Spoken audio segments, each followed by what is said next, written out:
I was debating on doing the stream today because, and if you don't want to hear any of this, just like fast forward to like a little thumbnail where you don't see the content warning.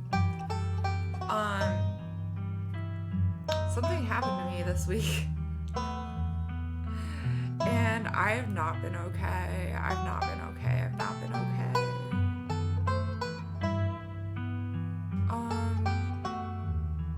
So, as crass as the title is, mentally ill, playing the mentally ill, like, I don't mean anything negative by it, other than, like, I'm not okay right now. My throat is really scratchy because I've been crying, sobbing all week.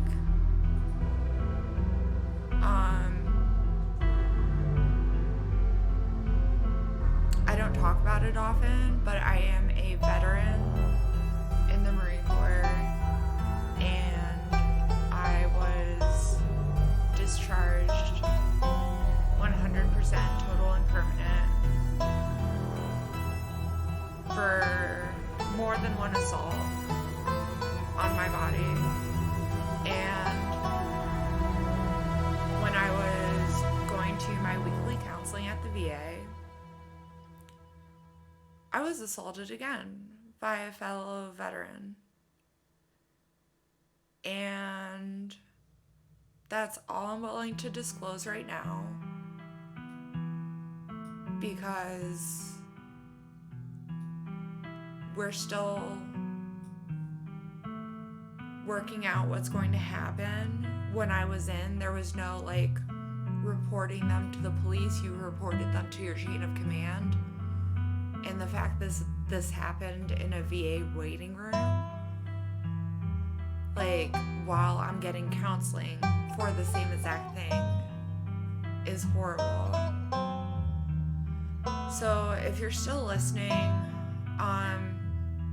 I appreciate you being here with me, because it took a lot for me to decide to stream today, and I apologize if my voice is not as well as it usually is, but I'm going to try really hard, okay?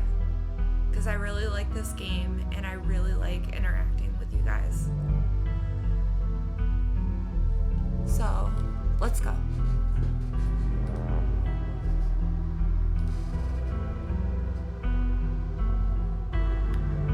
The full disclaimers for the game are on Black Tabby Cat's website, because the game is pretty rough too, but like that's how I deal with things. Episode 4 awaits. If you'd like to save before continuing, please do so now. I already saved. And because my throat is so fucked, I will probably not be smoking. I will be doing edibles. I have so many edibles with me today. Okay. Join the Discord. Follow us on Twitter. Do they know it's X now? Do they know kids are getting beaten for having like an X logo on their phone? I'm just gonna continue. No recap, thank you.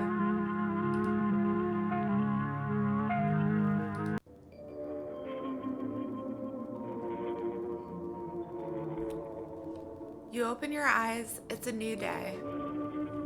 Last night seems so far away, but you can almost pretend the horrors you witnessed in the annex were nothing but a nightmare, chased away by the harsh morning light.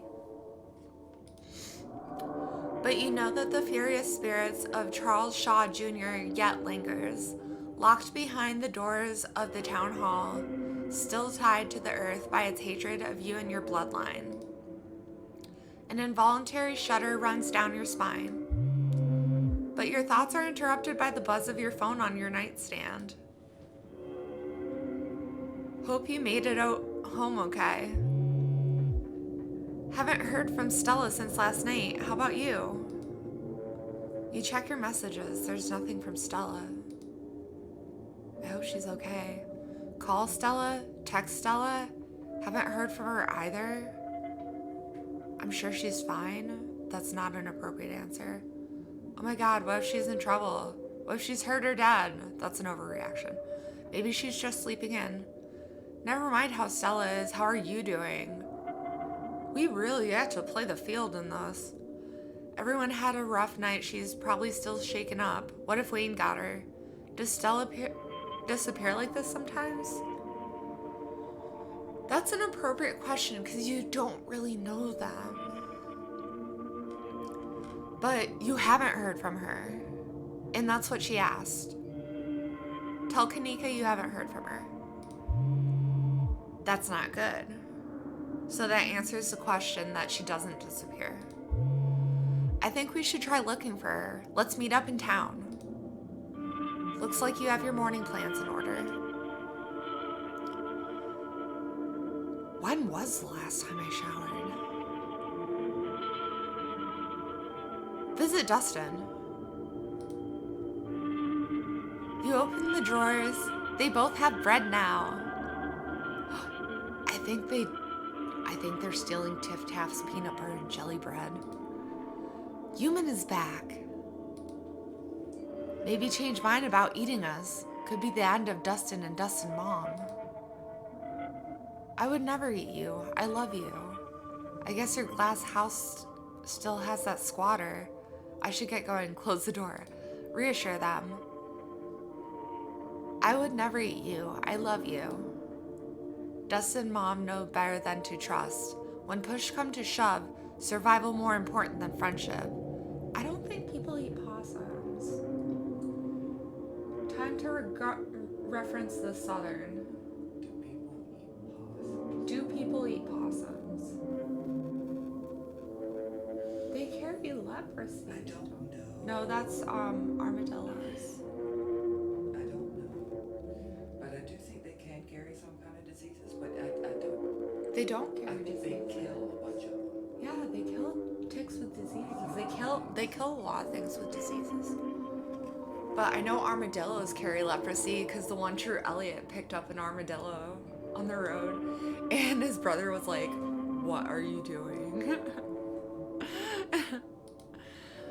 Dustin and Mom spend too much time outside. It's different inside. There's enough bread for everyone here. No need to eat, friends. Tabitha's gonna kill you. Dustin still have childhood innocence. Hope Dustin get to keep that innocence forever.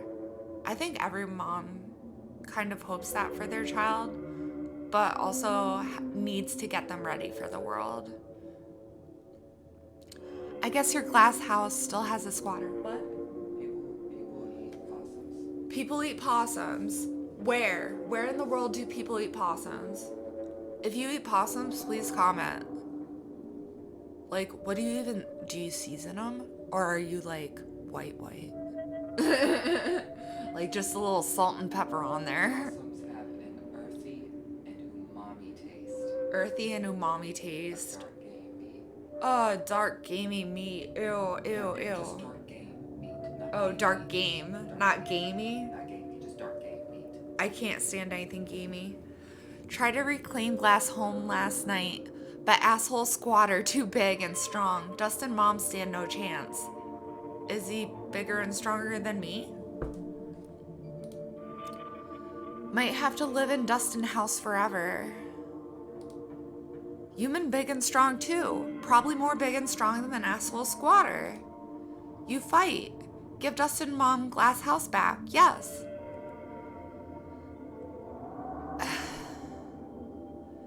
Anything for you, Dustin. I'll do my best, but no promises.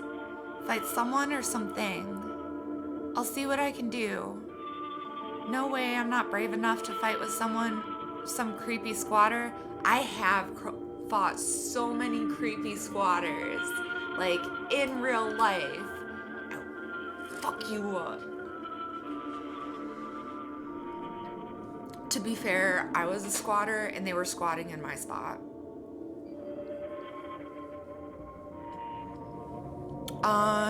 I don't care how rustically charming you are. I'm busy, Dustin. I'm not even going to read that. That's so rude. Yes, I am. I'm not accepting requests from a possum. Somehow that sounds classist. No, I'm not a furry. I'll do my best, but no promises. And also, I want to know what I'm fighting. Squatter have sharp things on head. Is it a hedgehog or a porcupine? Just on the head? Is it a unicorn? Human, be careful. But Dustin, Mom... Deer. Sharp things on head. Good call. But Dustin, Mom would be eternally grateful to Human. How old am I in this? Do I have a gun? Do I have the ability to get a gun? Probably not. Indie horror game. Women frail. Sorry. Can we... When I learn how to edit, that's getting cut. It's hyperbole. Dustin, too. I should get going. Okay. There's an option to just shut the door and not even say bye. That's so rude. That's that. Take a shower. Yeah, I don't know how many times you've showered here, but you should shower. Oh, you have showered here. I recall this shower. You step into the guest bathroom and into the shower. It feels good to wash away the grime of last night's haunting, but eventually you'll have to leave this place and confront the rest of the day. In the meantime, you sing in the shower. Turn that Spotify on. What y'all listen to?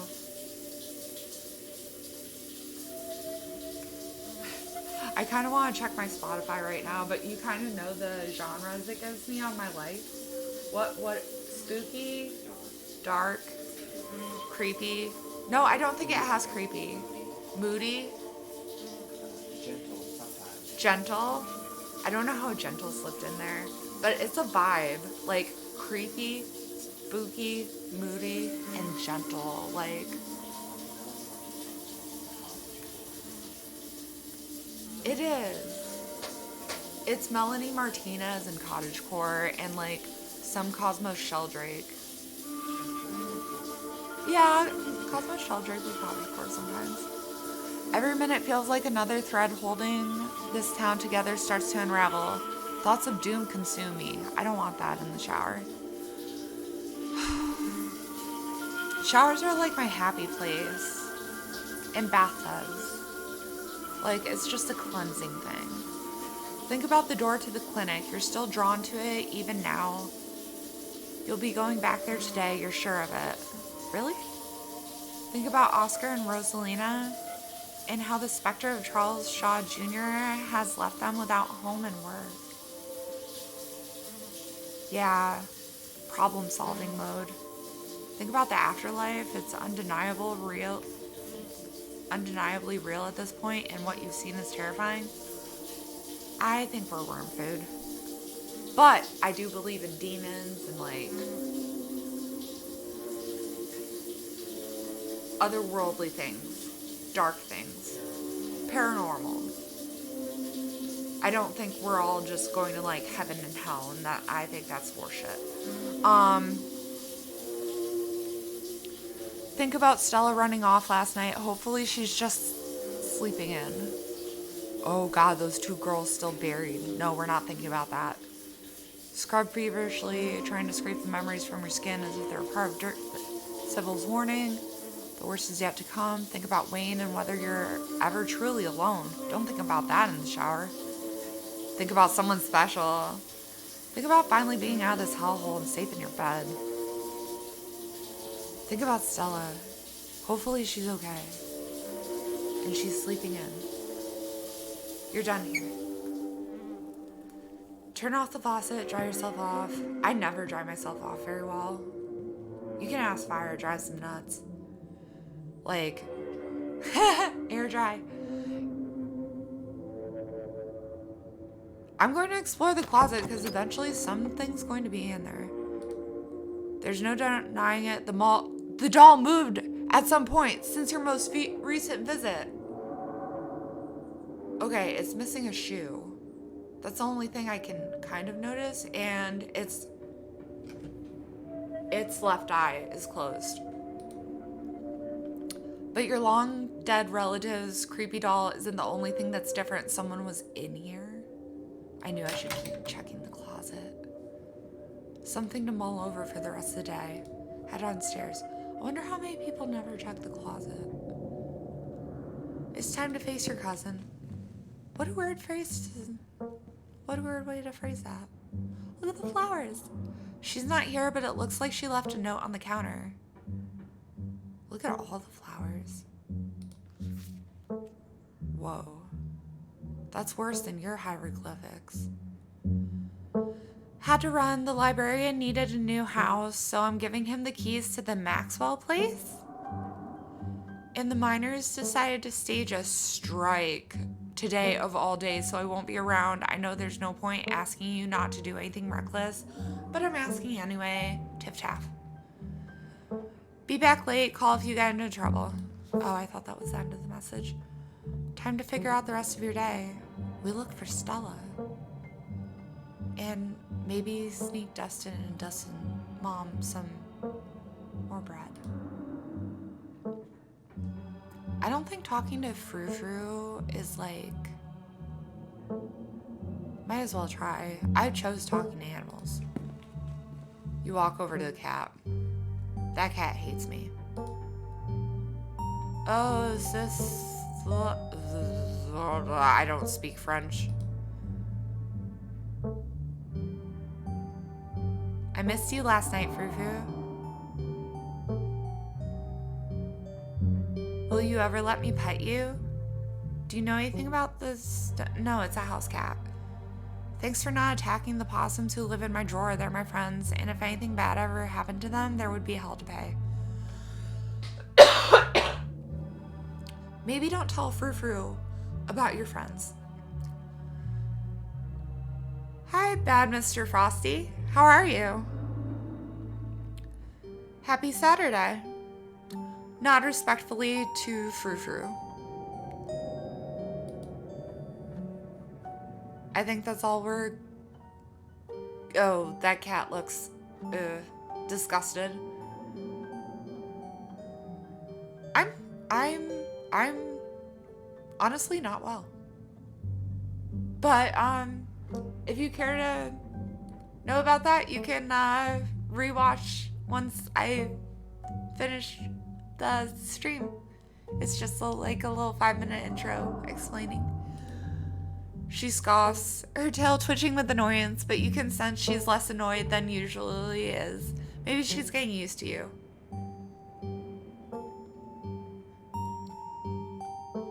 Leave the cat be. Yes. I think we should we investigate the garden? Oh yeah, I was liking your stream last weekend because I was busy. Thank you for the lurk. Head to town. Finding Stella is more important. You head to the front door and begin your trek to the town below. Again, I apologize for my voice.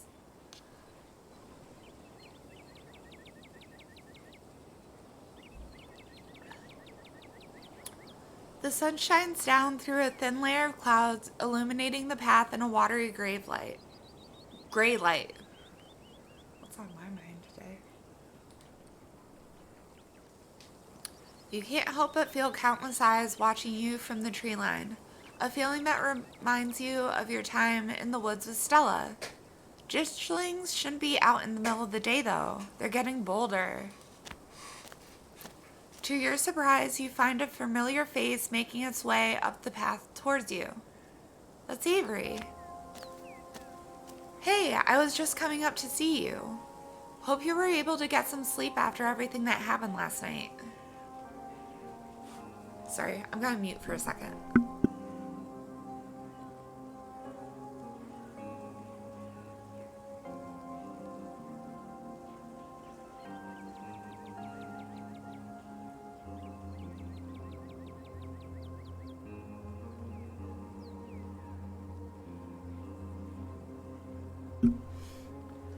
I was wrong. Fall season has started today. What makes you say that, Bad Mr. Frosty? I was up most of the night, totally wired on adrenaline. I have meds. Even if I'd been able to chill out a bit, knowing that thing was right down the street. Oh yeah. Not super conductive to a good night's sleep. I think we all should have had a group sleepover. Like, I don't know, I'm in my 30s. I used to do that with my friends all the time. Like, I still do. Like, I'm in my early 30s. But like, even in my late 20s, like, we do sleepovers. Like, platonic sleepovers. Do you still think it's there? I hoped it might go away on its own. That's so optimistic, I cannot. Does the library look different? I wonder if we can get Tabitha to deal with it. If any Scarlet owns the ghost something, it's her. Tabitha is trying to get 2 small children out of her mind with all of her minors on strike. Do not involve Tabitha. Hopefully no hooligans break into the library and get trapped in ghost hell. Something I would definitely do. I love libraries. I love ghosts. No way I was trusting a ghost to uphold its end of the bargain. I'm sure it'll wear itself out soon. You know what? Yeah.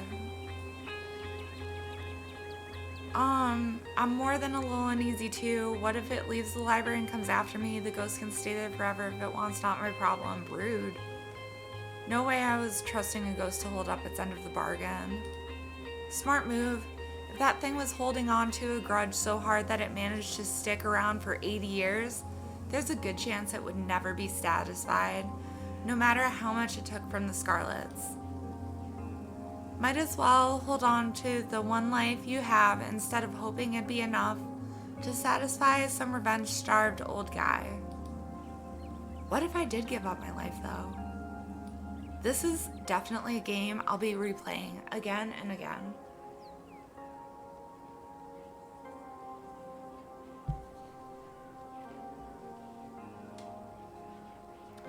How do you feel that it's a new day? Possession is the sort of thing that can leave a mark on a person's soul. Wow, you can just go for everyone. Flirt. You were coming up to see me? That's sweet. There's ditchlings everywhere now, even though it's daytime. Have you heard anything from Stella? If it's okay with you, I was kind of hoping to have some time by myself right now. Weird. Let's head into town. Start back down the path to town. Have you heard anything from Stella? I haven't heard from her, though we don't text much, and I haven't checked with Winnie to see if she came in for an early breakfast or anything. I don't trust Winnie. She was like awfully mean mugging me when I was talking to Avery in the shop. But if you haven't heard from her, that doesn't sound great. Okay, so her friends know she's close with me. What's that?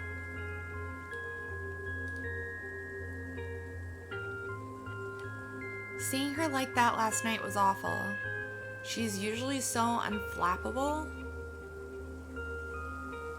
I think that's my moist. Unflappable.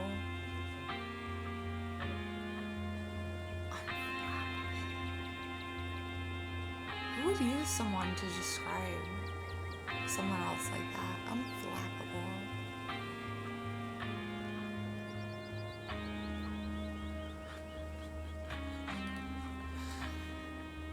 How do you feel now that it's a new day? Possession? Oh yeah, I wanna know about that.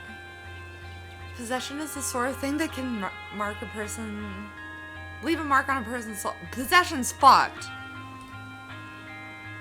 Aw, thanks for asking about the state of my soul. I appreciate it.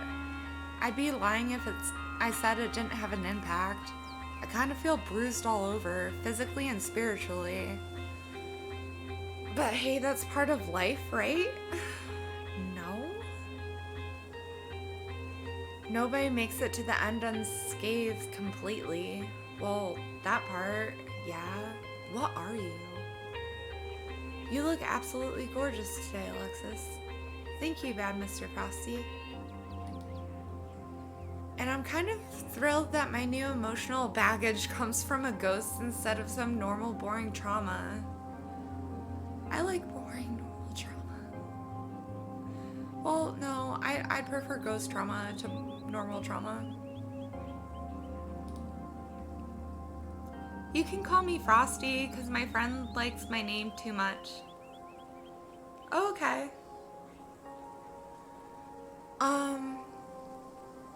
There's ditchlings everywhere now, even though it's daytime. Avery turns to survey the tree line. Are those ditchlings? What are they? I noticed a few on my way up, so I'm not crazy. That's not a rock. That's a ditchling. They're kind of funny now that I'm getting a good look at them. With their scrunched up little Shar-Pei faces?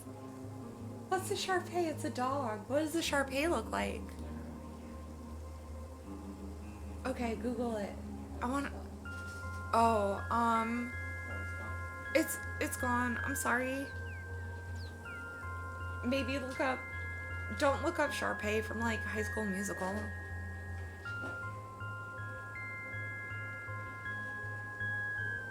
Does that look like a Shar-Pei to you? I mean, it looks like a smashed face rock. Yeah, I guess. It does look like a smashed face rock. Y'all look up Shar-Pei dogs. They do kind of look like those. So, should I be worried about these things? I know they're a bad omen or something, but like, are they dangerous? They killed Duke.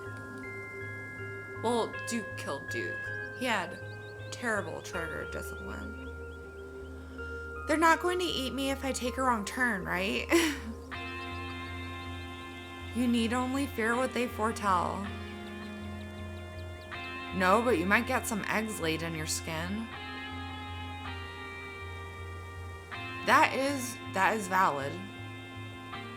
I don't know, they might. Not if you eat them first. That is 100% something I would say. I'm not going to. I'd rather not find out. Does anyone in town have a flamethrower? Did I design this? I'm a character in this? Somebody followed my life. Indie games are my life. Like, I'm sorry. If you want to know me, play indie games. Like, I have had experience with legit flamethrowers. I love it. Not if you eat them first. I have taken that stance on some things before. I like eating apex predators like sharks and crocodiles and alligators taste so good. I don't do the shark fin soup. I think that's disgusting. But I do eat shark meat. I don't know, they're pretty small, we might be safe. No, but you might get some eggs laid in your skin, because I have seen that. Oh, is that all they do? That doesn't sound too bad. I think I could survive a parasitic larva or two. No, you don't understand. No, you don't understand. I mean, is getting a parasite like that really any different than being eaten alive? They're still eating you, just more slowly and from the inside. What? I would probably just respond with what? It sounds like you say saying you'd enjoy the experience. I'm getting a little sus of him. Is he dumb or is he in on it? Is it terrible to say it would be kind of neat to grow a weird little guy? No. No, guys, this is so off script. I would much rather be eaten. That's a weird thing to say. No, I need him to understand. I need him to understand. Avery. Sure, I get where you're coming from, but that's a pretty big difference. If a mountain lion gets me, that's just kind of it, you know? No, have you seen, like, any documentaries? There are so many survivors. Did you see the deer? He didn't see the deer. I'm sure the wonders of modern medicine would be able to yank a couple eggs out of me. No, I should have made it more... I should have just said he'd die. You're gonna die. Heck, maybe I'd even be able to let the eggs hatch instead of just having them removed. You're a freak. It'd be sad to kill the babies. Oh, you're one of those. This isn't babies versus fetuses. This is babies versus parasites. But at the end of the day, if it's me or them, I gotta go with self-preservation. My man, please, see reason.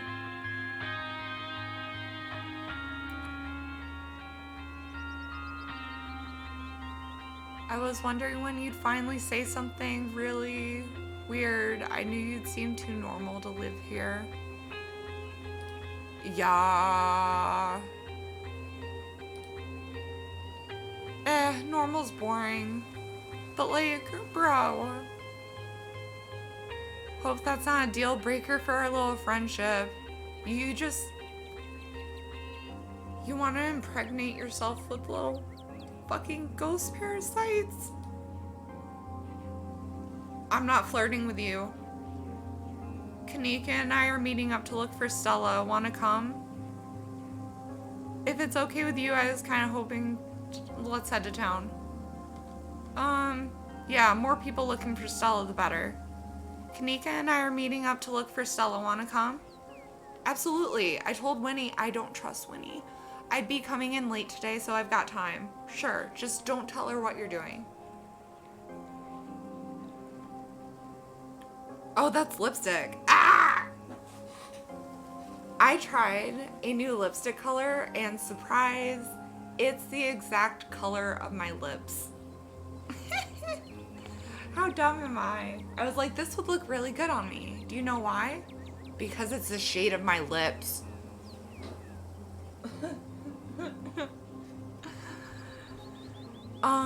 I don't know how much time though. From what I saw this morning, the dinner is hopping. It's absolutely packed with miners because the miners are all on strike with 2 teenage girls trapped in the mines. They must be using it as a home base for the strike. Oh, by the way, there's a strike going on. I'm sure you already know that though. I have to imagine Tabitha would have told you this morning. Tabitha owns the mines. I think. I'd stop flirting with him! No! Let's head back to town. Yeah, good idea. We are wasting so much time with you and your delusions of, like, birthing parasites, of ghosts. You and Avery start back down the path to town. Avery has officially creeped me out. Like, he's just too weird for me, and that's saying something. It isn't long until you once again find yourself on the main street of Scarlet Hollow. Kanika! Alexis, you made it, and you picked up an Avery along the way. An Avery. Both doing okay, like, emotionally. I love every one of her outfits. Like, she is my gothic dream girl fantasy. But also Stella is like, I love her so much. Avery is weird, but I don't know. I'm really not that much into guys except for Fire. Love you. Fire is my special My special man. Yes, I'm not too bad. That's good. I feel like I got crushed by a steamroller or something. Joints all out of whack, totally exhausted and super foggy. So those two got possessed last time. Mom has been insisting I caught a cold and I wasn't buying it. Her mom's so sketch. But as of this morning, I've come around. It's definitely something beyond exhaustion. Even considering the ridiculously stressful week we've all had. But I'm not gonna let that stop me from looking for Stella. Do you still think there could be a rational explanation for all of this? Is someone manning the general store while we go looking for Stella? I'm supposed to see your mom at some point today. Maybe she'll finally shed some light on some things. I don't trust her mom. Sybil is like, she knows more than she lets on. Let's not dawdle. I'm worried about Stella and it doesn't feel right to be doing anything that isn't actively looking for her. That's what I'm gonna choose, probably. Are y'all sure we need to go looking for Stella? She's a grown woman. Fuck that. Not even reading it. She's probably okay, just dealing with No. We're looking for Stella. Let's not dawdle. I'm worried about Stella and it doesn't feel right to be doing anything that isn't actively looking for her. Alright, let's get to work. Where to first? Okay, let's go to Stella's house. We should go call the cops, right? No. Have y'all seen The Blackening? I highly recommend it. And that's all I'm going to say about that. That line reminded me of it.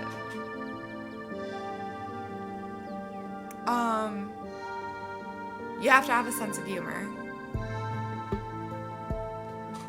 Let's check in on Oscar and Rosalina. They should be at the old Maxwell place. Let's check out the diner. We should go to the mines. We should check out the church. Fuck the church. Let Avery know. You and Kanika can take it from here.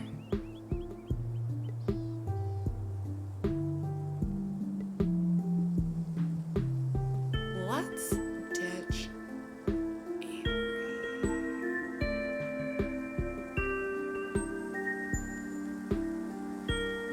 I don't know how much I trust him. Maybe he's just dumb. Let's go to Stella's house. All of us. Good place to start. Maybe she just slept in. That's what I'm hoping. I would have just gone already, but I was kind of nervous about doing anything by myself today. Just in case I ran into yet another horror from beyond the veil or whatever. My thoughts too, Kanika. And if there's like a sign of a struggle, we have more information. You make your way towards Stella's house. Or maybe she never went home at all. Kanika knocks anxiously at the door. It creaks open. The interior is cold. And not just physically. Sorry, Spanish was like my first language, and sometimes I just skip English words. There's an absence of joy in life that comes... Same here. Really, Frosty? What kind of Hispanic? Like, the dialect is different with different, like, Hispanic cultures.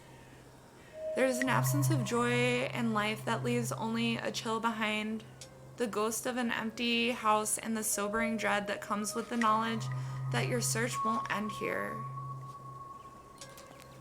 Let's see where she went. Colombia, because it's my second language. Unfortunately, I moved when I was 4 and I wasn't allowed to speak Spanish anymore. Like, it went away. Like, no.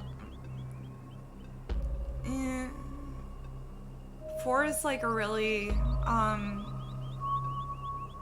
pivotal time for learning.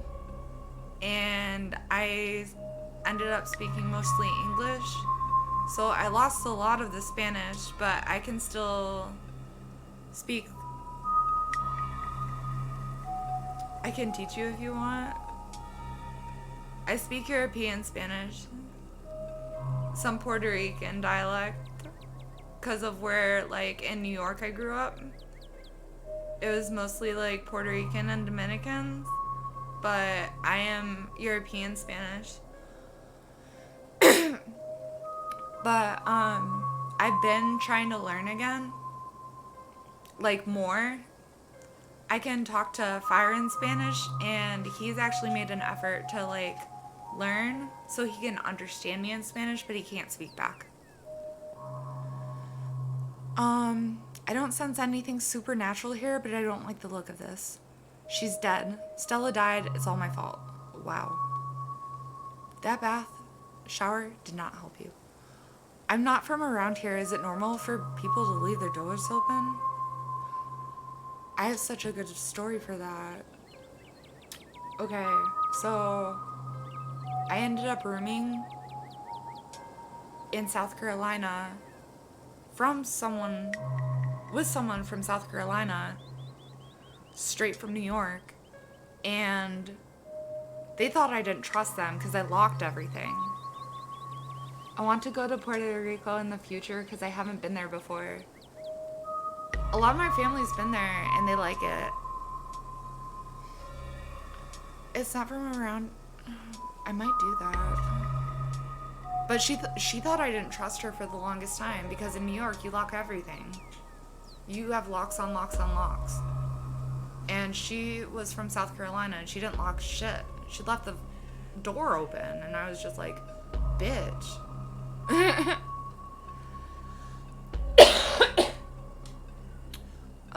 Okay. Enter Stella's house. I want to know.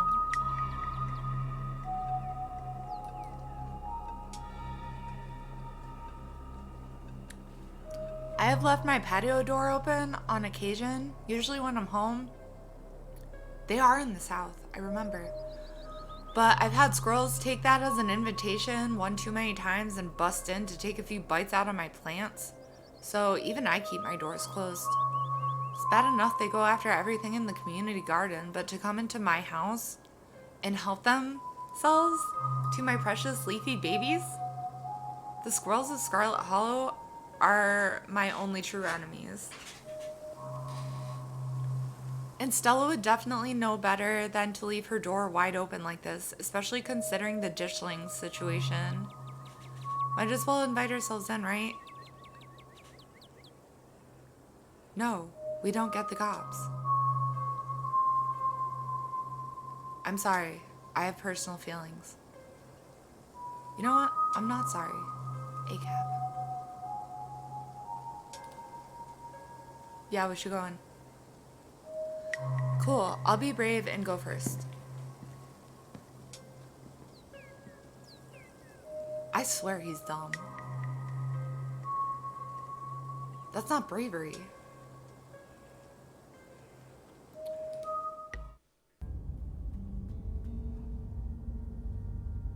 I love sleeping over at her house. The living room is almost exactly as you saw it the other day. Whatever happened to Stella, it doesn't look like it happened here. Doesn't look like there was a struggle or anything unless it happened in another room, or maybe someone or something caught her off guard. You didn't have to add that last part. I'm going to forget that you said that and just be thankful that this doesn't look like a crime scene. Investigate the kitchen, investigate Stella's room. Okay, I don't think... Fuck. These last two. Investigate... I want to investigate Stella's room. I don't want that to disappear as an option. You make your way down to the hall to what you assume to be Stella's room. Wow.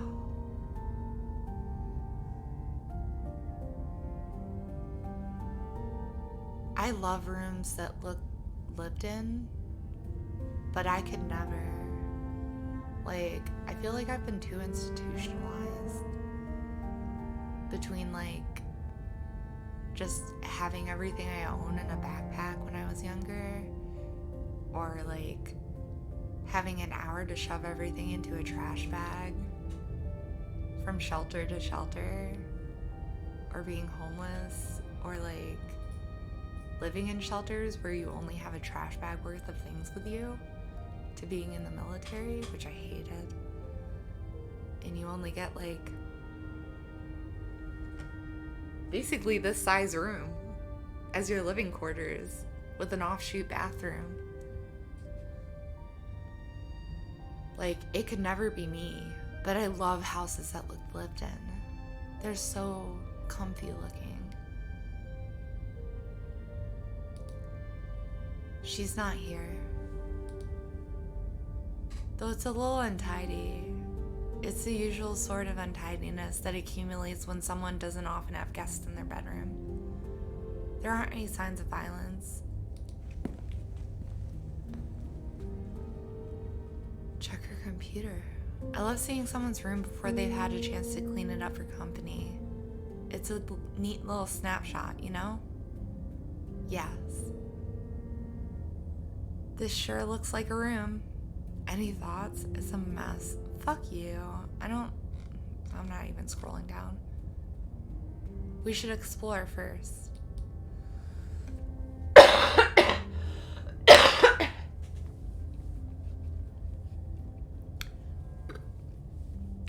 You go to check Stella's computer. Sorry about that burp. I'm not sure we should be snooping on her computer. Isn't that an invasion of her privacy? We let ourselves into her home. We already broke into her house, right? For all we know, there could be some sort of clue on there, like a note detailing exactly where she is. We didn't break into her house. The door was left wide open. Well, maybe the computer was left open too.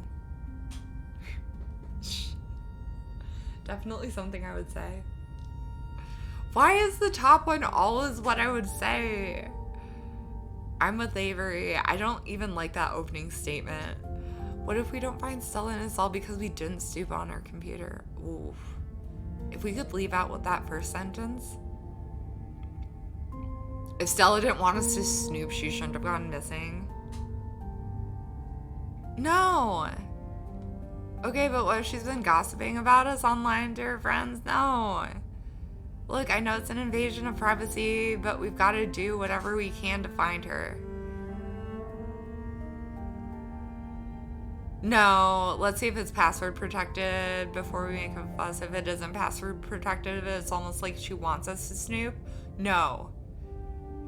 Okay, I'm going to take a moment to address this. No answer means no. No means no. Maybe is not a yes. We're going to have this little segment on consent. And that's all I'm going to say about it. Kanika's got a point. You're no fun, but fine, we won't snoop. No, Kanika's right. I honestly didn't even think about how this might not be a good idea. Good call. Quietly back away from computer.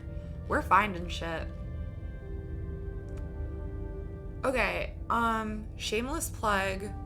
Rotten Mango on YouTube does true crime, and I've been watching her way too much, and it has gotten me into this true crime mindset.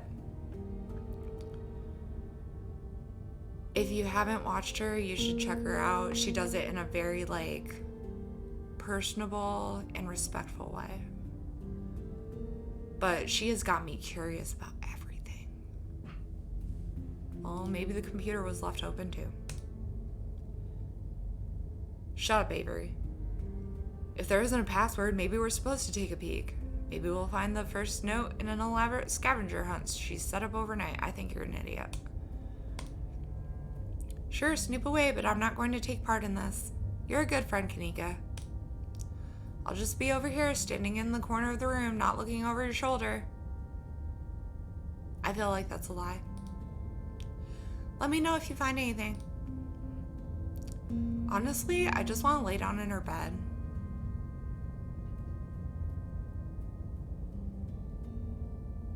That sounded so much less creepy in my head.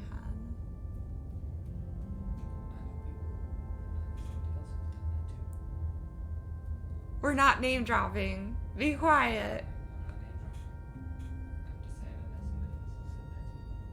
I have a friend who used to like laying in my bed. Very platonic friend. Very platonic friend.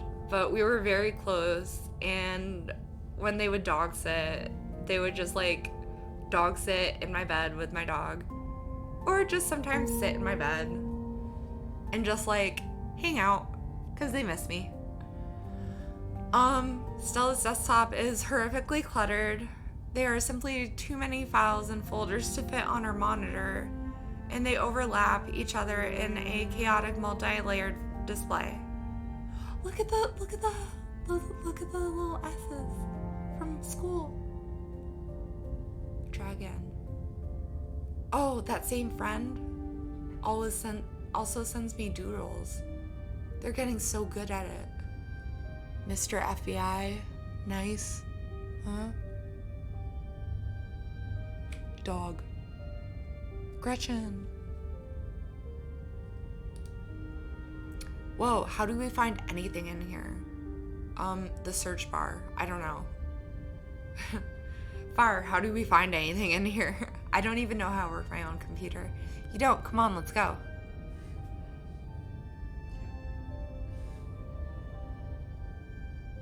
Check her open tabs.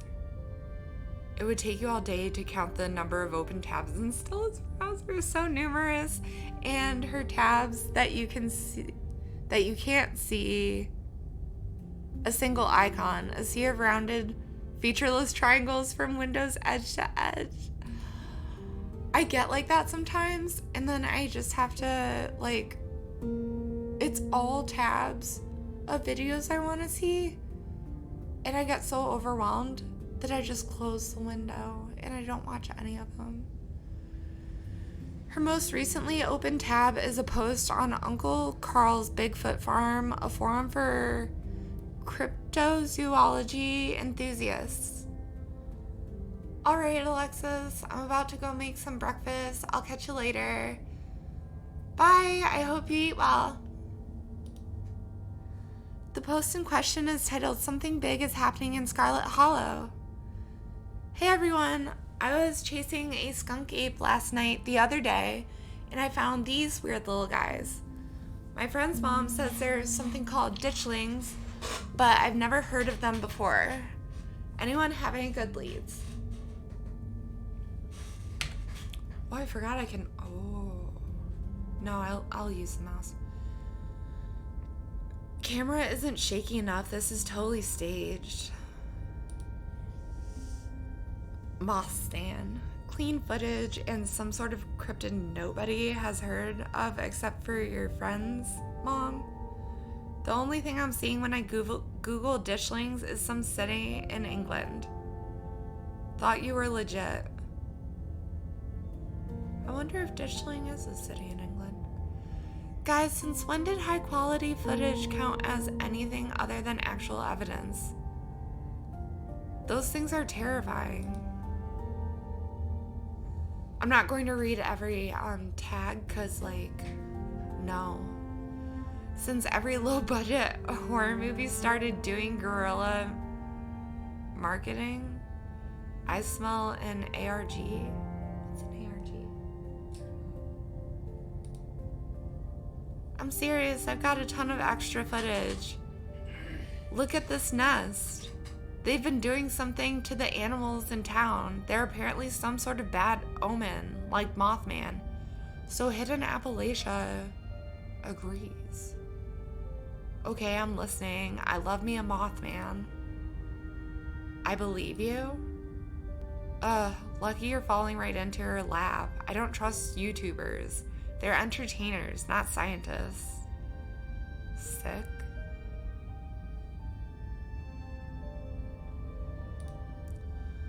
The thread continues into the next day.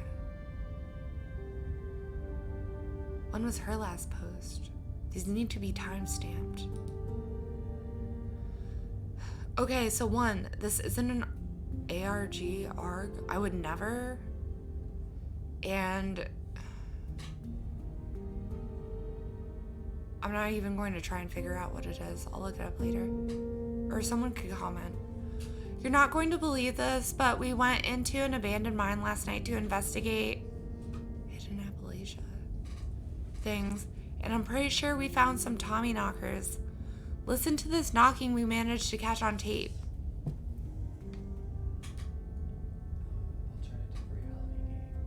Alternative reality game is ARG. Okay. Thanks, Fire. That's what came up. Cool. Alternative reality game. Maybe I should get into those.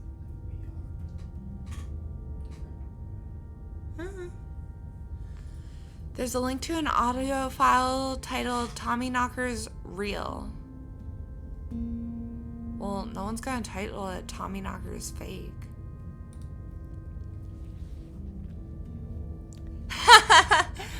Just because you put the word real in your file name doesn't mean they're real. I guess I'm Gary.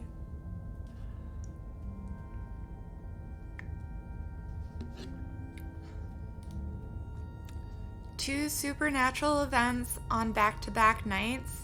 This is so fake. I can't believe I bought into that River Runner hype. You're so full of it. YouTubers are always going to sell out to big indie horror. What the fuck is big indie horror? I thought the point of indie horror was it was like not known. Big indie horror? Everything's niche now. What? This is Kidnapped by Aliens all over again. Now I need to look up Kidnapped by Aliens. Big indie horror and Kidnapped by Aliens? Also, LOL, doughy white things and now loud popping noises. This is definitely an ARG? What was it? Alternative reality game. Did you sell out to Pillsbury? Why is everyone talking about selling out? Just like what you like. Stop cyberbullying her or I'm going to call the mods. Uncle Carl. Ooh, what a weird name. Locking this thread and giving everyone a 7-day ban. No cyberbullying and no self-promo. The thread ends. Wow, poor Stella. Remind me to never be internet famous. Here's hoping my SoundCloud stays niche and underappreciated until the day I die. Yeah, y'all, I'm not doing this for the hype or the likes or the blah blah blah blah blah. Well, I am doing it for the likes. But, just so that I know, like, if people are watching this, I don't know. But, no, I'm too problematic to be, like, internet famous. I have too many opinions. Not even half the population are going to like them. And, I just do this to, like, socialize and play games.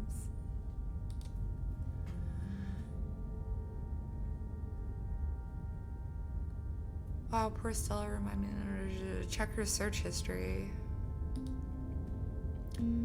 You check Stella's search history. She hasn't visited any websites since Tuesday night. If she came home after last night's incident, she didn't touch her browser. Her search history is almost entirely work-related. A furious series for queries for various monsters and cryptids that might fit the profile of ditchlings. That's that.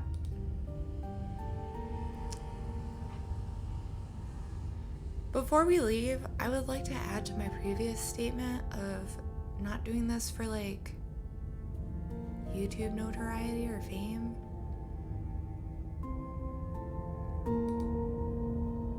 I'd also like to connect with people who feel similar to me and let them know that they're like not alone. And suggest some games that they might enjoy playing too, that help me. Okay, I think we've seen enough. Think fuck. But you see what I mean? Like, I can't be famous. I'm problematic. I have too many opinions.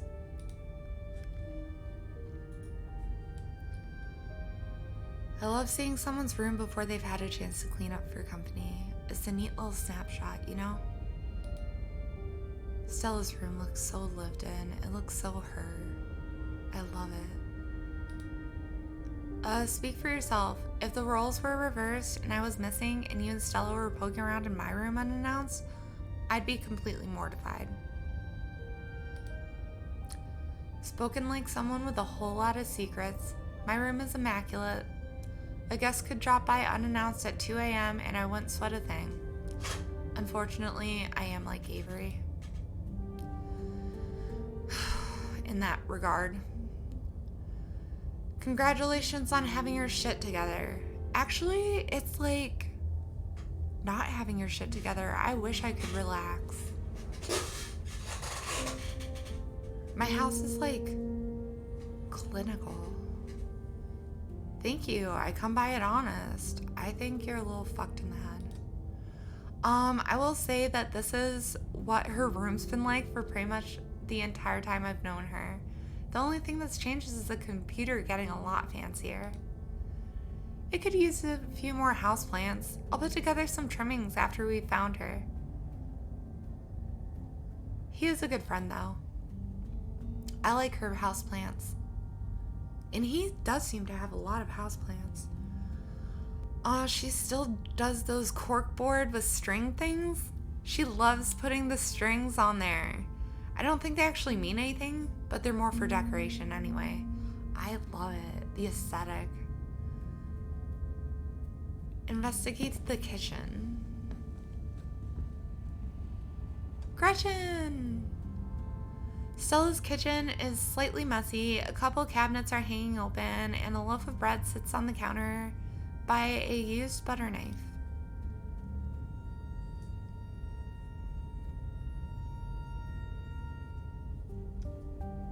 I don't know what normal looks like for her.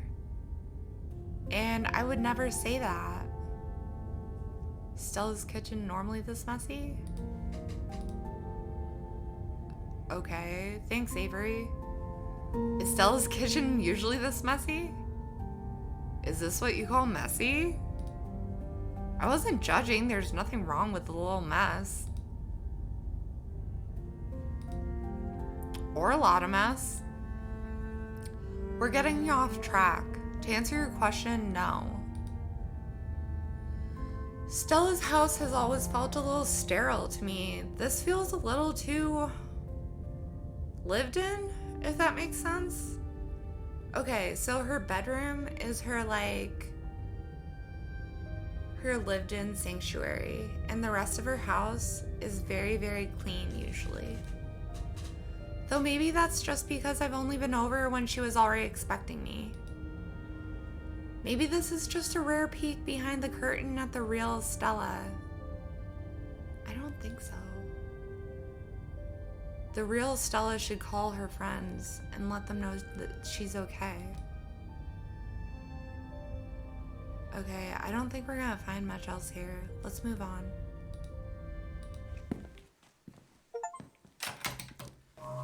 Visit Stella on Thursday morning. Achievement. Okay, maybe she came home last night, maybe she didn't, but she's definitely missing. I'm sorry, I love that belt. The moon belt, I can't take my eyes off it. I thought I was overreacting this morning. I hope she would just be sleeping in. I can't believe she's actually missing. We'll find her. Where to next? We're not going to the cops. Let's check in on Oscar and Rosalina. They should be at the old Maxwell place. Let's check out the diner. We should go to the mines. We should check out the church. Why the fuck would we check out the church? The demons are in the church?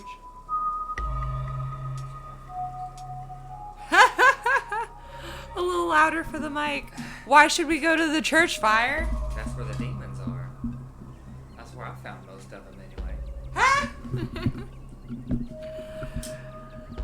Oh, yes, yes, yes. That deserves an edible.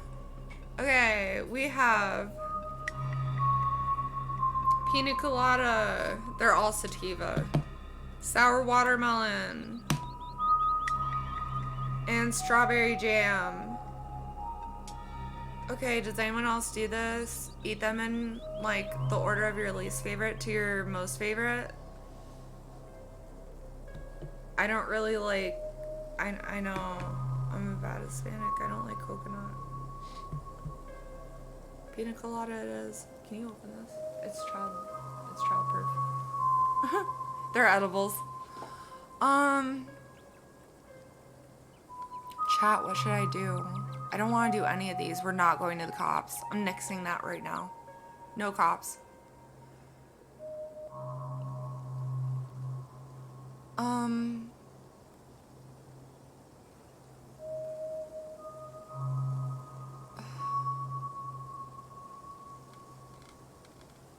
Let's explore Oscar and Rosalina. To the old Maxwell, please. So Tabitha put them up in a broke down ruin that should have been bulldozed years ago. Thank you for the insight, Kanika. Thank you for the opening, Fire. Would you like one? Well, I'm gonna finish them off, so this is like... Okay.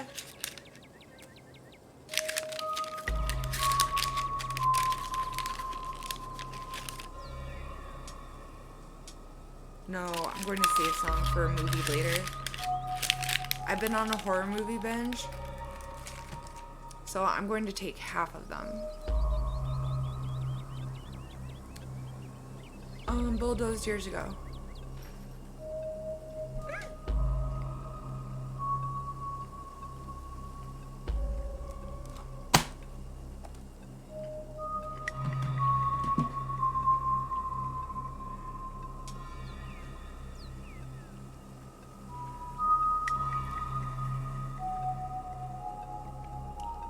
I guess it's good they have a roof over their heads. Or what's left of a roof.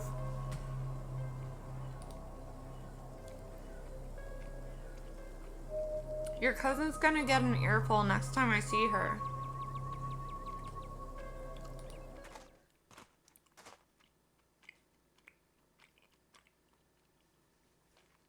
Kanika storms off down the road. You and Avery follow close behind.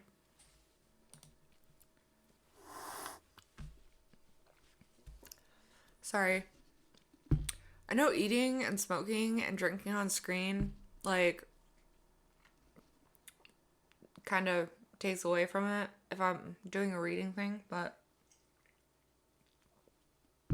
this channel is very weed friendly. You don't get far before the sound of growling and desperate hisses grab your attention. Is that Frou-Frou? That's Pixel. Get away from me. I'm supposed to be an indoor cat. I'm not supposed to see things like you. You don't even talk, you freak. You turn to see a dishling approach a cornered Pixel in an alley. He must have slipped out of the library with everyone else last night. Oh, fuck that face. Sorry. The ditchling, distracted from its hunt by your arrival, cranes its neck to face you, its eyes settling on you with alien indifference. I don't know if that's like a rock hard thing, but like give it a good kick. It's about the size of a cat. What do we do? Hey, quit it. The words feel meek as they leave your mouth, and the ditchling, unaffected, turns back to its cornered prey. At least throw the trash can at it. Is there a pipe or something lying around? Maybe we can scare it off. Always. carry. Sorry. This is what I mean. I'm too deranged to go mainstream. There's no time. I'm grabbing Pixel. Whoa. Suddenly, the dogs have saved the day. Whoa! Before you can react, a small pack of dogs round the corner. They pounce on the creature, pulling it from the wall, and then taking turns, biting and tearing at it until it's ripped to shreds. Their task complete, they saunter towards you.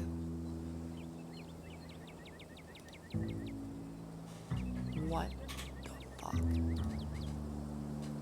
Isn't that Daisy? And Scraps. And what looks like every other dog in town. On some kind of dog game. I lived. Oh, look at Pixel! Pixel, you got out of the library. Oh, you poor cat, come here. Pixel cautiously walks towards your group before clambering into your arms. He has a comfortable heft to him. It's been a while since I held a cat. Yeah. I had like a colony of stray cats living in my backyard in the South, and fuck forbid a snake ever came into my back porch where they were housed and fed and watered and sheltered, because it was a bloodbath for the snake. And we never had mice. Never had mice, never had snakes, and those cats loved it. I guess he likes you more than me. Daisy. We found him last night, terrified and shaking in a bush outside the library. Pfft, I wasn't that scared. I've even been helping out. Little Pixel here has been volunteering as a scout. Don't worry, we were always right around the corner. Those creatures only like to strike out when they have numbers, but they're hardly very bright. So that answers my question on if they're like what they're made of. They're not stone. You can clearly punt them. What? Yeah, they're just meat sacks. Like, my French. But for real, like, release all the dogs you have in the local pound. Or assign a dog to every person for the time being. It seems like 2 problems will be solved at once. I feel like my deranged ideas are really good ideas. And that's how I know I'm sick. We made sure the little guy was taken care of until the humans were awake. Do y'all know where he's supposed to be? Good doggies. Breed! What's up? Nothing as well, but I will take some edibles with you. Let's see. Can you open this one, babe? This is sour watermelon. Ooh, yeah, you can have a couple of those. Look how big they are.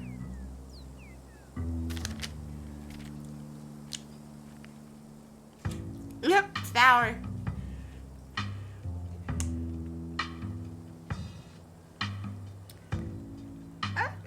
Edible.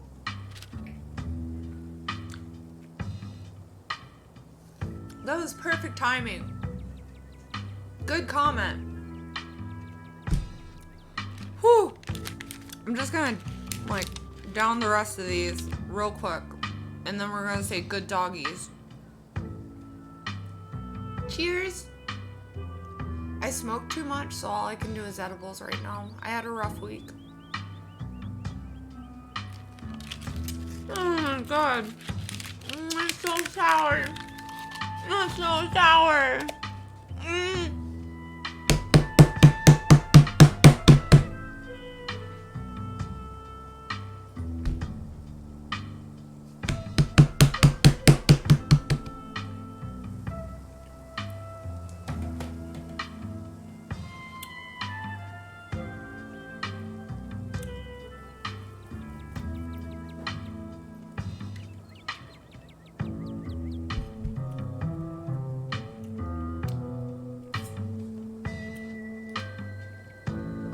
The doggies.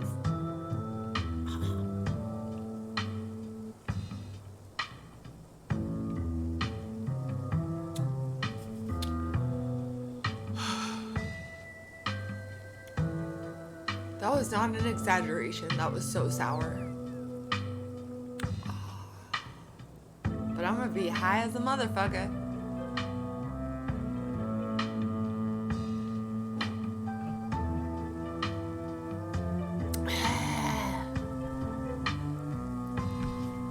Breed, what you got going on? I miss you, man.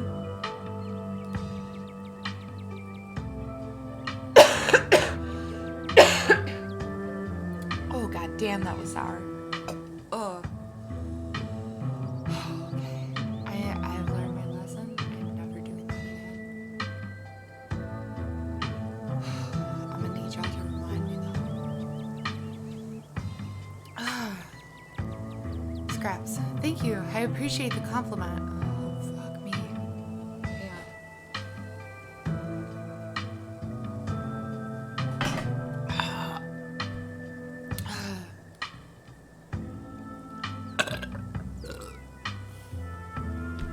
So sour. Not much, just chilling. You still smoking, my man? Are you still playing 2K? Or are you playing that new game? You call me good dog? Daisy good dog? I do. Both. Both. You are talented. I can't do that. I can't play 2 games at once. I get lost. I get lost playing 1 game. Daisy's tail wags excitedly. Okay, I think I'm before she regains her composure, I think I'm regaining my composure right now. Bruh, those were so sour. Never again sour watermelon. I'm gonna like soak the sour off of them.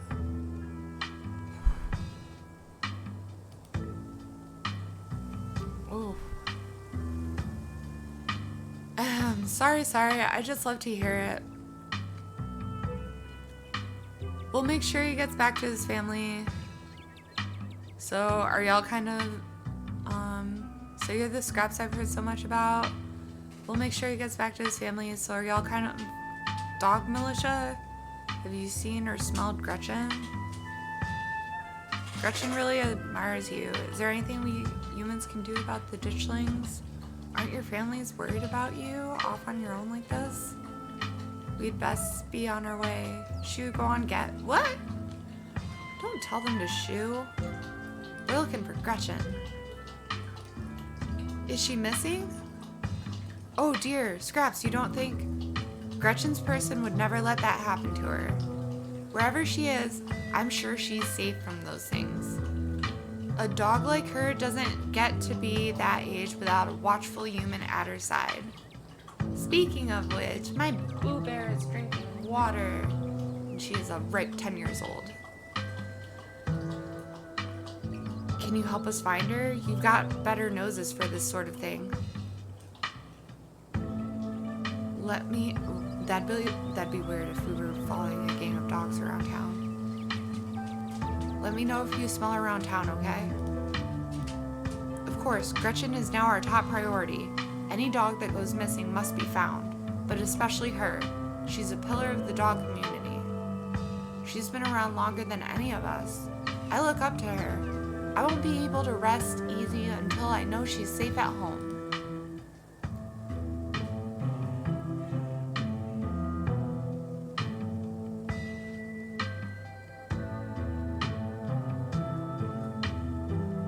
best be on our way. Same for us. For the first time that we know of, those things are out during the day, which means the pets of Scarlet Hollow need us now more than ever. Well, the people too. Make sure the humans keep an extra careful watch on their furry companions. That is so visceral. The band of dogs scamper off. You just had a full-on conversation with those dogs. It is so weird when you do that. No, it's not. Does this sort of thing happen a lot with Alexis? Yeah, it takes some getting used to. Yo, at the beginning of this game, you can pick 2 special features, and I had to pick talking with animals. And there are 2 kinds of people in this world. The people who pick talking with animals and the people who are liars. And the other one I picked was mysticism, which might have been a mistake. I think I should have picked keen eye instead. After last night, it'd take a whole lot more than Alexis having a conversation with the gang of dogs to faze me. Pixel in tow, you and your companions continue on the old Maxwell place. The old Maxwell place. It was clearly once a mid-century modern home and undoubtedly quite stylish for the time. But it's been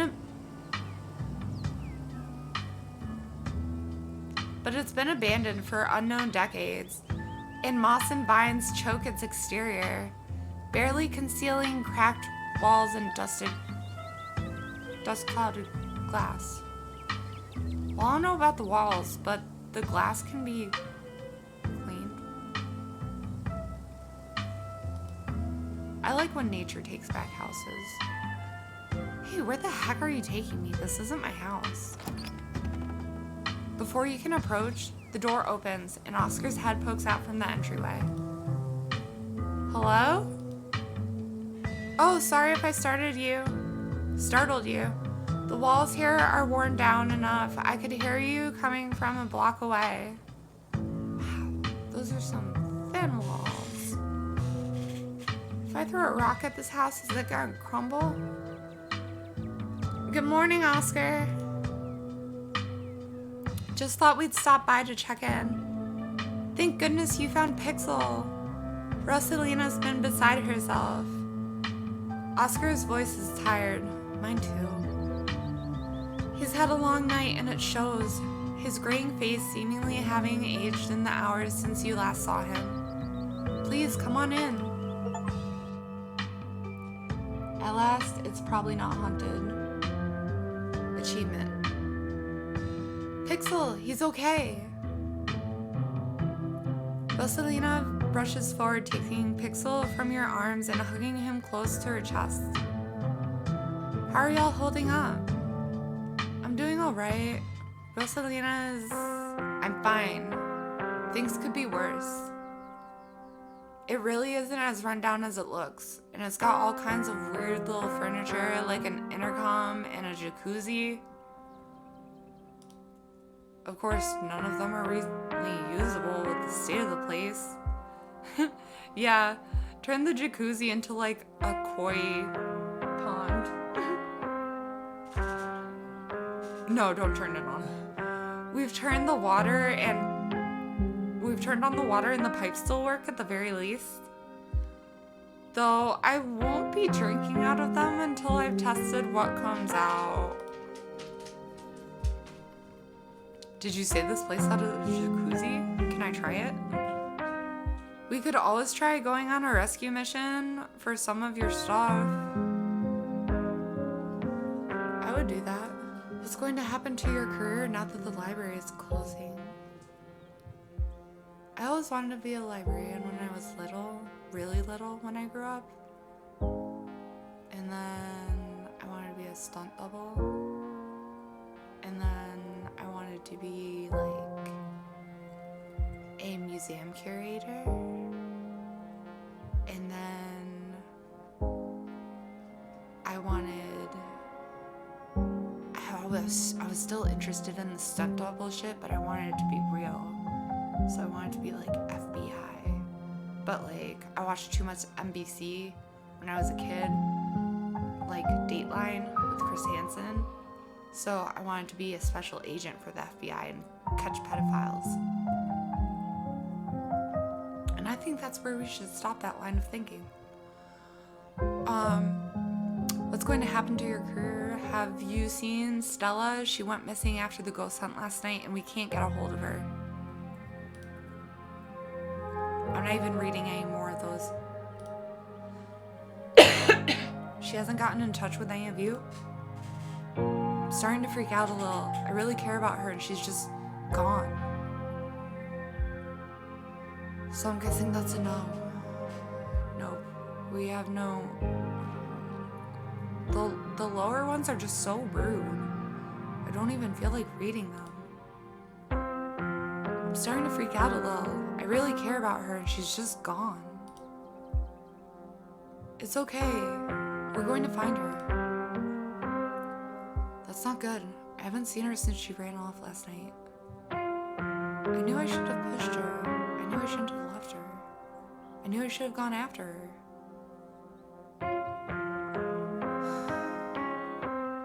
I feel terrible. This is my fault, isn't it? I should have done a better job warning her.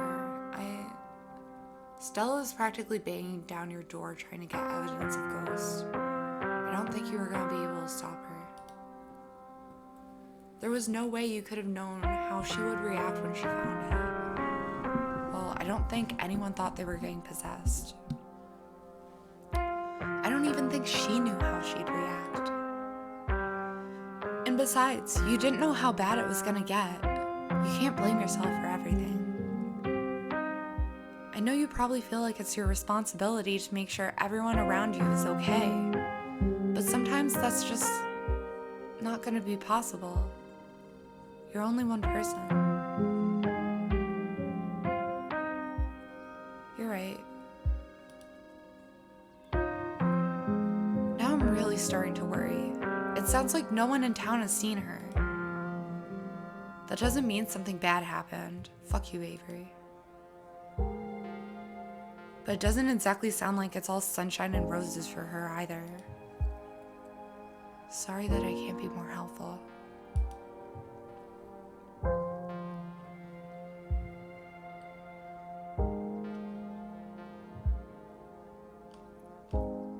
We could always try going on a rescue mission for some of your stuff. Maybe Stella went back there.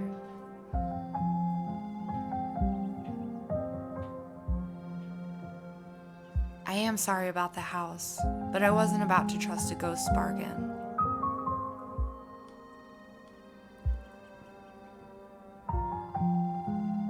And I am sorry about his career, now that the library is closed. And he's living in... Well, I mean, I would enjoy the house, but like... I can understand how other people wouldn't. But we have to find Stella.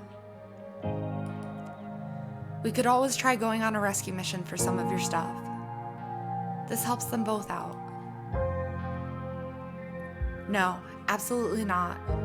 No one is going back in there until we have a thoroughly researched plan of action. This goes especially for you, Alexis. Who knows if you'd be able to leave again? How about no one is going back in there, period? We should all just agree to leave the library alone. Possibly forever.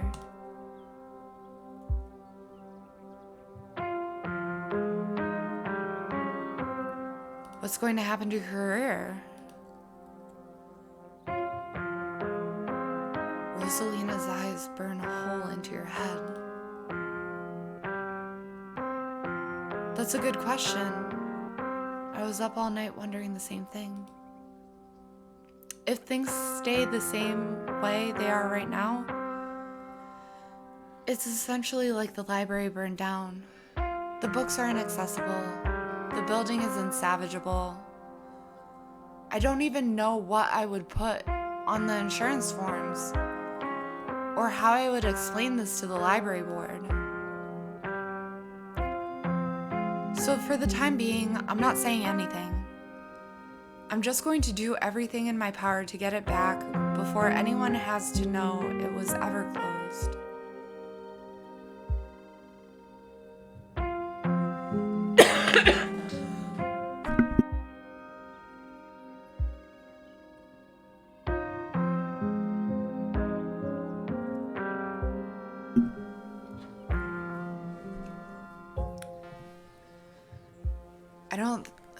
I do feel that way, but I feel like I shouldn't bring it up.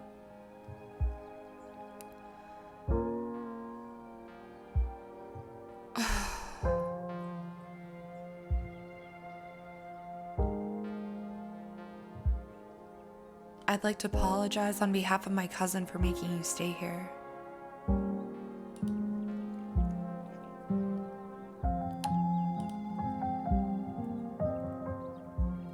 I don't accept your apology. Rosalina. It's not your cousin's fault. You had the power to stop this from happening. I could be at home in my bed right now if you'd just done what it asked. And instead, I'm getting ready to spend my second night in a borrowed sleeping bag on the floor of a house that hasn't been fit for human life since the 80s. You ruined my life.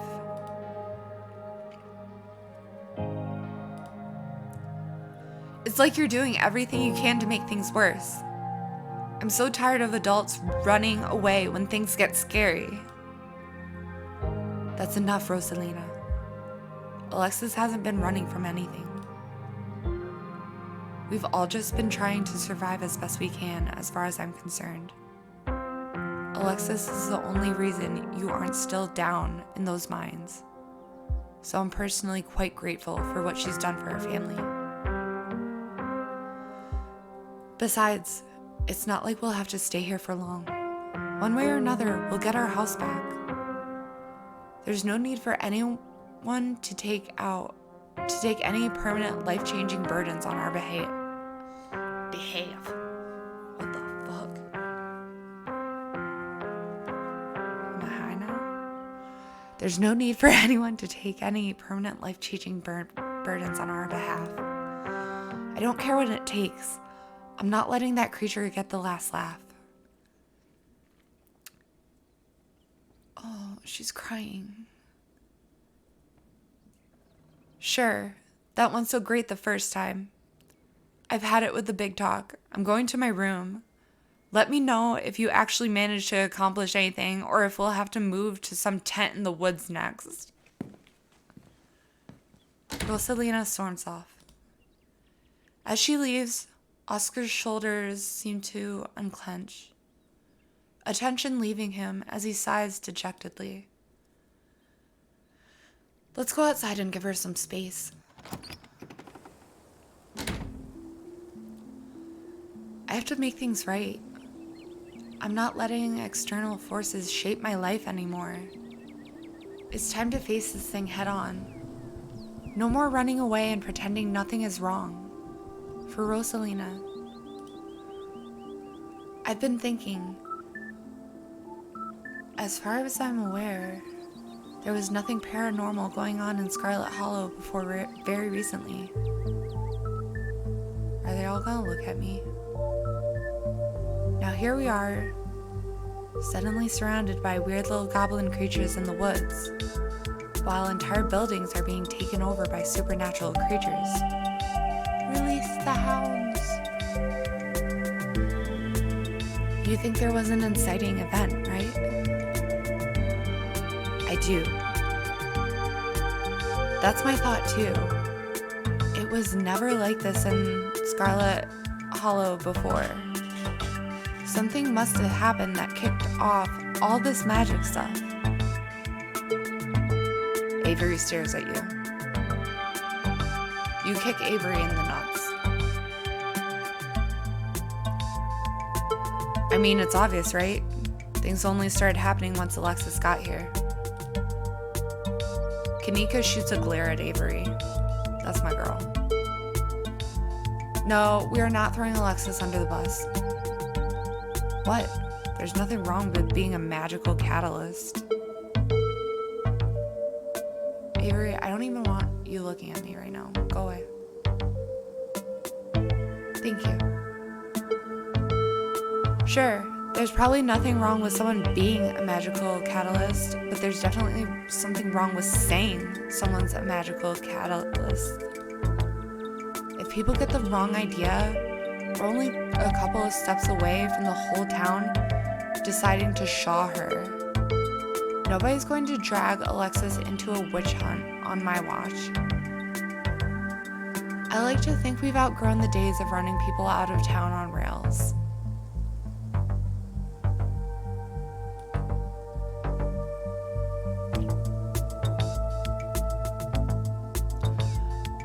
I cannot stay silent on this because part of the reason I left the South is white people were still chasing down black joggers because they were jogging in a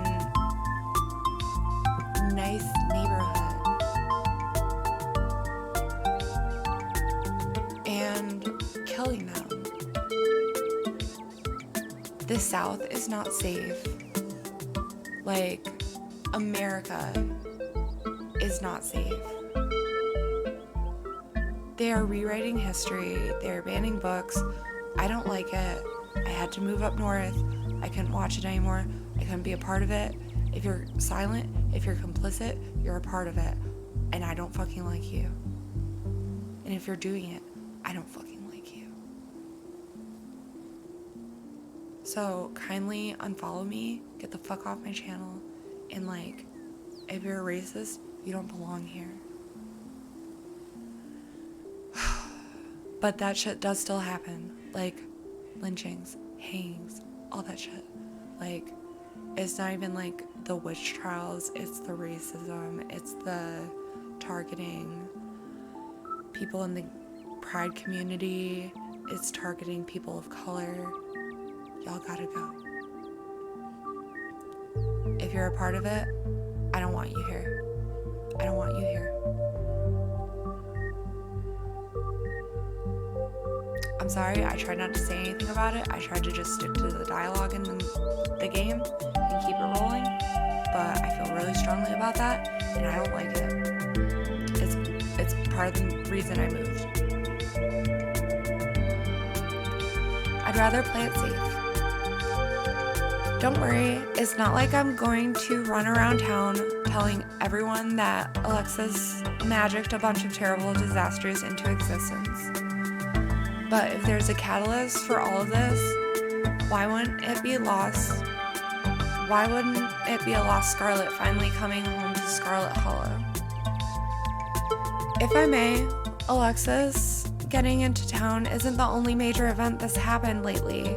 Pearland died over a week ago. Oh yeah.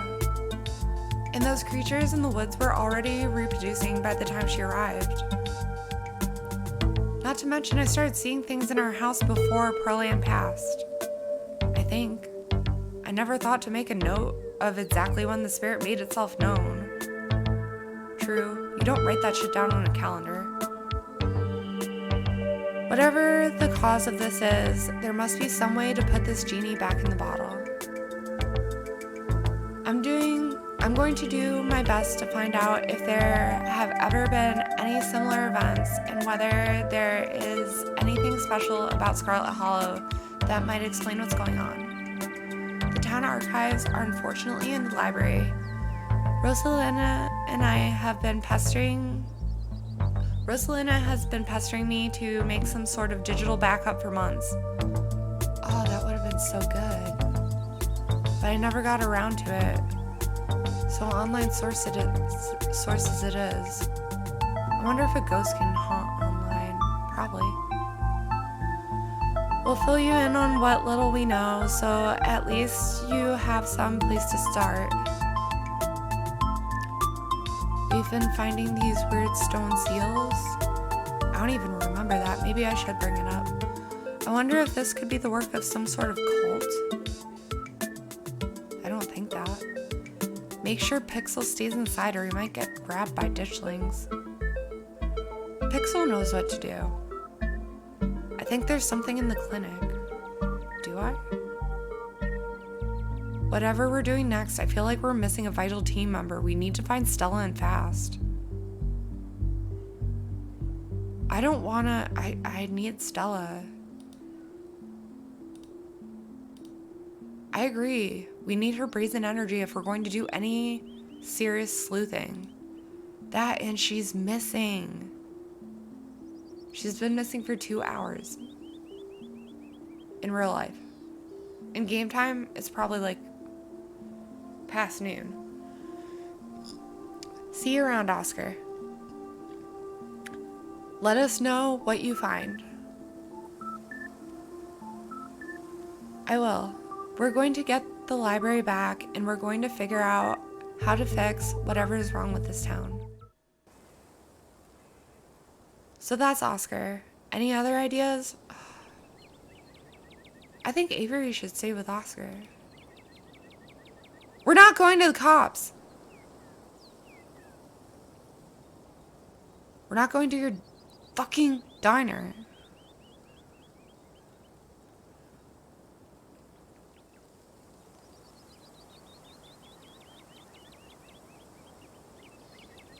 Maybe she went back to the mines. I guess there's a decent chance Stella went to find your cousin. I can't say I get it, but it's definitely something she would do. You don't see it? Oh, come on. The two of them have such a dynamic, you know? Classic cat and dog situation. Come on, I'll drive us. You follow Kanika to her van. It isn't long before you find yourself outside the Scarlet mines. Oh, look. Cops.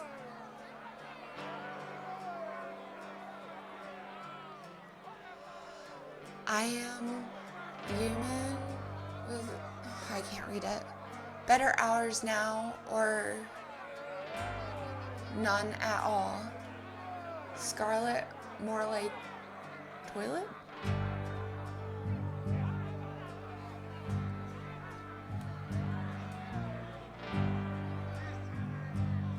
Oh my god, am I gonna be a scab? I can't cross this.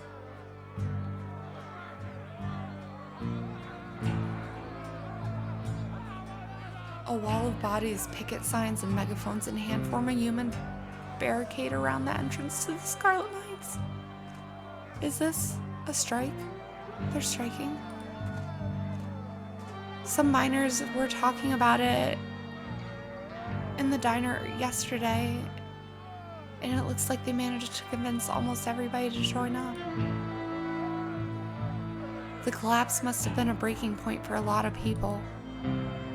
Yeah, I wouldn't want to go back underground the day after kids were trapped in a mine collapse either. I would definitely want to go. I want to get those kids.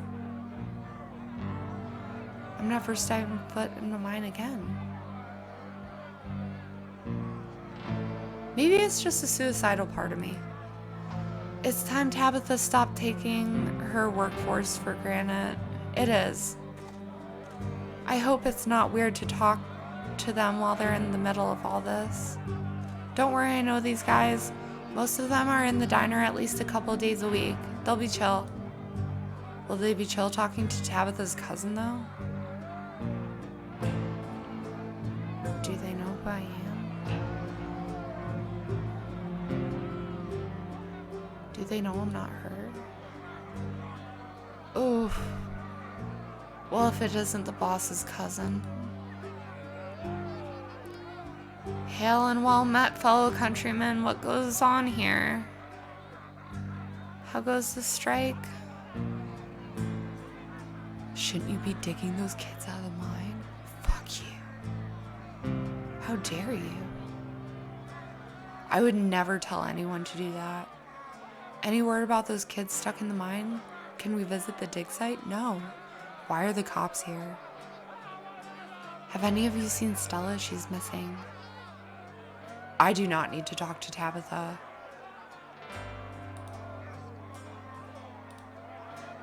The YouTuber? She's the one on all the banned from property posters, right? We haven't seen her, and we've been out here all day, so we'd know if she'd come by. We'll make sure to keep an eye out. Can't say we'll be much help, though. We'll just be standing around here for the foreseeable future. How goes the strike? Oh, I guess that was a bad thing to say. You can see for yourself, it's going strong.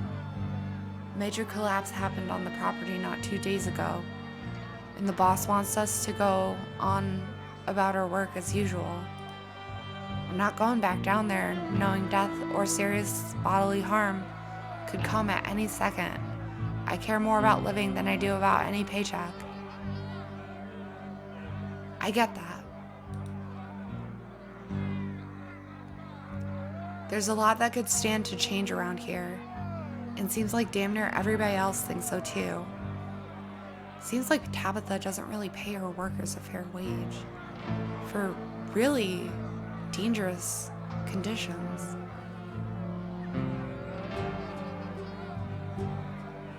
I'm not even going to read that second one. What are your grievances? Good, Tabitha had this coming. I'm behind you folks 100%.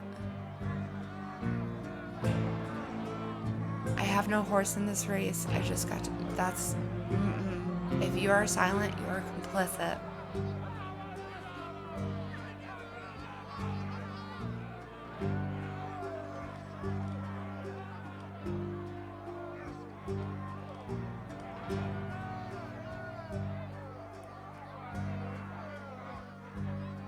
I just care about Scylla. What are your grievances? We'd like competitive pay. 8-hour shifts instead of 12 or more. Improvements to the sick day and vacation policies. That's in a thorough safety inspection before any of us step foot underground again. That collapse was way too close to the active mind for me to feel safe down there until I know for sure I won't wind up buried under 2 tons of rock. That's reasonable. This place is supported by the labor of folks who are too desperate for work to care about the conditions they work under. It runs them ragged, then spits them out when they're too broken to keep going. I've seen it time and time again. We're going to change things. There's no reason we should be treated like we're a disposable workforce. If we're the ones making her money, we should be making money too, not just scraping by. Sound like anything we're familiar with? That's a lot of grievances. Working here seems tough. Yeah. Do you think Tabitha can even make those changes up without the mines going under? Maybe the mines should go under. I'm sure she can figure it out. I'm not saying she's a bad boss. People clearly aren't happy with her, but coal's getting used less and less. And I've seen that old Scarlet house. It's practically condemned. If she has money to spare, where is it going? I really didn't peg you as someone to go to bat for Tabitha. I'm liking Avery less and less. I'm not. I'm just trying to get the full picture here. And if the mine fails, I don't see how Aunt Winnie's diner doesn't fail with it. Fuck Aunt Winnie. She's a bitch. Okay, but that's the whole problem. A single family shouldn't be able to hold an entire town hostage. The workers need a say in the business. Fair enough.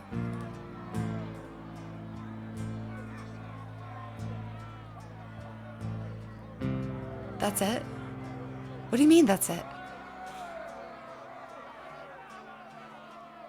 I'm behind you folks 100%. Good to hear even the boss's cousin is on our side. We appreciate it, especially if there's anything you can do to get her to start negotiating. If there's pressure from almost her entire staff, the parents of those poor kids, and her own family, this strike might be over real soon. Y'all sure we should be putting any trust in the boss's cousin? Might just be trying to get information out of us. That doesn't matter now. It's too late to stop what's already in motion. We hold all the cards. Doesn't matter how many cops Miss Scarlet sends out here. She can't scare us.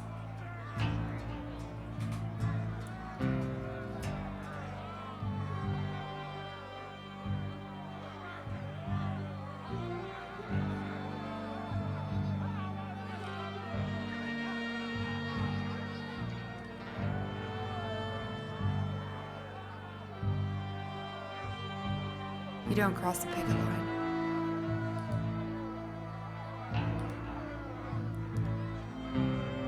That means we don't have to talk to Tabitha. That's fine by me.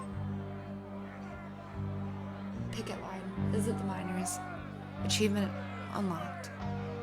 I guess that's it for the mines. Come on. I'll drive us back to town and we can figure out our next move from there.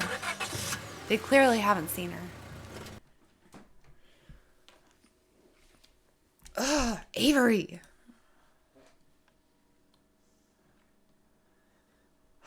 I'm not going to the diner. I'm not going to the cops.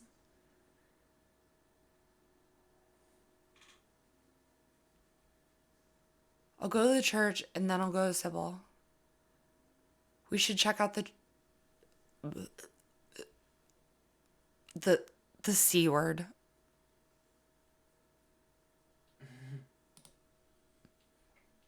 Why? Thank you, Kanika. I see what you're thinking. Stella was confronted with evidence of the afterlife, so she might try getting into all that religious stuff. It's worth checking out. I don't think so. I think we'd be barking up the wrong tree, but I guess you're right. There's no point in not being thorough. I wouldn't mind stocking up on some holy water while we're there too. Avery, you're dumb. Seems like a good idea to cover all our bases at this point. Go run a baseball field.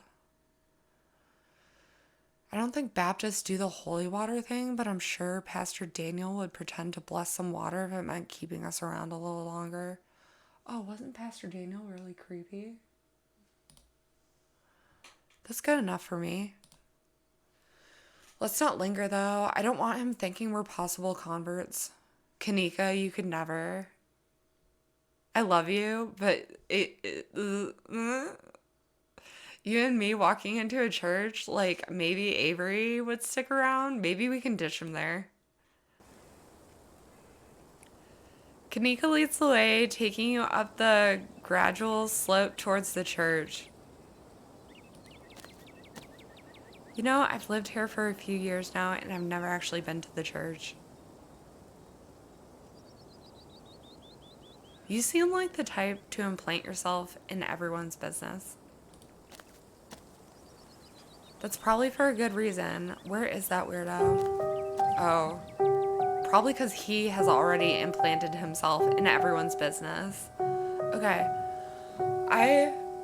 When I took those sour watermelon edibles, I drank so much water. It's been 2 hours of my stream and I really need a pre-pee break, so I'll be right back. My bathroom is like right there, and then we will continue with creepy Pastor Daniel.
I'm back. I'm back, I'm back, I'm back. And Farah was even so kind as to heat up my coffee and not refill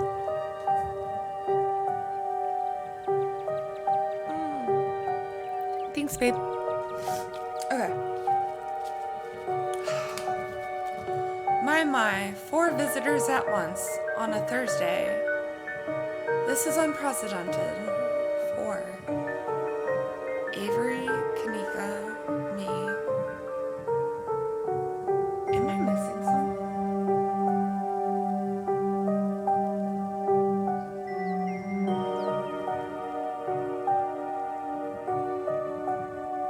Is like Jesus standing next to us?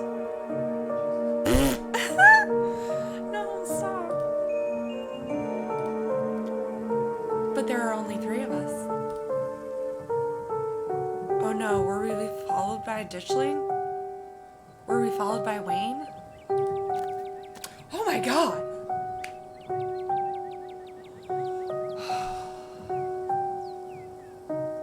I legit did not expect a jump scare. Damn.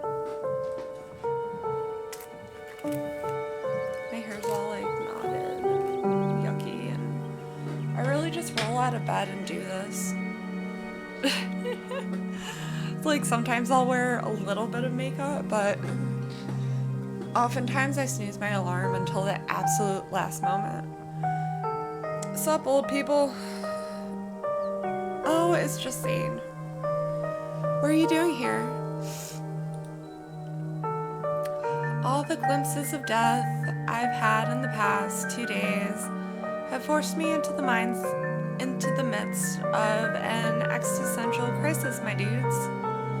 I wanted to see if faith held any answers for me. Alas, I have not yet found the solace I need.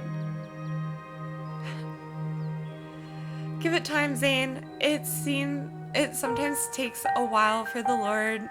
Ugh. Oh God, I don't know if I can read this, babe.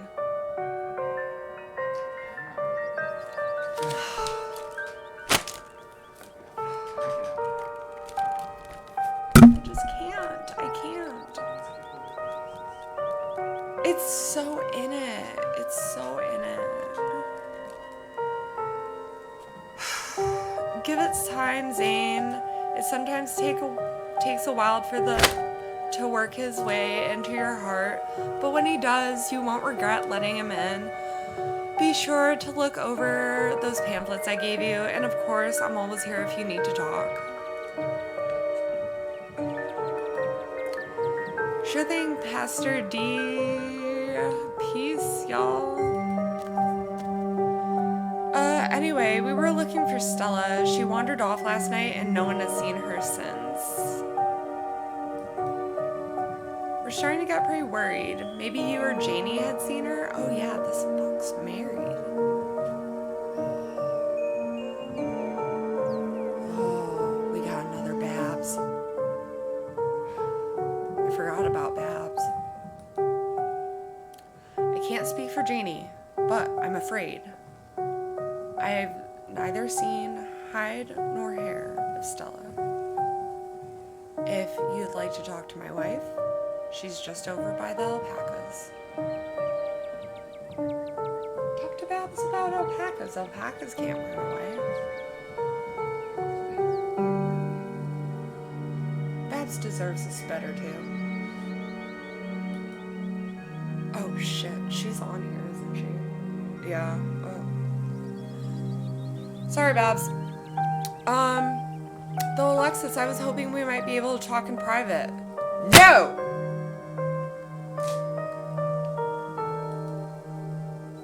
What do you have to say to her that you can't say in front of us?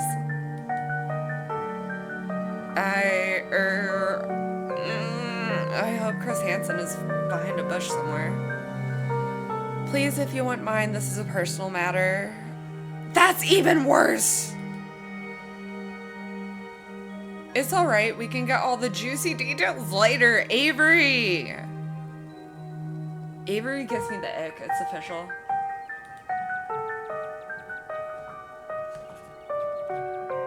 I'd rather folks not pry on this. You know how rumors get started.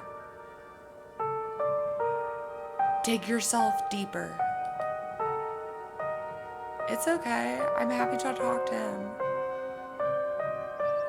Yeah, what do you have to say to me that you can't say in front of Kanika and Avery? No way, I'm not talking to you in private.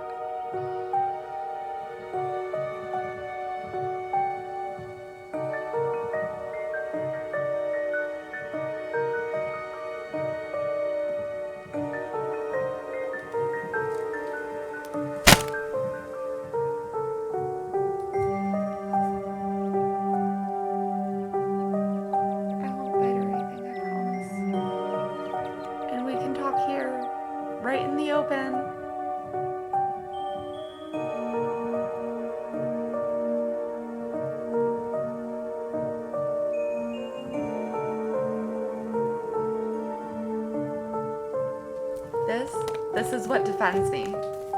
Like, go away. I'm so scared.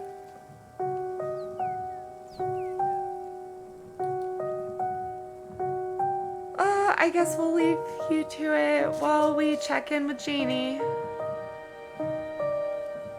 You guys are bad friends. We'll be right over there by the fence that's conveniently in your line of sight, okay? Kanika gets it. See you in a minute. Fuck you, Avery. Your friends head off towards Janie and the alpacas, leaving you alone with the creepy pastor. I had a chat with the mayor yesterday.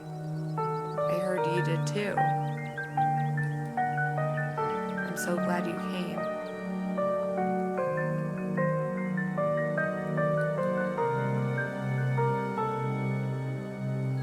Never met anyone else who could hear them.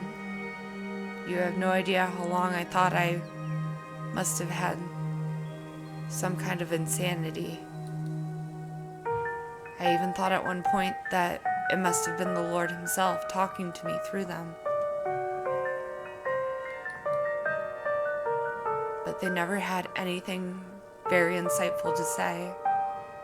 So I was disavowed of that pretty early on. sought mental health.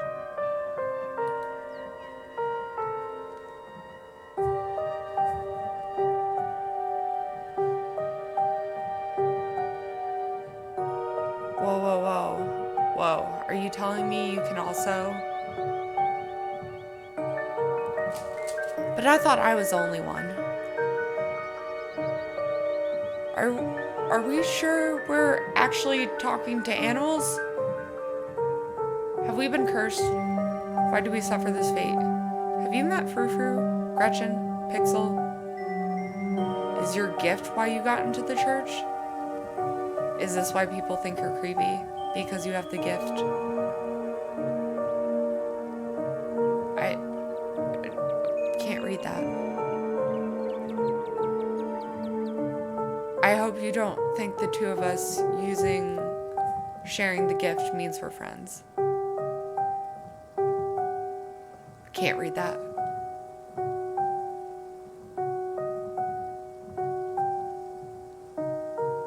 Great, the one person I've met who shares my talent is a religious weirdo.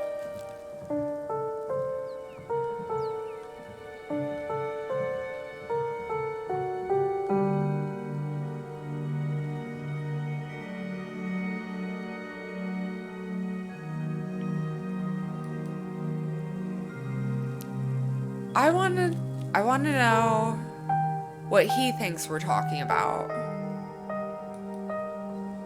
Now that I know there are at least two of us, I have no doubt.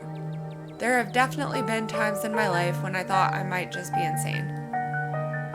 But it's so consistent and I've never exhibited, makes sense why he has alpaca, any other signs of insanity. Are you sure?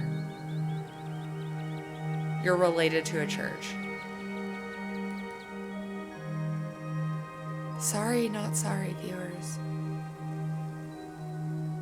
In my most doubting moments, I have considered the possibility that other entities may be using the animals to confuse my faith. But besides a particularly vicious hamster I had growing up, the most an animal has ever tried to convince me to do is give them more food.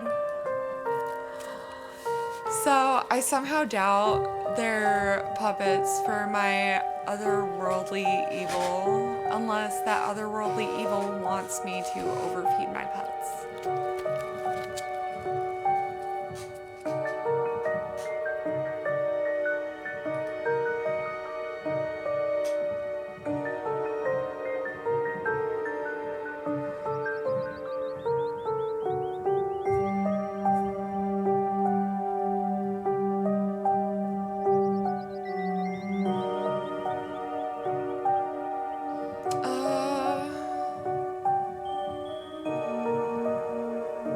Does Janie know? No, I don't believe there should be secrets between man and wife, so I'll have to tell her one day. How Catholic of you. But there hasn't been a good time yet. Building a life in Scarlet Hollow has been a difficult process, and the last thing I need to do is add the stress of her husband being some kind of circus act. That's the coolest thing about you. That's the only cool thing about you. Tulip, on the other hand, I'm starting to have my suspicions that she might share this gift. Who the fuck is Tulip? There have been some particularly nasty rats in the church lately, and she said some things that have led me to believe she might be able to understand them. Do they have a child? Tulip, come out of there. You know you're not supposed to play in the woods. Where else would a child who can speak to animals play?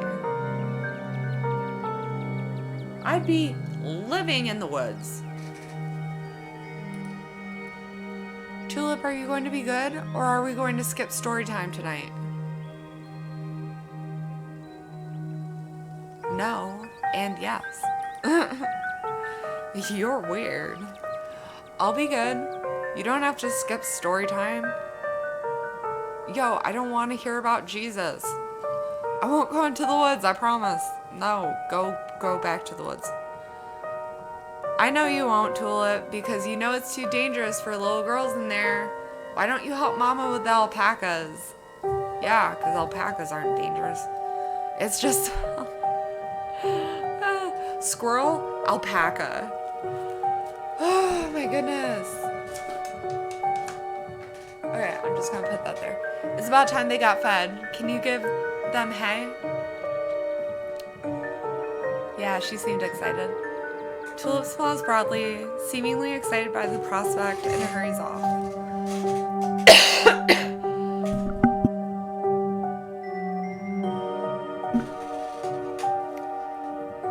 Sorry, I have a firm parenting moment just then. She's been trying to run off into the woods a lot lately, and it's really dangerous, even for adults. There's this massive trash dump not too far past the trees, but it must be at least 50 years old. So it's all grown over and looks like it's part of the landscape.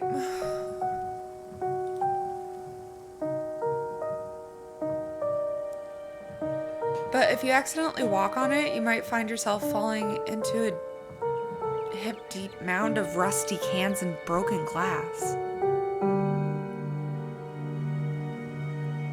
We can use that as a trap for later. Oh, Tetanus Lake. Stella told me about it.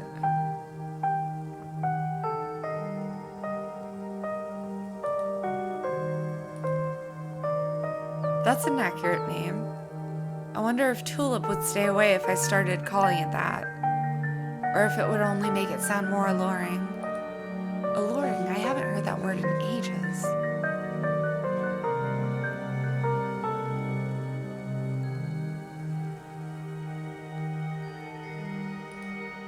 How big a trash dump are we talking about?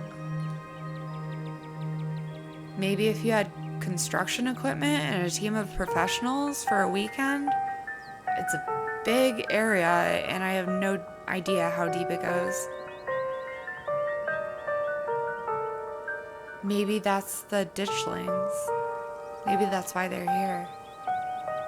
Maybe something's going to happen with it. In the meantime, I'm just making sure Tulip knows not to go near it. What were you saying about the church rats? Yeah, the rats. So you and I are used to the sort of chatter we hear from wildlife. It's usually nothing that needs to be paid attention to. But these rats, there's something so sinister about them. And they must be huge, judging by the sound of them scurrying around in there. Tulip had never shown evidence of the ability before. She's never responded to the alpacas or encouraged conversation with birds. In retrospect, she could have been hiding it the way I did growing up. Because I know she's been talking to the rats. She calls them her friends, has been drawing all these pictures of them, really ghastly things. Put a like in the comments if you I don't know, do something. Let me know if you used to draw rats growing up, because I did. And now I have a painted plague rat with an anxiety worm hanging in my living room, and it looks beautiful. I've tried to bring it up with her, but she just gets this little smile and doesn't say a word. Like, it's her fun little secret. It's all innocent enough in the grand scheme of things, but I'm pretty sure they also live out in that trash heap. And ever since she started talking about her friends, she's been trying to sneak out there. I'm concerned she's going to get hurt or catch some type of disease. Janie can't hear them. What have they been saying? They like to try to goad me into crying or becoming depressed. They watch me through unseen holes and make fun of me and try to figure out how to press my buttons. It's annoying, but it's easy enough to block out, especially when I'm praying. I don't don't think they're a good influence on Tulip, though. She's gotten quiet and secretive ever since she started talking to them. Yeah, because her dad's so open to talk to. All he does is pray about Jesus and try and keep the rat voices out of his head. Sorry. Not sorry. Like, it is what it is. Like, he's a shit dad. I'd hate to think what they'd say to her when I'm not around to hear. You're never around.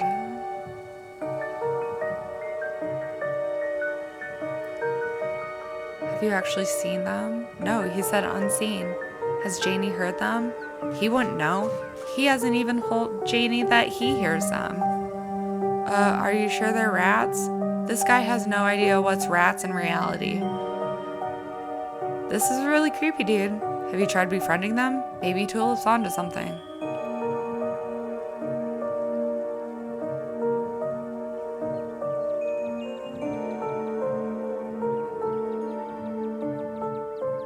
Well, oddly, I wish to choose a few of these. Have you tried befriending them? Maybe Tulip's onto something. I don't think the rats like him. I don't think he's clever enough to befriend them. Is there anything I can do to help? Maybe I could try talking to them. I would like to try. You should talk to Tulip about the gift. I'm sure both of us could have used some guidance growing up. I don't think he's mature enough to talk to Tulip about the gift. I think the best thing for me to do is to talk to the rats. That would be lovely. I'd certainly appreciate a helping hand here. You have nothing under wraps.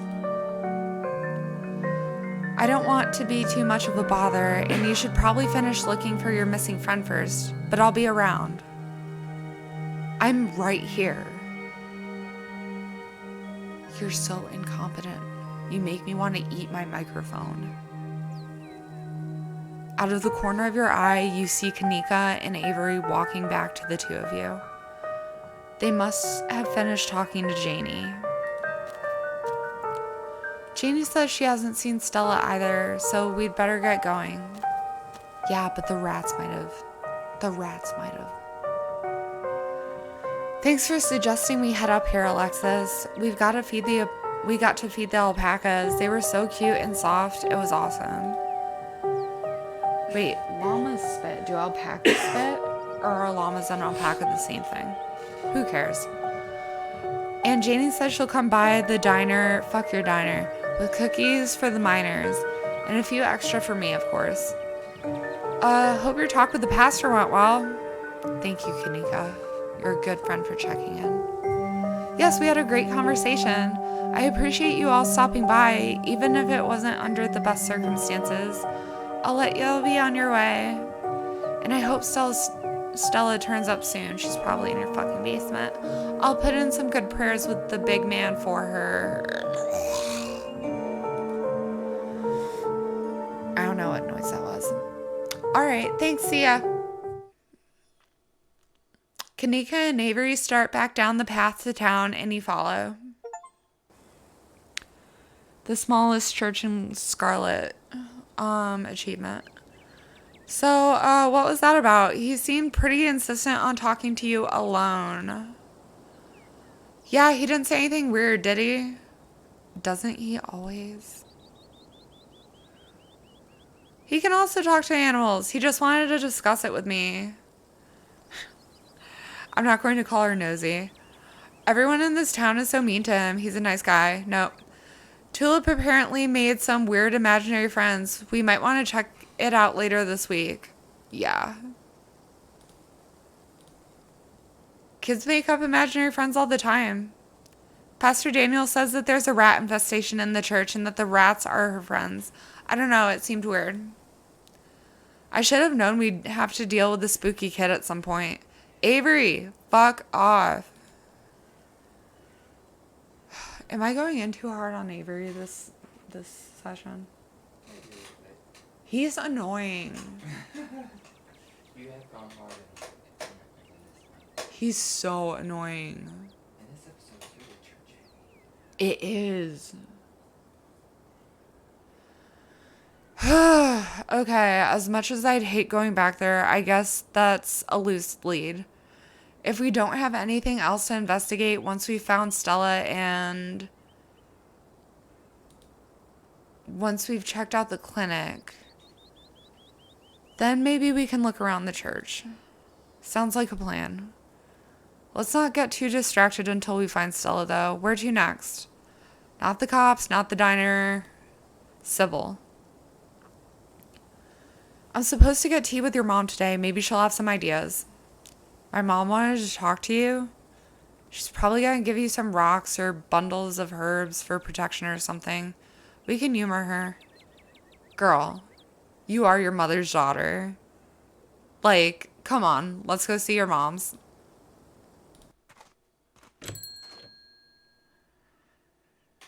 The bells of the general store chime welcomingly as the three of you enter. Kanika, there you are. You were supposed to stay in bed today, remember? No. And hello, you two. Hope you're both recovered from last night's fiasco. Sorry, Mom, it's just that Stella's missing, and Stella can take care of herself, unlike you two. You need bed rest and lots of fluids. You don't need to go running around town spreading that cold of yours. Go on, get up to bed. I'll be up in a minute with more tea. Is she going to take Kanika from me for the rest of the day? I cannot be paired with Avery. I thought you had some kind of important thing to talk to Alexis about.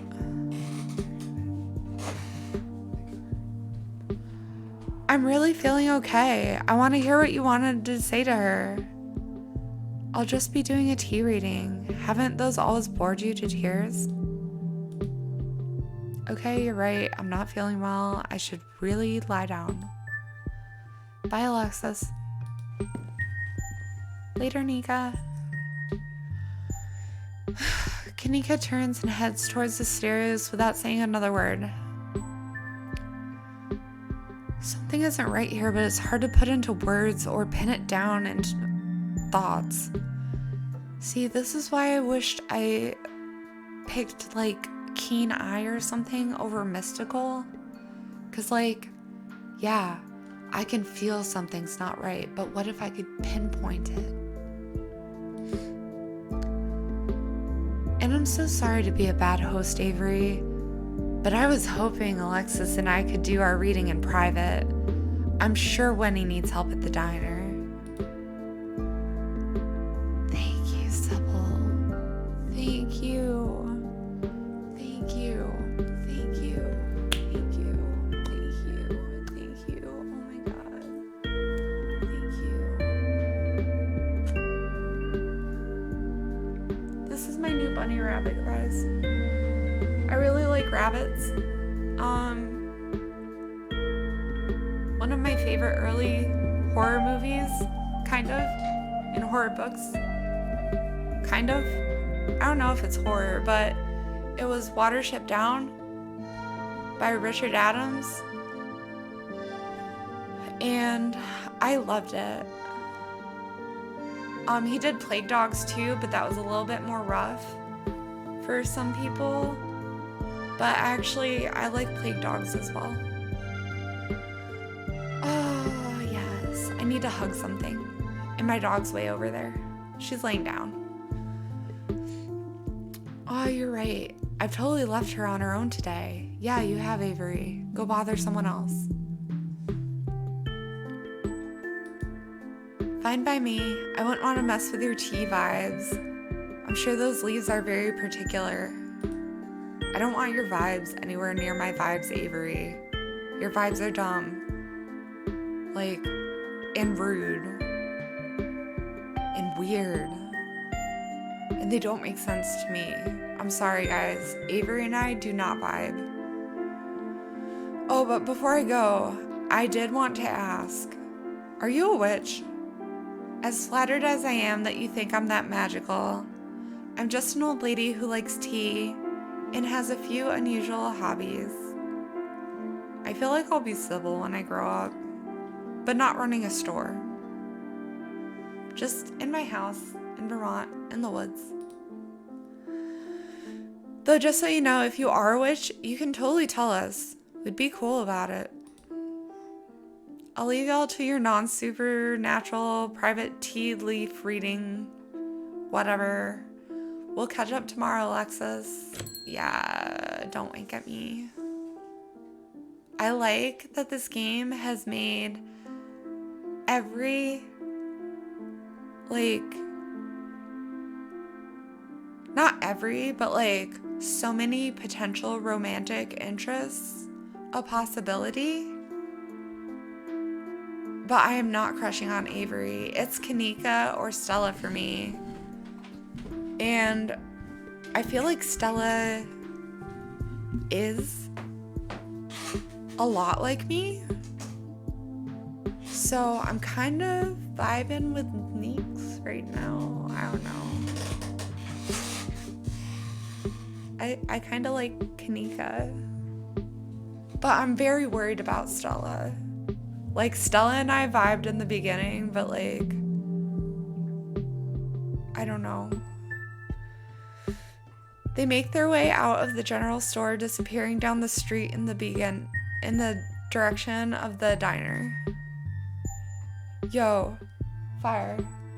Sybil got rid of Avery for me, and I was so happy I had to hug something. This was worth it. Shall we? Sybil motions towards the tea room. What am I gonna do? Not follow her? Tea is life. Shroom tea is life. Are those moth curtains? I wish you could buy things from television shows, from movies, from games. Like, just like left mouse those moth, or right click those moth curtains, and it will give you like an Amazon link to buy them. Doves, can you hear me? Please have a seat. I'll bring you a fresh cup. You take a seat at the small table at the edge of the room. It's dark here. Hey, stretchy girl. I love you.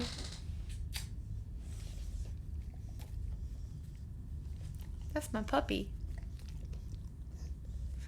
You take a seat at the small table at the edge of the room. It's dark here. Only a sliver of sunlight able to filter through the heavy curtains, supplemented by the bright grow lights over the plant in the corner. Yeah, that's pretty much my life. Grow lights. They're expensive, though. Whoa! Sybil joins you at the table and places a cup in front of you. It smells light and citrusy, with an undercurrent of decaying earth. Why does that smell so nice, though? It's the same tea you sampled with Avery at the diner on Tuesday. This is a special blend. It should help clarify some of the visions you've been getting.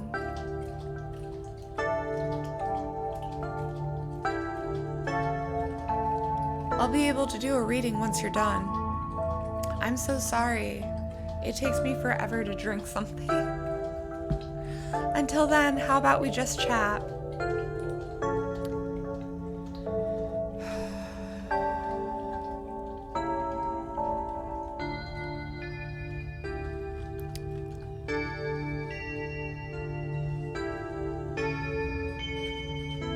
The other day... Oh, okay. Sip your tea. Sorry, sometimes I forget I'm playing this game. It's very immersive.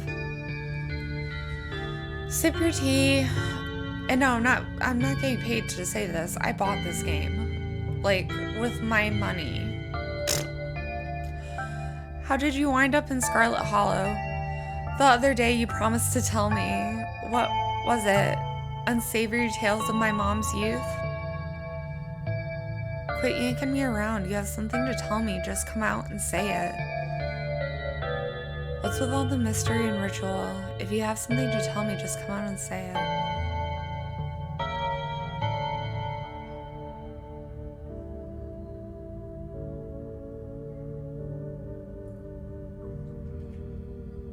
Sorry, I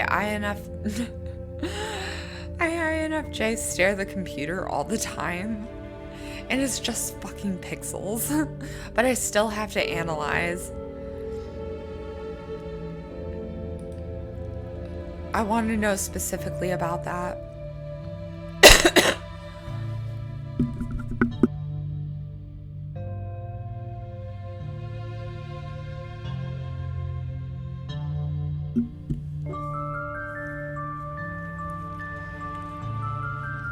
I most certainly did.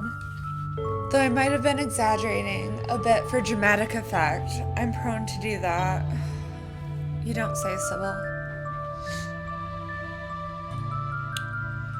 In a town this size, you get to know everybody, no matter what the age difference might be. I haven't lived in a town like that.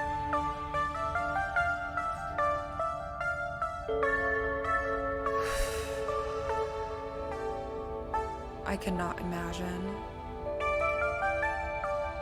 Vivian was a little younger than me, which meant I always had a certain older sister instinct about her. We should do a just talking, like you and me, on like the stark aspects, like the differences of our growing up, like South versus North, small town versus like not even city, deindustrialized city. Like, at least it used to be a place. Her family wasn't so good to her. Pearl Ann was a lot like your great-grandmother, Edwardine, which is to say she was not a very kind woman. Similar to Tabitha, but with more social grace and considerably more hatred for her fellow man. But your mother wasn't a shrinking violet either. She was just as stubborn as any other Scarlet. So her family choosing her as their punching bag made her into quite the rebel.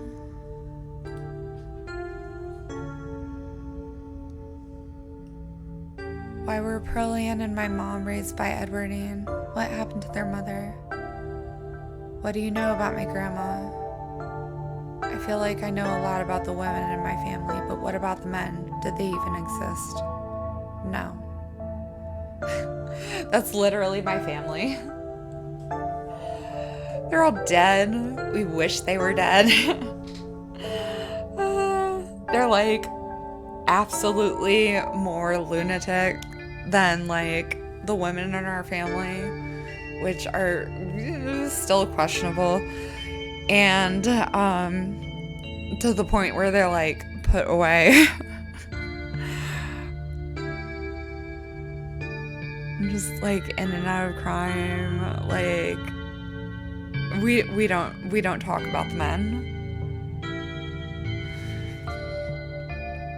What happened when my mom found out she was pregnant? Change the subject? No.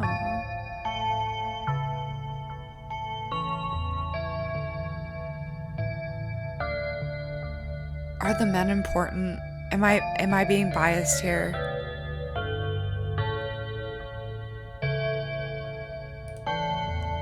Why were Pearl Ann and my mom raised by Edwardine? What happened to their mother? Their entry into this world was violent, I'm afraid.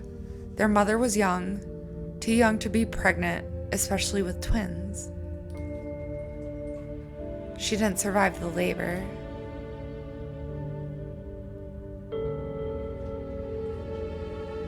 What do you know about my grandma? I'm afraid there isn't much I can tell you. I think there were two in the that generation, the eldest died when the girls were still children.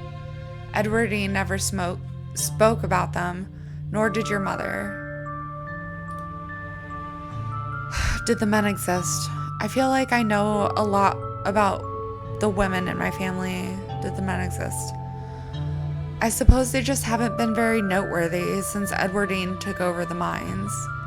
Her husband died a long time ago, and to be quite honest, I can't even recall his name.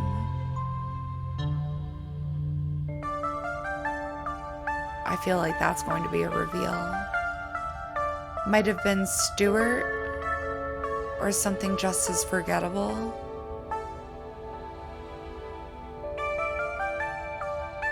Maybe Charles? From what Vivian said, her father was some teenaged fling that ended once your grandmother found out she was pregnant. I'm fairly certain it was similar for Vivian, though she was much older, and I believe she was the one who ended it, what with skipping town and all. What happened when my mom found out she was pregnant? She came to me for advice. She was distraught. It was like she'd been handed a death sentence. Maybe it was fear from what had happened to her own mother. Maybe it was something else. But she seemed convinced that she was in danger.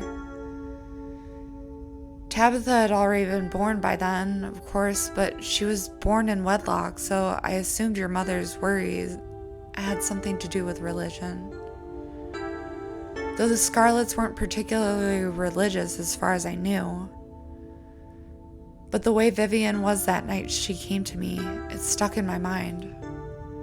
It's always had me wondering what it was about your family that made her panic so much at that thought of having a baby.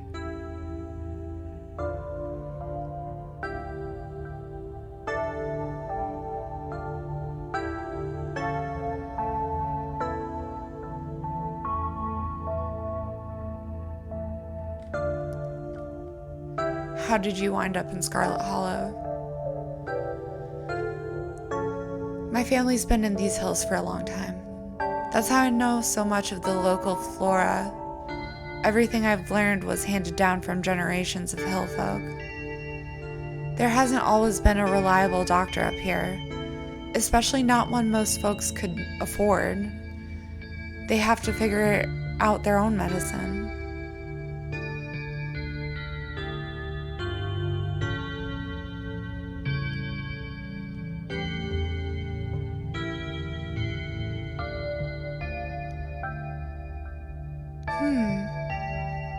Sybil, why am I being forced to drink the tea? I should be able to decide not to drink it. What's wrong with me?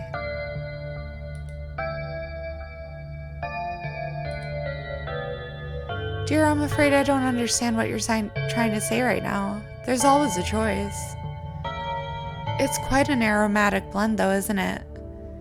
I'll take your enthusiasm for my tea as a compliment.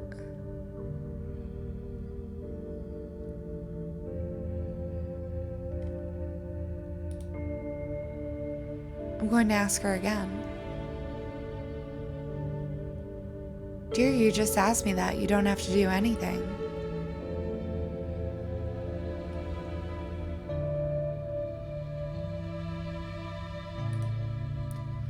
What's with all of the mystery and ritual? If you have something to tell me, just come out and say it. I'll need your tea leaves first. I have pieces of the puzzle, but the tea leaves should help to give me the full picture.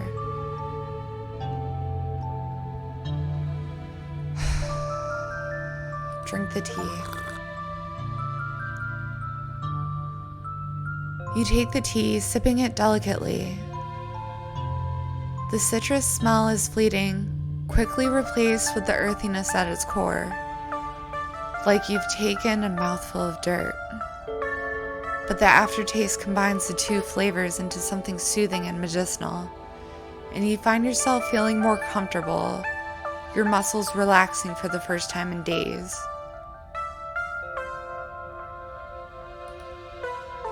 It's soothing beyond what you would expect out of an ordinary tea. There must be something magical at work in this blend. Or crushed up Valium. The tea is gone before you know it. The small cup empty, save for what's left of rehydrated leaves coating the bottom. Oh, good. Glad you found the tea palatable enough to drink. It should do you some good. It's one of my more medicinal blends. Like pharmaceutically medicinal. You never expect the almond mom graduated to rich witch grandmother, cottagecore witch grandmother, to still have a few Xannies lying around. Now on to business.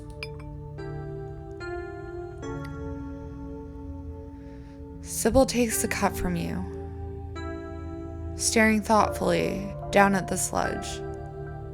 Wait, let's go back to that last thought. There's nothing wrong with, like, sage and cottagecore and weed and also pharmaceuticals. I think combining the two in moderation is an excellent healing device, along with competent therapy. Okay. Sybil takes the cup from you, staring thoughtfully down at the sludge. Oh dear, this doesn't bode well. Are you going to go all Trelawney on me? You've got just about every warning that can fit in the bottom of a cup. Cross, kettle, hourglass. Has a kettle come up in this game before? Did I watch a funny compilation with like a cat getting stuck in a tea kettle?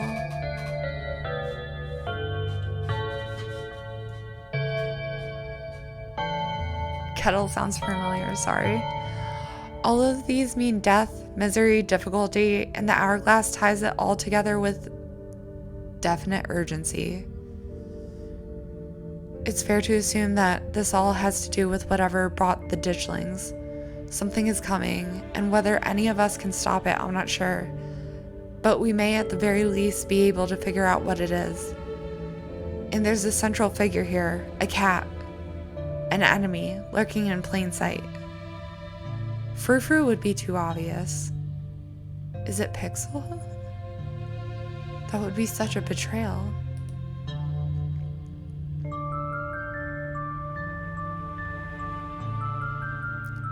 The cat could be Tabitha.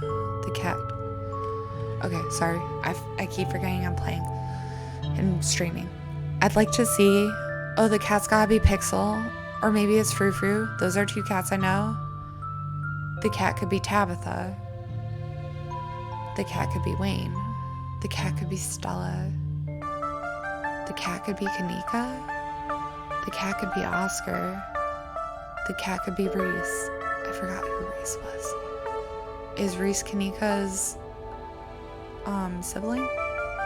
The cat could be Avery. The cat could be Avery. The cat could be Dr. Kelly. She's been nothing but hostile since I've met her. The cat could be Dustin. What the fuck? No. The cat could be Pastor Daniel. How do I know you're not the cat?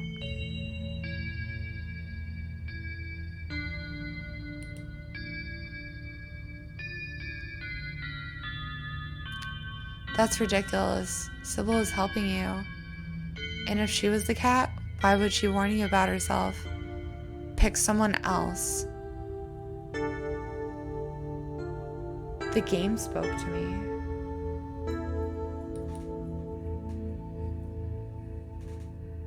That isn't you, though, is it? Ignore it and speak your mind. How do I know you're not the cat?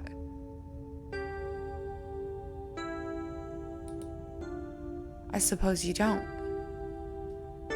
Though I'd like to think the cat wouldn't exactly warn you about itself. Still, you can't rule anyone out, even the old woman with the tea obsession.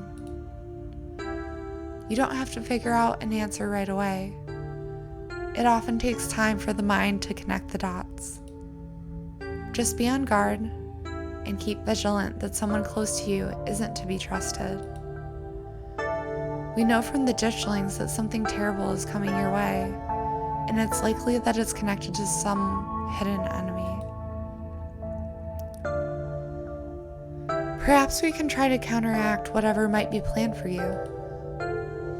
Judging by what you told me last night, those stone carvings, seals, whatever you want to call them, I think it's likely they have something to do with this. Until the cat reveals itself, it seems like your best course of action is to seek these carvings out, piece together what you can from your visions, and arm yourself with information.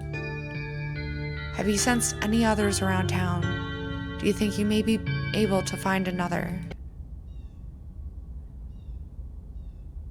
Your thoughts drift to that door yesterday, the one that seemed to draw you in, urging you deeper into the clinic. Even just remembering it is enough to tug at you, compelling you to return and open it to see what's on the other side. You can find Stella later. Maybe you can even find her there. What's important now is finally seeing what's hidden in the clinic.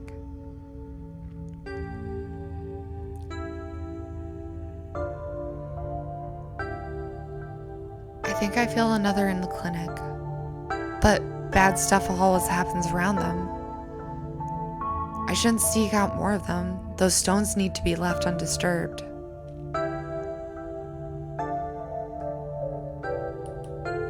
But bad stuff always happens around them. Maybe she has something to keep us safe. What happens around those stones might not be anywhere close to what could happen if we let the danger encroaching on both you and this town act unopposed. The ditchlings are multiplying every day. This is all going to come to a head, and it may just be a question of how prepared you are when it comes.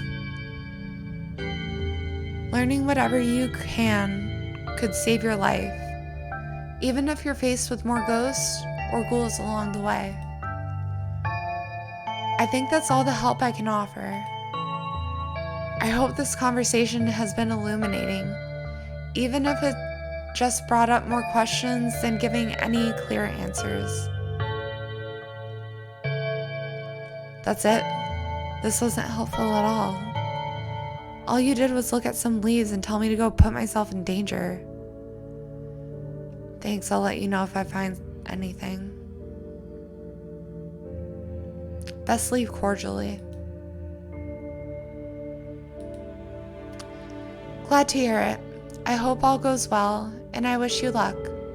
Hopefully you won't need it. Thank you again for humoring an old lady and stopping by for a chat. With a small grunt of effort, Sybil gets up from the table, and you're escorted back to the door. I want those curtains.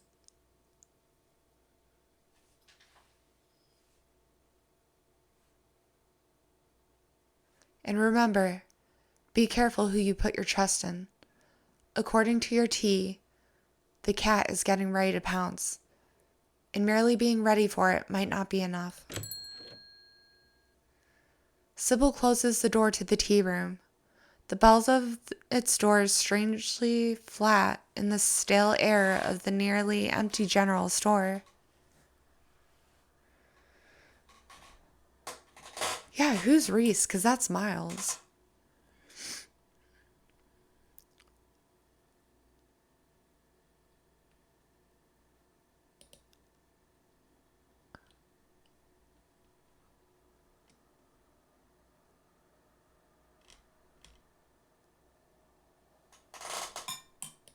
Is your mom a witch?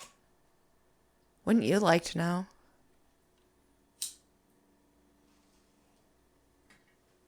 Can I trust her?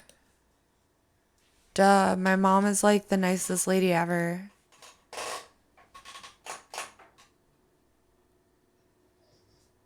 You see any weird rocks around town? Yeah. You.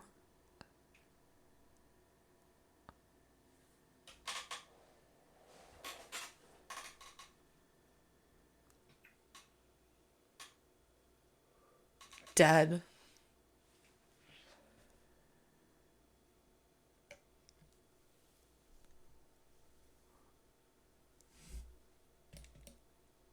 He smirks. Clearly this is a very sick burn, and you should feel bested by his wit. I do.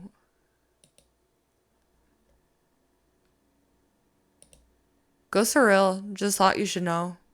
Yeah, I know. I've seen tons of videos of ghosts doing stuff on the internet. I'm not 12. You literally look 12. How old are you? So, Kanika has a cold, huh? That's what she says. She's just trying to get off work again. Like, I didn't have anything better to do all week while she sits in her room watching anime. I love you. Says the guy in the Goku pants. Burn him back.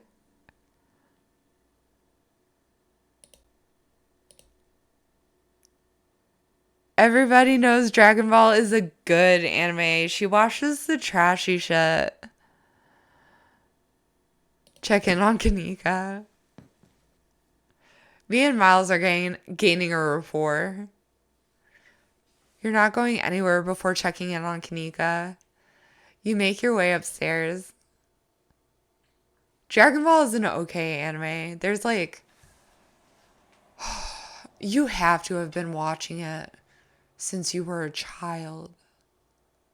Since you were a child.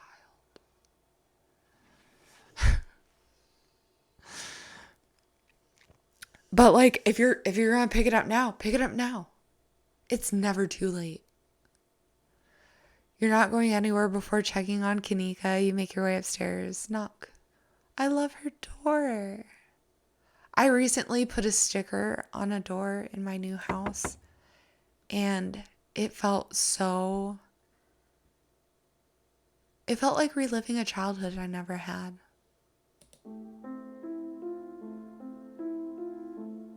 Mom, I really don't need any more tea. I think I'm just going to go lie down for a while. I'm not your mom. Oh, Alexis, what's up?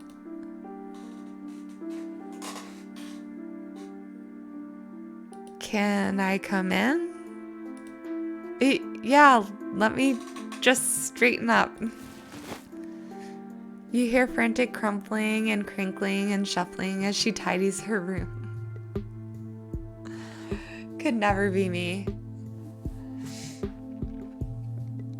I am like, I think it's the mental illness, but I'm literally ready for like a wellness check at any point. So my house is always like semi-well put together. Okay, come on in.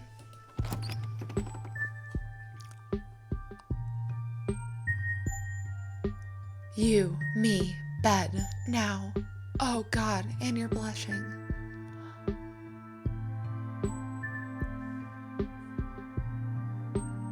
And my mic's on. And my inside thoughts are outside. I'm gonna have to learn editing a lot sooner than I thought. Kanika's room is the sort of place that's stuck between the past and the present. Faded stickers from her childhood line her bookshelf. Boxes and boxes of packed belongings sit in the corners of the room. I don't usually have people over. Don't judge me too harshly for the state of the place. Tip: dialogue options marked romance will start a romantic arc with the character you're talking to and will lock you out of romantic arcs with other characters. I need to stop being a fuckboy.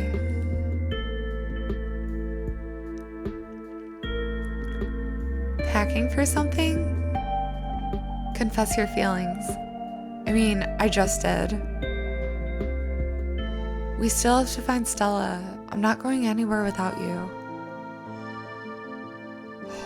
It just says confess your feelings. I'm going to investigate the clinic. You should come with me. Oh, I am so torn. I'm so torn.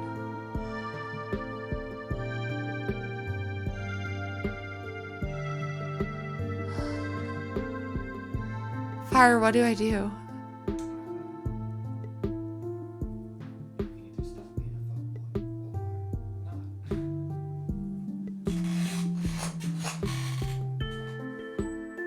What if she doesn't like me back? I mean, I blush. That doesn't mean anything.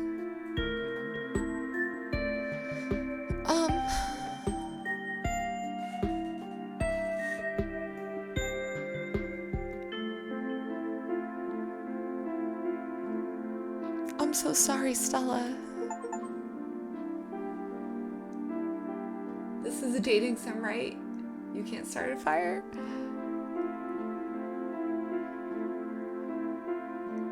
Oh, we have only known each other a few days.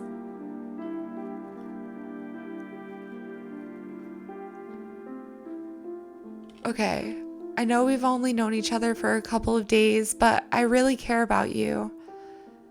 I guess I just wanted to let you know. You deserve better than what this town can give you. I want to protect you. That sounds so fucked. Do you like me? You know, like me? Is there a way I can go back? Because all of these are so cringe.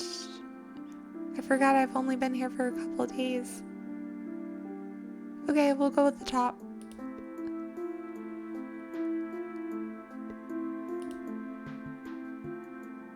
Kanika's eyes dart away as her cheeks flush. Do you really mean it? We just met.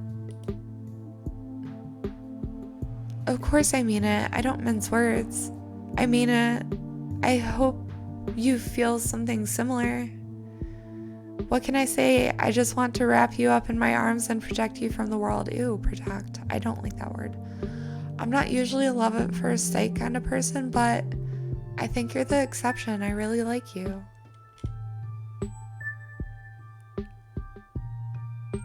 I mean it.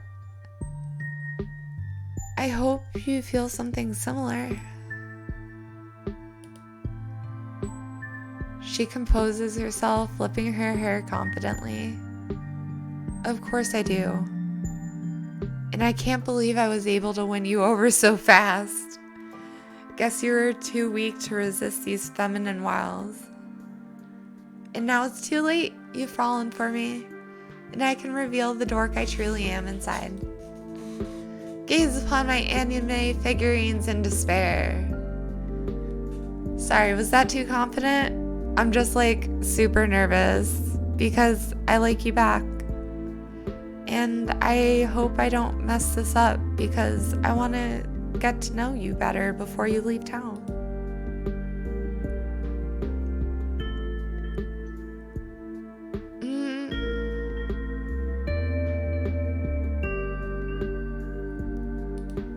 I can't believe we both feel this way about each other. I can. She reaches forward to hold you in her arms. She's beautiful.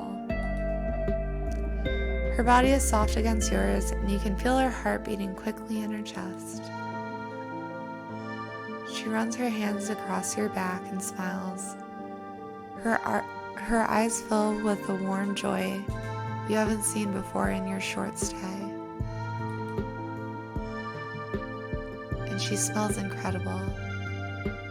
Her sleek braids exude a perfume of warm coconut, and an aroma of flowery cucumber wafts from her skin. the scent melding to create a sweet tropical bouquet. After a long moment, you pull away, your hands slowly letting go of each other as the two of you stare into each other's eyes.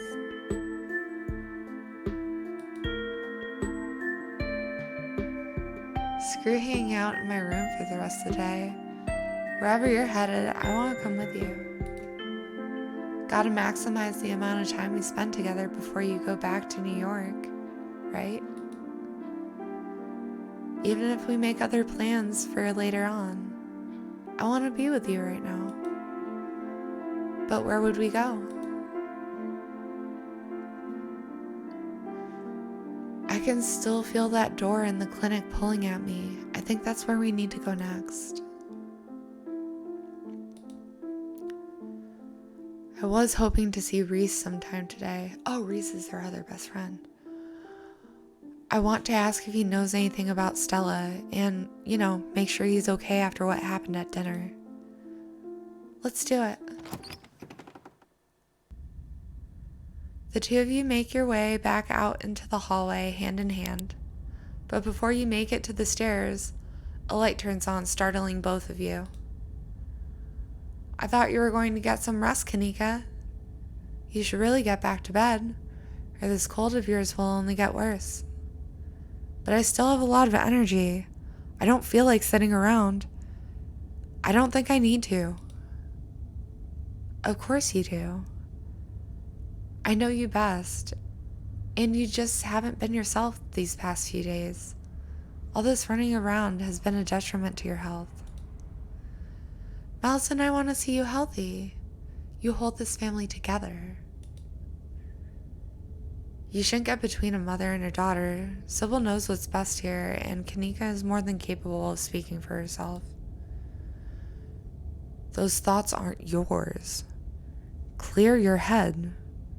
Something isn't right here.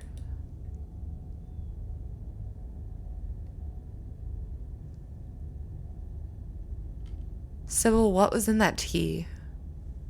You manipulative hag, Kanika, don't buy any of her bullshit. Lady, you are being really creepy. Sybil, you can't expect to control your adult daughter like this. I don't even think Kanika is sick. I think you're making it up to control her. Let's just go, Kanika.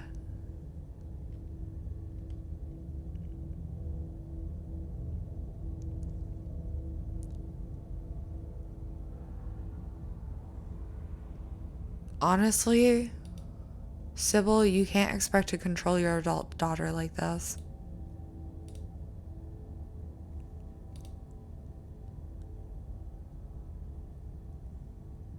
No, I've been neglecting the general store, and I let Miles run off the other day.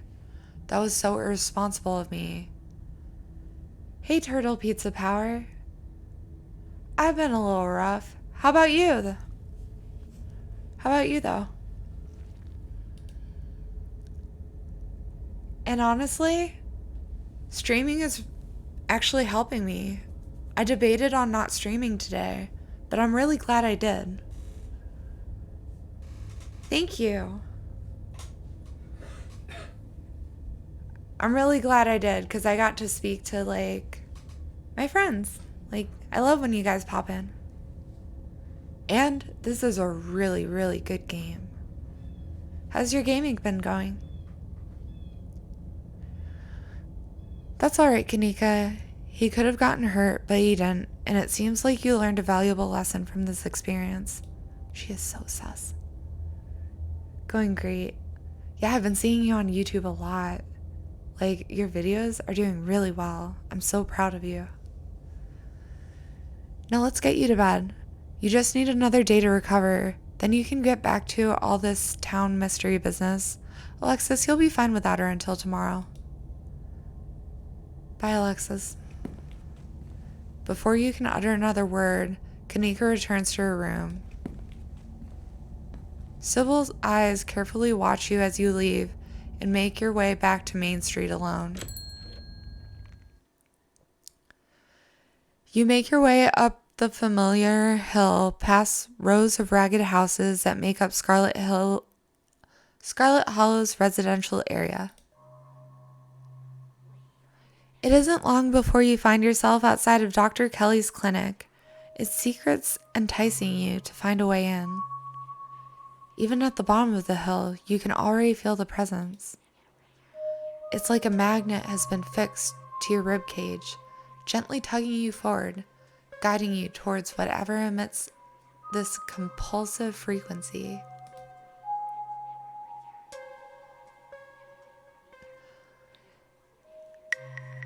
Ask a woodland creature how'd they get into the house. Yeah, there's a raccoon. You glance around, eyes trained on the underbrush. A flash of his striped tail grabs your eye immediately. Can I help you, Buster? Hey there, if you were trying to break into that house at the top of the hill, how would you do it? What, just because I've got little hands and go through people's trash, I'm supposed to know how to break into places? There's a hill that'll take you right to that big flat roof thing. Sometimes the human leaves windows open up there and I go inside. Don't tell them, okay? I like to sleep in their big piles of clothes. It's one of my few joys in life. He leaves as you turn back to look at the clinic. You have your way in.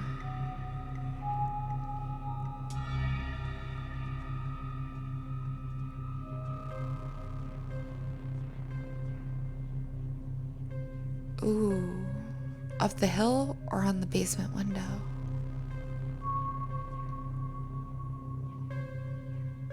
Oh, if you go in through the top, you have to go through the whole house.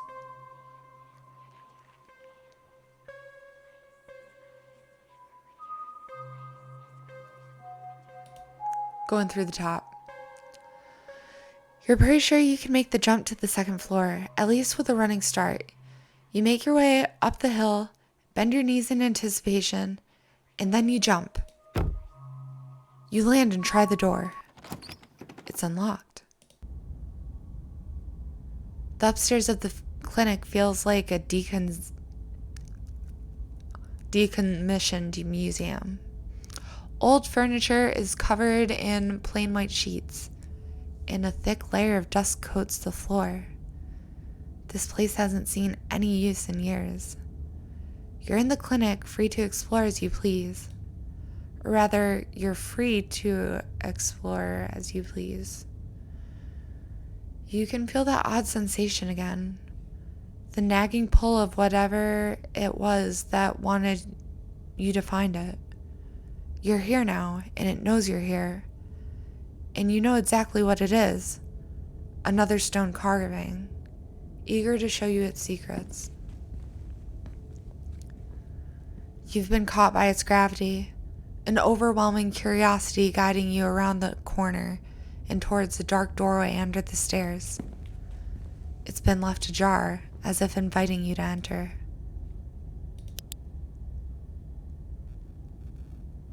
The lights click on. You're in the morgue. Alexis? What are you doing in the morgue? Vampire! Have you seen Stella? You haven't seen Stella around, have you? She's been missing since last night. Oh my god.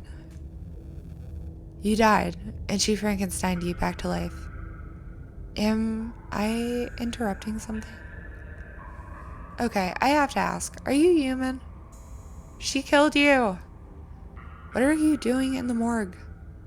I'm just gonna pretend I never saw this.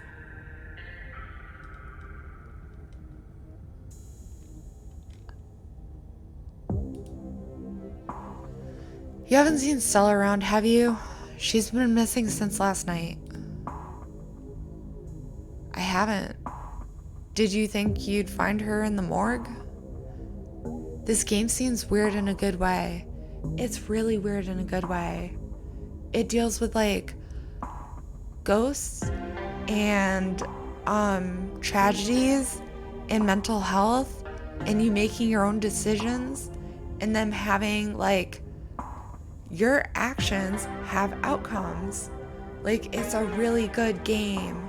It's such a good game. It's called Scarlet Hollow. You should look it up. It's really cheap too.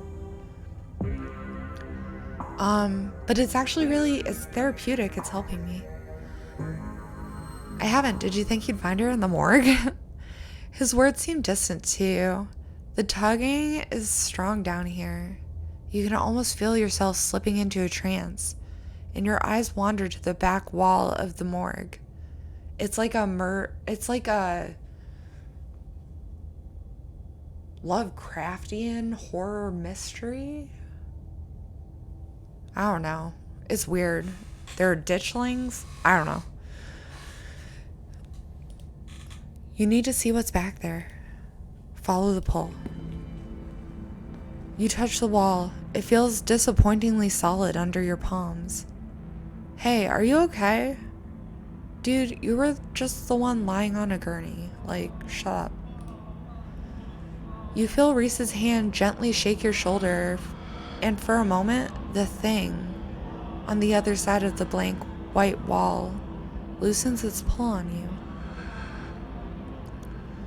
You kind of looked possessed for a second there. You good? Make him understand. I'm never drinking Sybil's tea again. Use your words. Don't let this fervor consume you. Be present in this moment. You inhale deeply and take in your surroundings. You can't help but notice that one of the body storage drawers is labeled Pearl and Scarlet. Examine your aunt's body. The mines had a stone carving the other night, as did Oscar's house yesterday. They've been giving me visions, and I can sense one on the other side of this wall. I need to see it. Why wall? Need see thing, but wall stand in way. Let me inside. There's some kind of magic shit going on, man, but it's telling me I need to get behind that wall. I need to get behind that wall.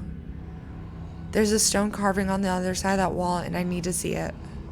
Okay, keep your shit together. The mines had a stone carving on... Excuse me.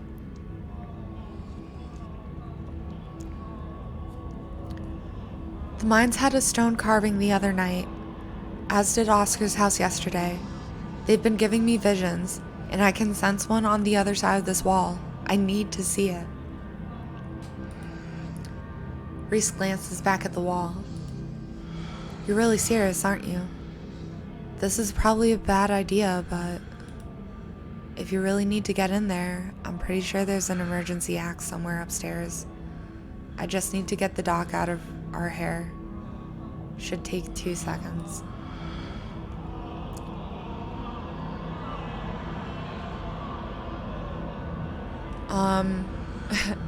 Get the doc out of her hair? I would like to explore that. Yeah, if I say I'm sick and need something, she'll drop whatever she's doing and do it for me. Surefire way to get her out of the house. And most of the time it's true anyway.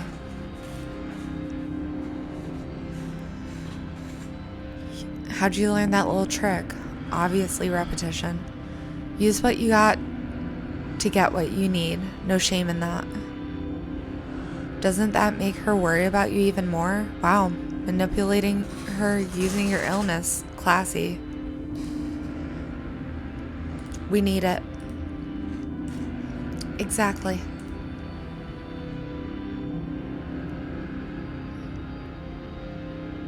Yes, please. Axe now. Wow, you are super desperate about this wall. Be right back. He strides past you, his long legs moving swiftly. I always wish I had longer legs. I got short little legs. He seems excited, his usual dour demeanor replaced with an uncharacteristic pep when faced with the prospect of sneaking around and tearing down walls. Reminds me of your brothers. They're so docile until I, get them to fuck with him. You hear this soft voice, and they're twins. So I get Fire's younger twin brothers to just like leave him and run off with me. So he's got to chase 3 people in 3 different directions, and we all have a made-up point. It's so fun. Probably not for him. Not for, he said not for me. You hear a soft voice filtering in through the open doorway at the top of the stairs, a hoarse, sickly edge added for effect as he speaks to his mother. Hey, Mom? Sorry, I burped. That was meant to be a cough, a gentle cough. Reese, I didn't know you were awake. I still feel like shit, but I think I can finally try to keep some juice down. It looks like we're all out though. Really? I thought I'd just pick some up. Cue Reese pouring all the juice down the drain. I've got an errand to run on Main Street anyway. I'll go pick up some orange juice and some ginger ale too. Why would you pick up orange juice? It's so acidic. That would be awesome. Sorry to ask. I know you're probably busy. It's no problem. It doesn't take long. Don't do anything too strenuous while I'm gone. No taking access to walls or anything. Just lie in bed until I get back. Thanks, Mom. I'll take it easy. You hear her footsteps move down the hall, then the front door opening and closing. It worked! The theatric rasp had left his voice, excitement rising in its place. Come on up. We don't have long until she's back. As you step out of the morgue, you relax.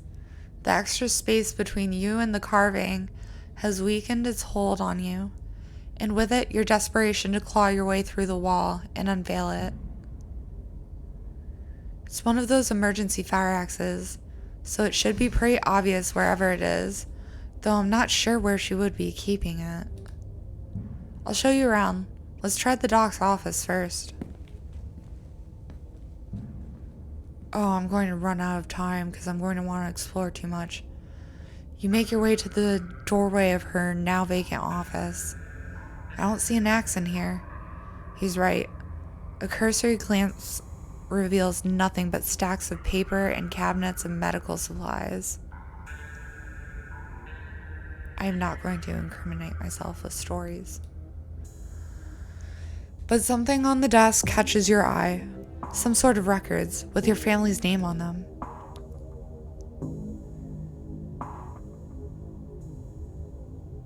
I need the axe.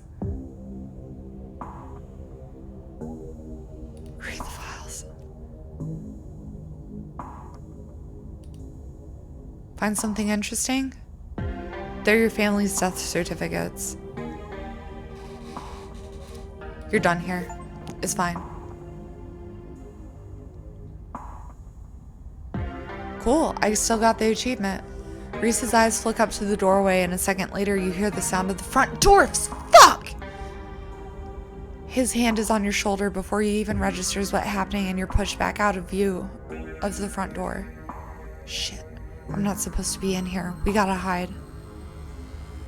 He hurries to the closet. Pastel berries. Hi, how are you? I'm making it. How are you?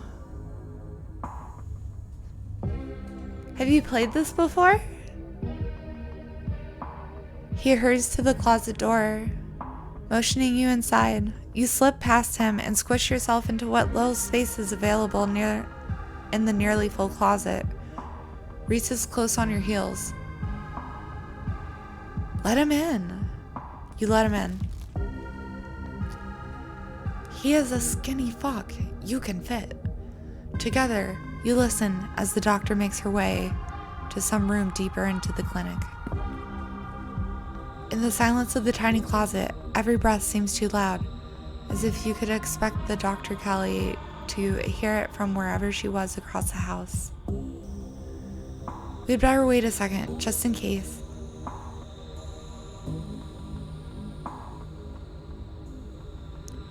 Keep your distance. What even? tired. No, I haven't played this game yet. Maybe next month. I would really recommend it. It's like... I don't quite know how to describe it, even though I just did like 10 minutes ago. It's really good for mental health. And it's still kind of like a true crime horror game. I'm tired too. Maybe we can be tired together. Here, I'm gonna do you an ad. Ban? What? No. Oh, I'm already following you. Huh? The two of you stand in tense silence, both cramped into the suffocating closet, taking shallow breaths as if she could hear you breathing from the other side of the building. What do you usually like to play? Pastel berries? But the footsteps soon return. Dr. Kelly makes her way back towards your hiding place, creaking floorboards broadcasting her location all the way to the hallway, just outside your hiding spot. The footsteps return. They get louder, approaching the open office door, and then they stop. Much to your relief, she opens another door, leaving the main clinic. We're in the clear. We've probably only got a minute or two until she comes back, so let's make it count. The medical supply room is probably our best bet. He's probably right. If any other room in the clinic is likely to have a fire axe, it's probably the room full of chemicals. This way. He motions you down a hallway, slipping through the slightly ajar door of what you assume to be the supply room. Yes, there it is. Keys. Here we go. He rushes over to the cabinet that contains a bright red axe, pulling the glass door open. Your axe. Pastel berries, but I watched several players watch it before last year. I like to play Telltale games such as Walking Dead, Game of Thrones, and The Wolf Among Us. I played The Wolf Among Us. Did you know they're coming out with The Wolf Among Us 2? I cannot wait. I'm so excited. Have you played? I like to play. Yeah, you played The Wolf Among Us. Are you going to play The Wolf Among Us too? Now we can... Reese pauses, turning to listen intently. That was the door from the house. Come on, if we hurry, we can get you back downstairs. I'll run interference. Go downstairs, quick. You can hear her approaching now. Floorboards creaking in the hallway on the other side of the office. Pastel berries. Oh yeah, super excited. Absolutely will, 100%. Me too. I can't wait. Yo, do you stream your gameplay? I'll watch you play. Like, once I'm done with the gameplay. I don't want spoilers.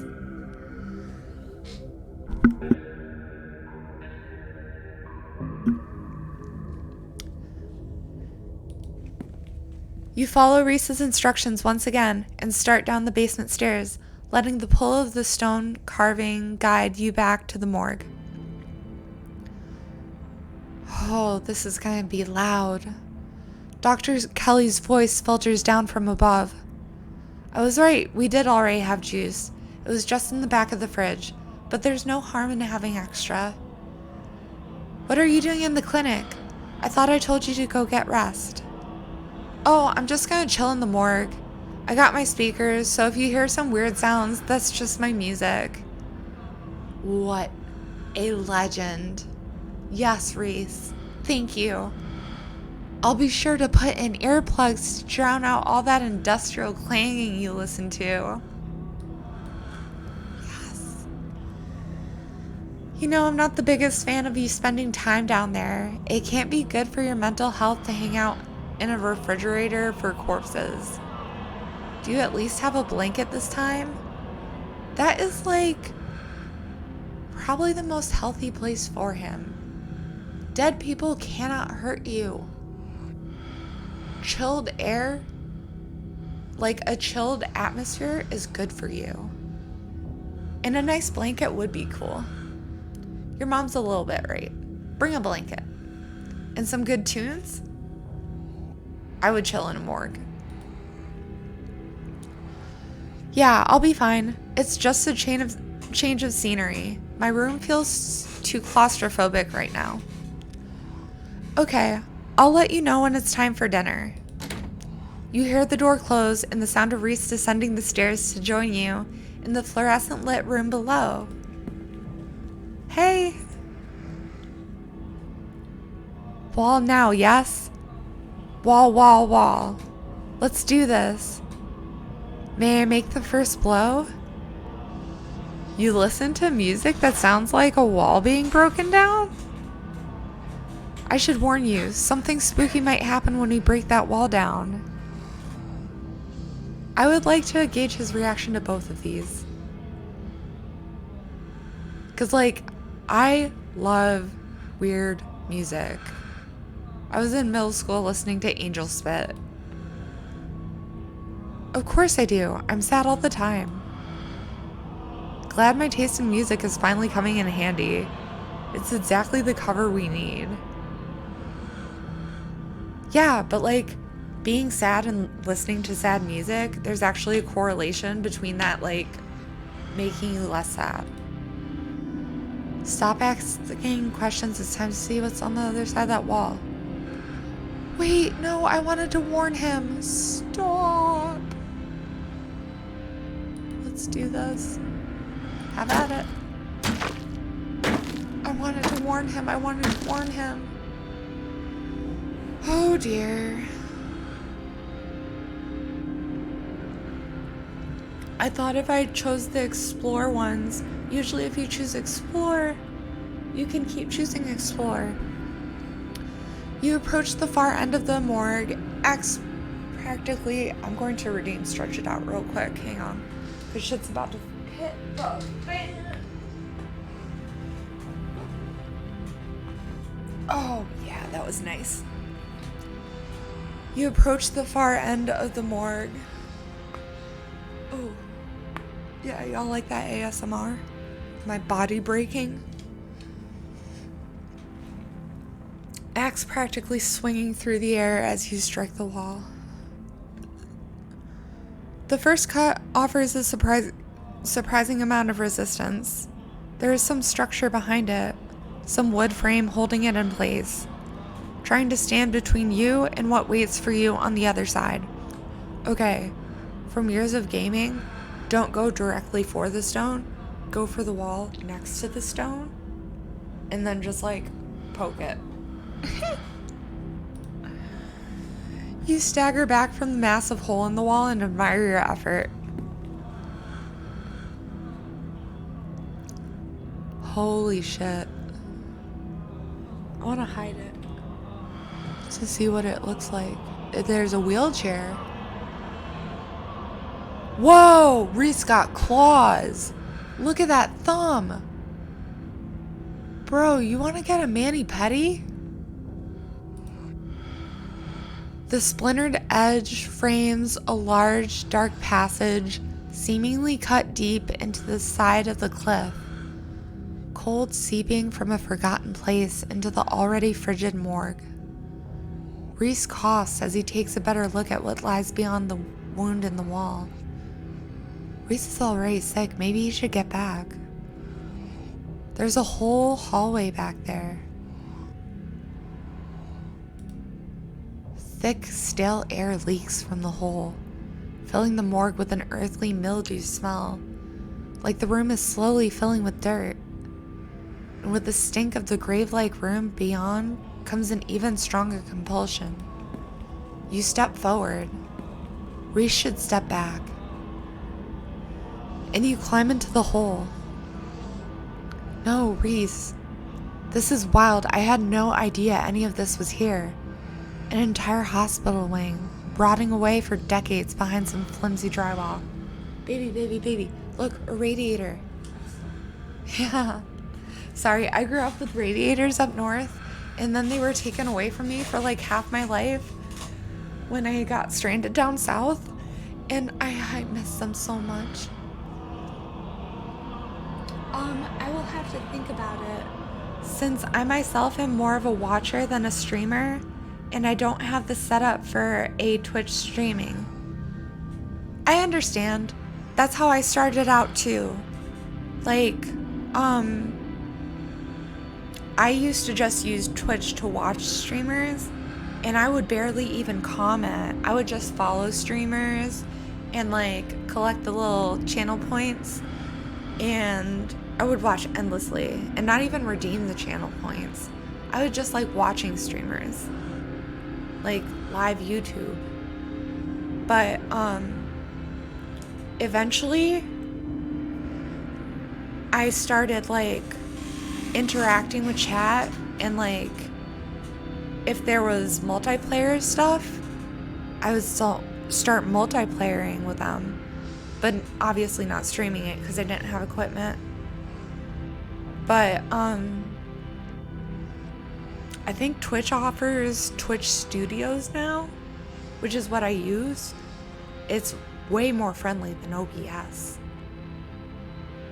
and Streamlabs if you ever do want to get into streaming, because the games you play, they're so good, and I think you'd be so good at streaming for some reason. I don't know. I know I just started talking to you. Yeah, I did. It is very therapeutic. Like, even when I am tired and not feeling very well, like, streaming helps me connect with people like you. And that makes me feel better. But to each their own. And if you want to get there someday, I hope you do. And if you're cool with watching, I think that's cool too. Why is this place hidden away? Someone doesn't want us to find these carvings. I wonder if it's whoever put them here, or if it's someone else. The thing we're looking for is just up ahead. I'm probably going to pass out when we find this thing. Don't be too worried about me, I'll be fine.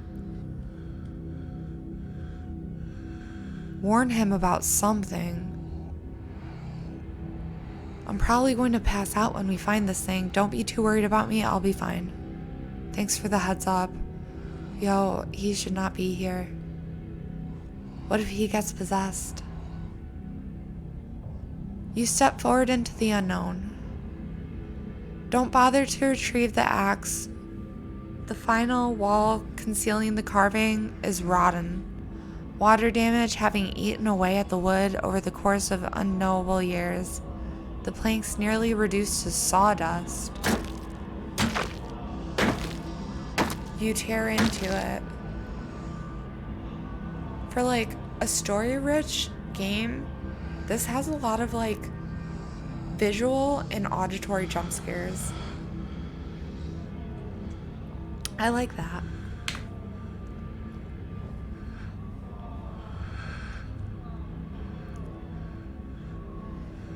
Enoch, I thought you weren't going to come. I was worried you'd leave me here forever.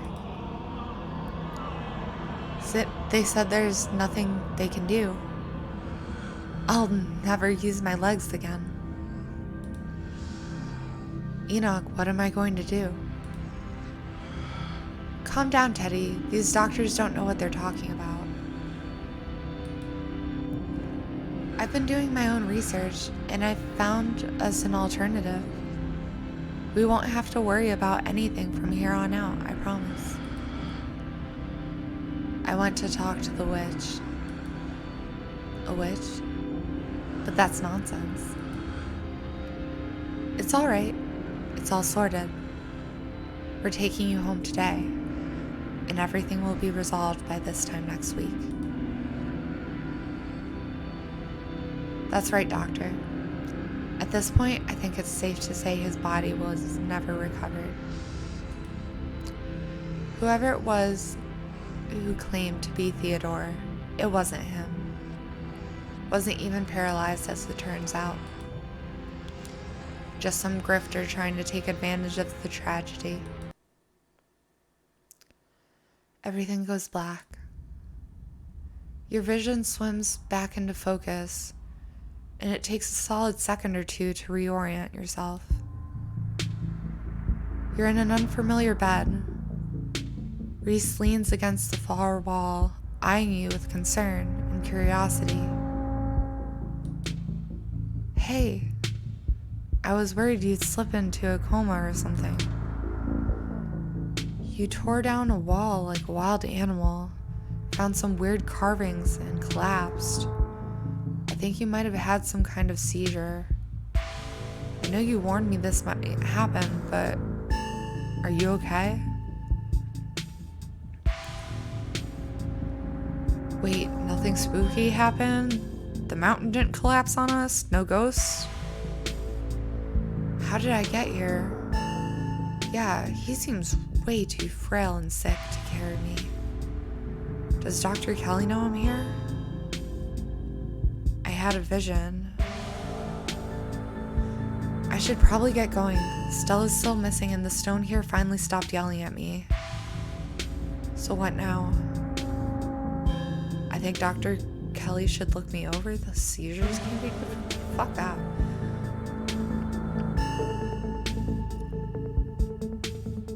How did I get here? I carried you? You're stronger than you look, kid.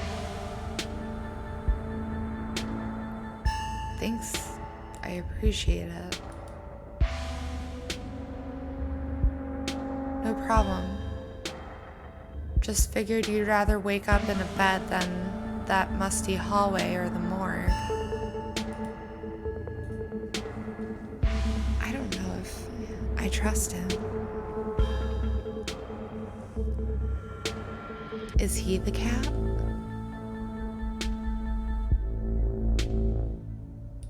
I had a vision. Like a hallucination. I have those sometimes too. Used to have them a lot as a teen. Always just weird little things, like my hands would look wrong, or my neck would seem too long, or the room would feel smaller. When I was little, and like sometimes still, I have like really weird hallucinations about spiders crawling in and out of the walls. Like, there's not even a tear in the wall where they do it, they just in and out. And it's weird because I'm not afraid of spiders. Like, I pick them up and I play with them, like in real life. But those are like some of my like still hallucinations from childhood. I think the carvings are trying to warn me about something. My family has dark secrets. I think these are visions of things that actually happened. Whatever these visions are, they're making me very suspicious of my family. These carvings are clearly drilled into some big gas pocket that keeps giving me we're not reading Delulus. I think these are visions of things that actually happened. Whoa, I wondered if you'd seen anything else if you went back in there. Or if there are more around town. Maybe if you collect them all, like Pokemon, you'll finally unravel whatever the big mystery is. Seems fun.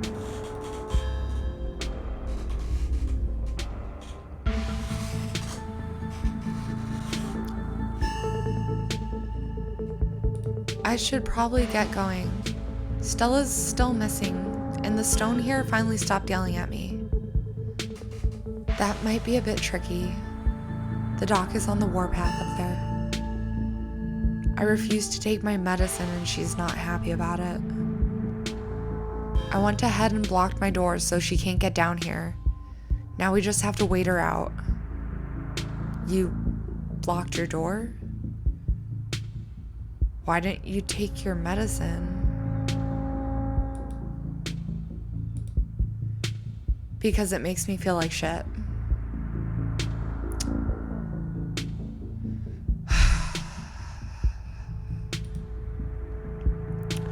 I was fine yesterday until the doc made me take my pills. And I was fine all day today. What's the harm in going a day without, right? That's a double-bladed statement. Sometimes I agree, and sometimes that's a slippery slope. And now that I'm not taking it, it's like all these weird little memories have come rushing back. Bad memories. I don't think the doc's a good person. I don't think she wants me to be healthy. I don't think she wants me to see people. Honestly, I agree with you. Like in this instance.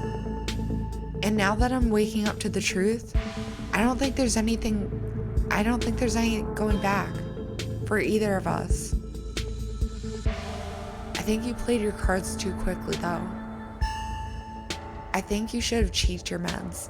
I had a lot of sleep paralysis dreams as a kid and paranormal activities when my family moved to another house. Says Pastel Berries in the chat. Really? I didn't have sleep paralysis dreams, but I had a lot of night terrors and hallucinations as a kid, and I still do. But I'm medicated now, and it helps a little. And I smoke so much weed, and it helps a lot. I don't know how old you are, but that's just my life. I'm not advocating smoking while underage. But the paranormal activities in houses, I have also possibly witnessed that, or it might have been a hallucination. I can't tell for certain. But it was weird. Tell me about your experiences. I'm really curious.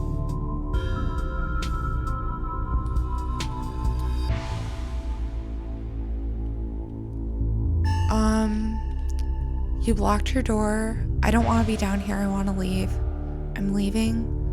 Let's find a distraction until it's safe to leave. How are we supposed to pass the time until it's safe to leave? Let's find a distraction until it's safe to leave. A distraction seems like a good idea. As you can probably tell, I'm getting a little jittery. It doesn't feel awful, to be honest. Do whatever it is you do to kill time, preferably something that'll help me ignore my mounting anxiety. I'm chill with whatever.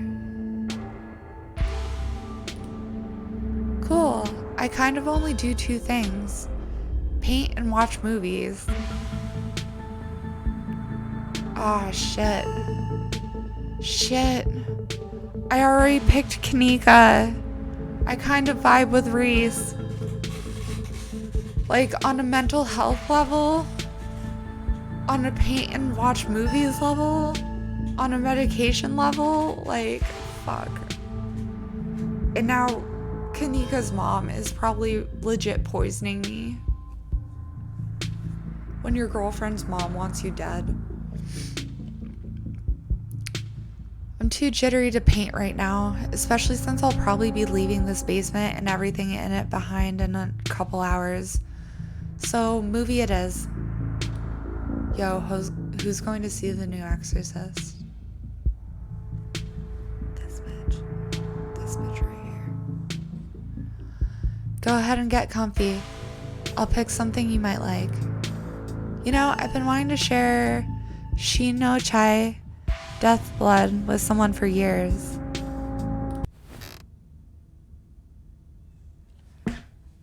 I have introduced my one friend, to so many crazy movies. If you guys ever get a chance to watch Beauty Water, it's from this like little webtoon that got made into a Korean anime, and it's so fucking good. I think it's still on Korean servers though, so you gotta like navigate to get it. Reese gets the movies set up and joins you on the bed. Also, the Crazy Fox movies are really good. I think those are Korean as well, but they may be Japanese. I'm not sure.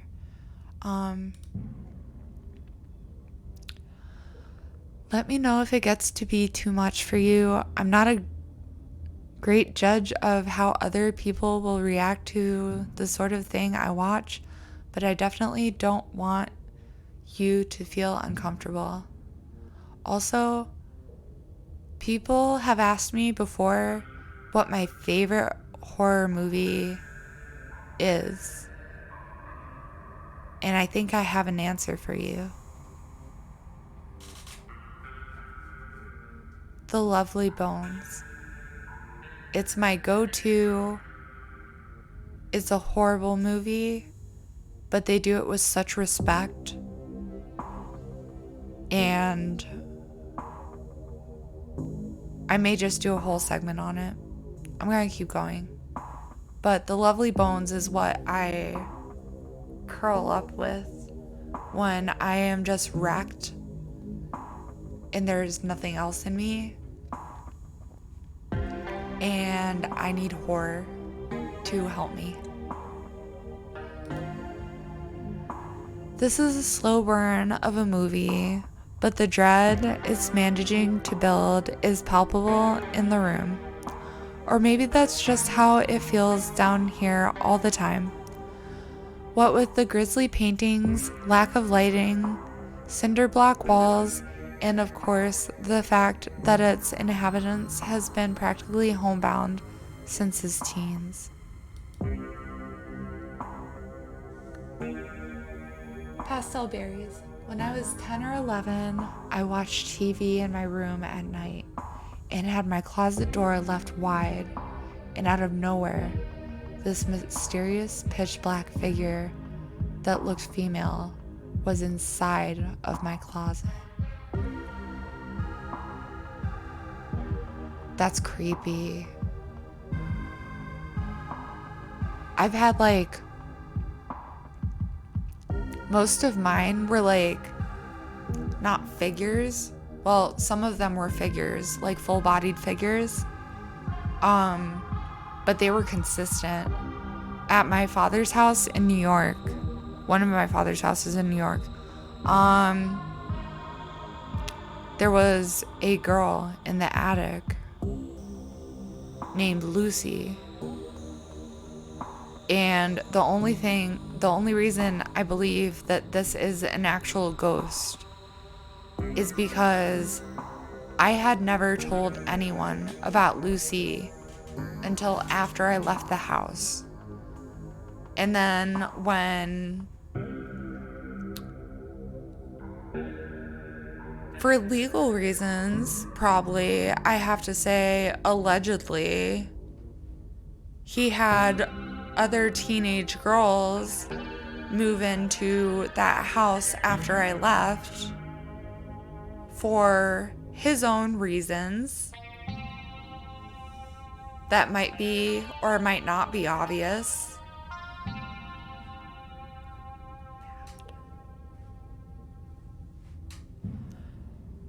One of them also told him that there was a girl named Lucy in the attic.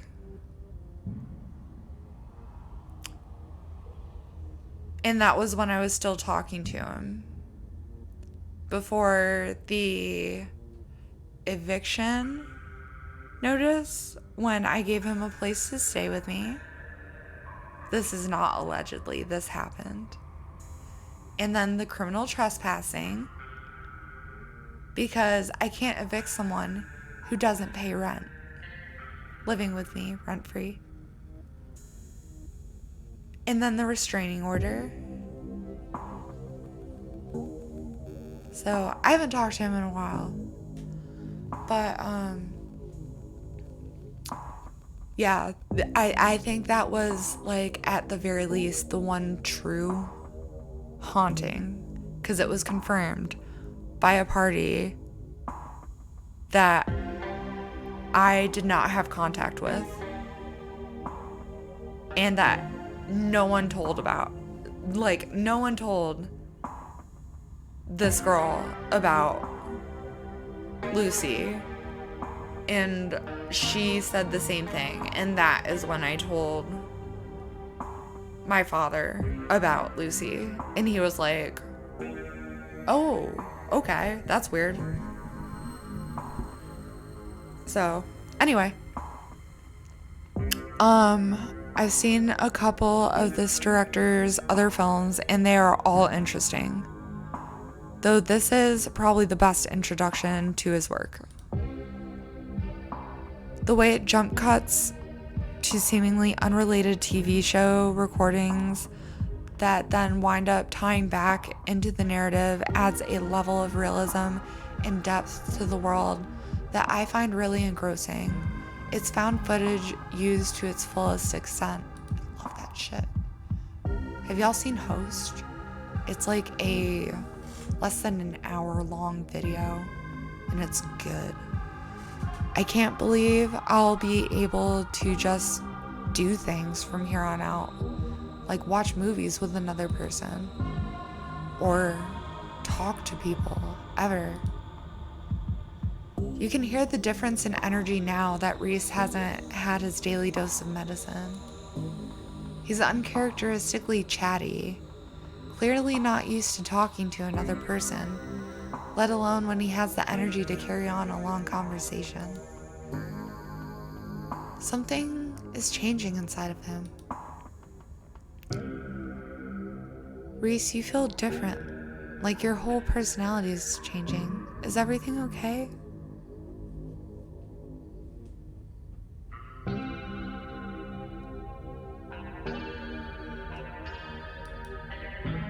I'm glad you'll be able to have a social life, and I'm happy to be a part of it.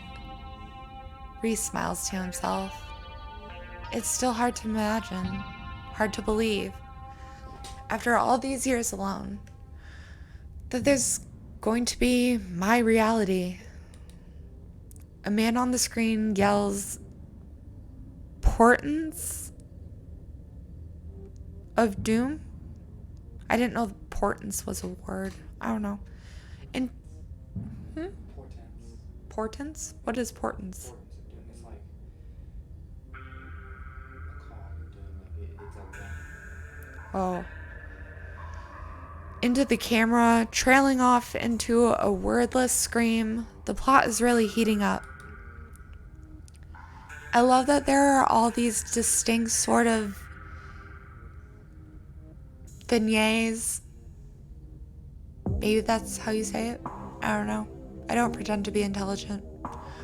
Little pockets of horror that affect a small number of people, and only once you start to see how they fit together can you realize some fundamental horror about the universe. And then it sees you back. Incredible. Cosmic horror is in the truest sense. Reese is becoming very animated. It's probably safe to assume that he's dealing with a lot of extra adrenaline right now. What was his entire reality turning out to be a lie? But he's also talking over the movie. It's more than just something that's changing in Reese. It's everything. There's a knock on the window.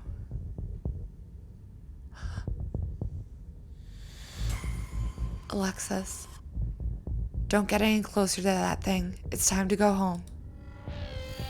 That voice. I know that voice. Without another word, Wayne starts pounding on the window. Good luck, freak. That glass is shatterproof.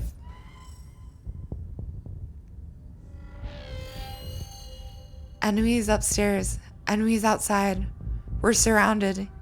Even if I get out of this house, I won't be safe. You won't be safe. What do you mean?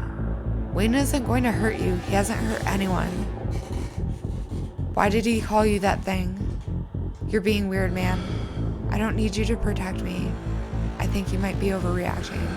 That is never a good thing to say. Why did he call you that thing? Because he's some kind of monster, and he wants me dead. Can't you feel that? The murderous intent is practically oozing out of him. But I'm not weak anymore. I can fight back. I don't have to cower in fear from the people who want to hurt me. I can protect both of us.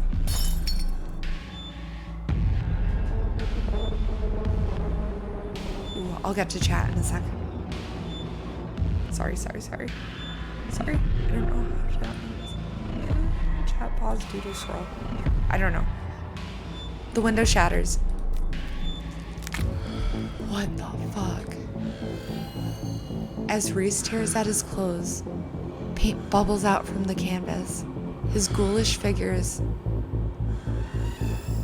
peeling themselves out of their two-dimensional worlds, invading yours, crawling up the walls. We need to see this.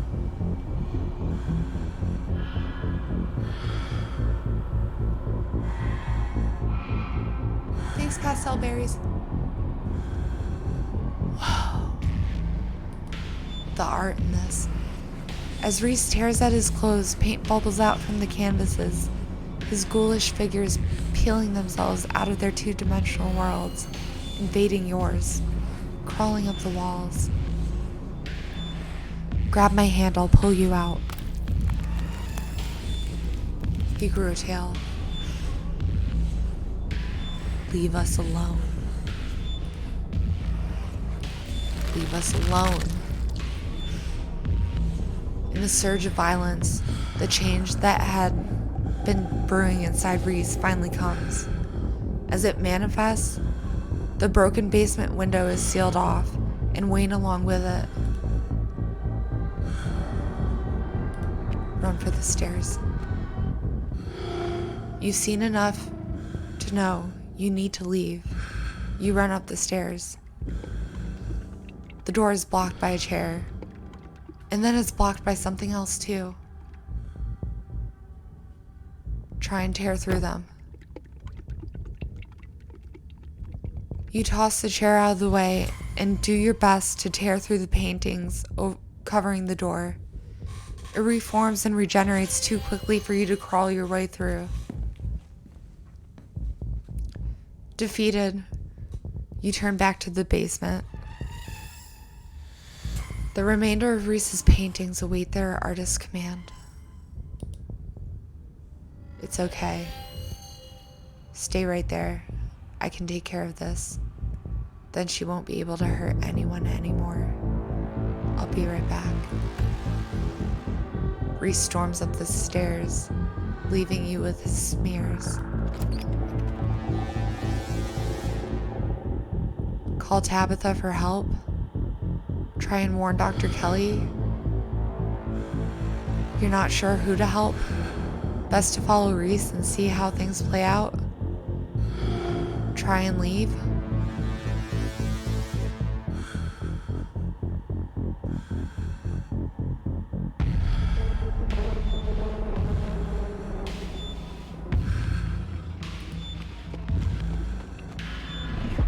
You bound up the basement stairs and rush to the front door.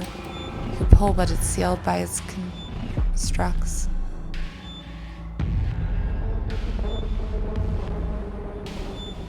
You're not sure who to help.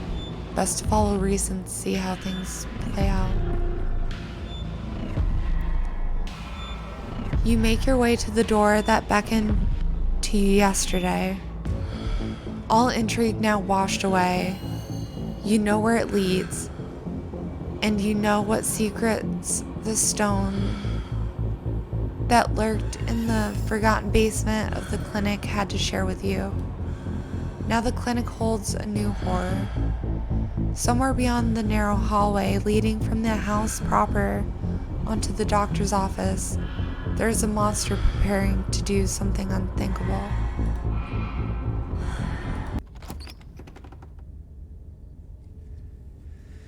You grasp the handle and turn.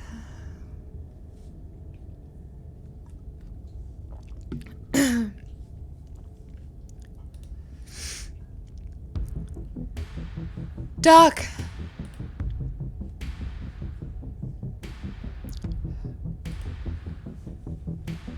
You do as she says, ducking out of the way. She shoots. The gun isn't very loud. There's only a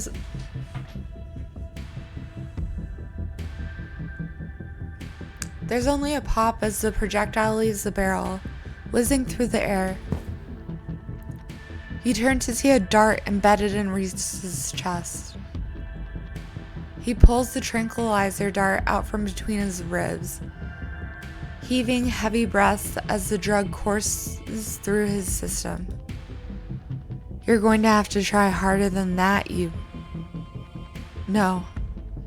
How did you... As if you could hope to stop me, you pathetic waste of flesh. Before Wayne takes another step down the stairs, paint flows out between the cracks in the wood. Reese's panic, pulling in a mob of furious smears to hold his enemies in place. The artist darts away, but the smears continue their work in his absence. Dr. Kelly makes her escape down the hallway, and Wayne is overcome, glued in place at the top of the stairs by stiffening globs of paint. Dr. Kelly makes her... What about Wayne? Run to a nearby room. Run after Dr. Kelly. You run forward, braving the onslaught of the smears, dodging them as best you can, and try to see where Dr. Kelly went. The door in front of you is smothered in paint. Hey! Dr. Kelly's voice crackles out of some unseen speaker. You, Alexis. I'm stuck in the safe room. I can't help you from here, but you can help the both of us. You survived. What's going on? What the hell is your son? I'm sure Wayne can handle this. You survived. What's going on? I think you can probably put that together. You're a bitch. I need you to get to the medical storage room. I'll give you further instruction when you're there. Head to medical. You turn back around and head to med. I'm here. Great. Now listen to me. I need you to use the black taped key to get into the cabinet and bring me the elephant tranquilizers. It's a bottle labeled carfentanil. Bear tranquilizers clearly aren't going to cut it anymore.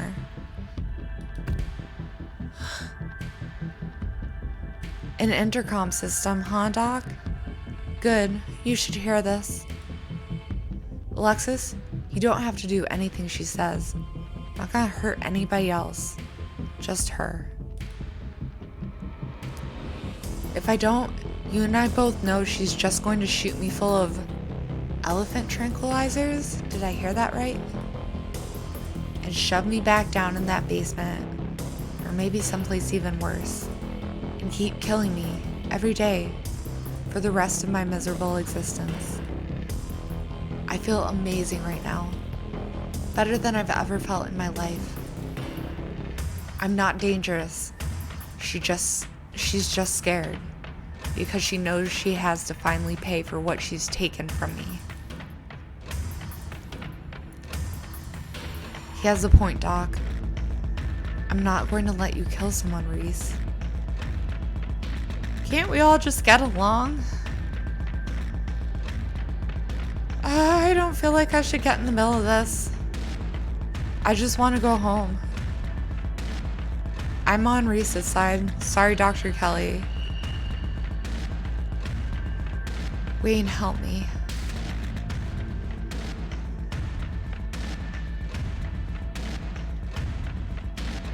I just want to go home. Then grab the tranquilizers. You don't have to do what she says. She's the dangerous one. If she had no trouble doing this to her own son, what else might she be treating without their knowledge? You can always just stay here. She's not to get involved. She's to just let me do what has to be done. Enough. Reese cries out in pain. What the hell did you do to my shoulder? I'll handle it. Try to get somewhere safe until then. The two stagger off down the hallway. Quick, grab the tranquilizers and head to the safe room.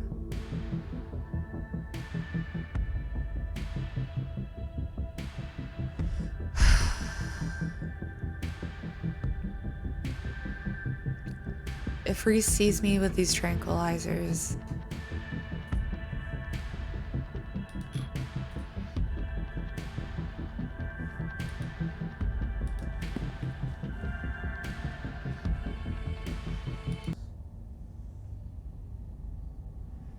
as you approach, Dr. Kelly heaves open the door, slowly breaking apart the mass of paint, sealing it shut. Hurry, I don't think I can keep it open for long. You slip past her into the safe room.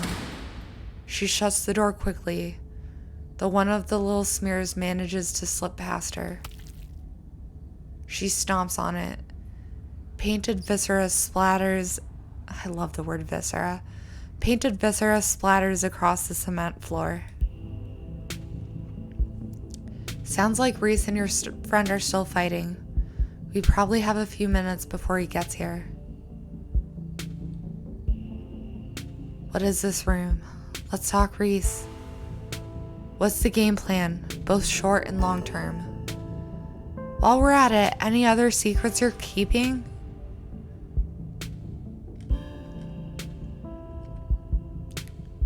What is this room seems redundant? It's the safe room.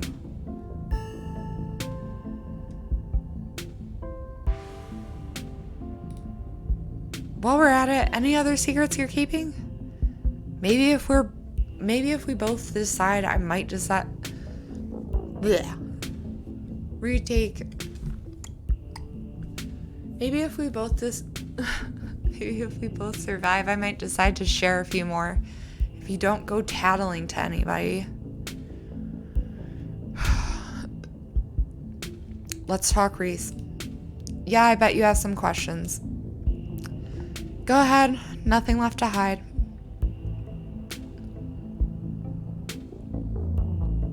What is he? At first I thought he was some kind of werewolf. But if he is, he doesn't follow any kind of full moon rule or anything. Silver doesn't do shit to him, and you've seen what he looks like, it's just weird.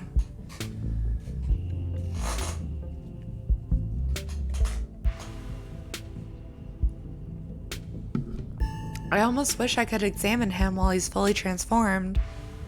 I'd be fascinated to know what happened to him or how his body does it. But he seems pretty hell-bent on ripping my throat out, so I guess that'll just have to remain a mystery.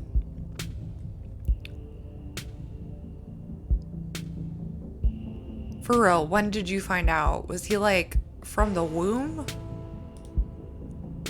A little after he hit puberty. That makes more sense.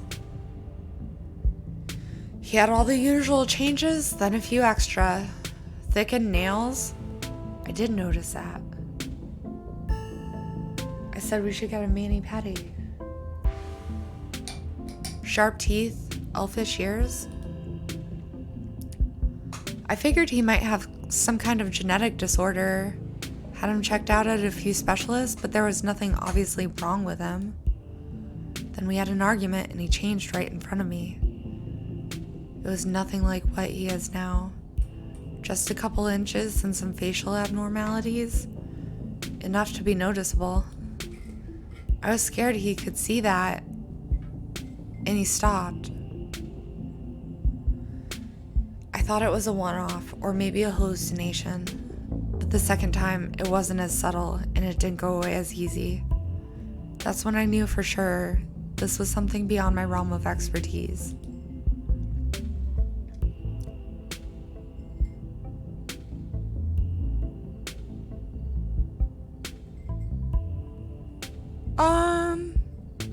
How do you know he's dangerous seems a little redundant.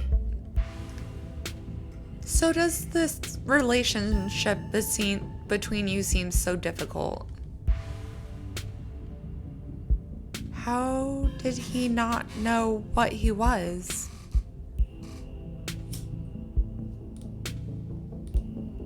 I've been medicating him since he was 12.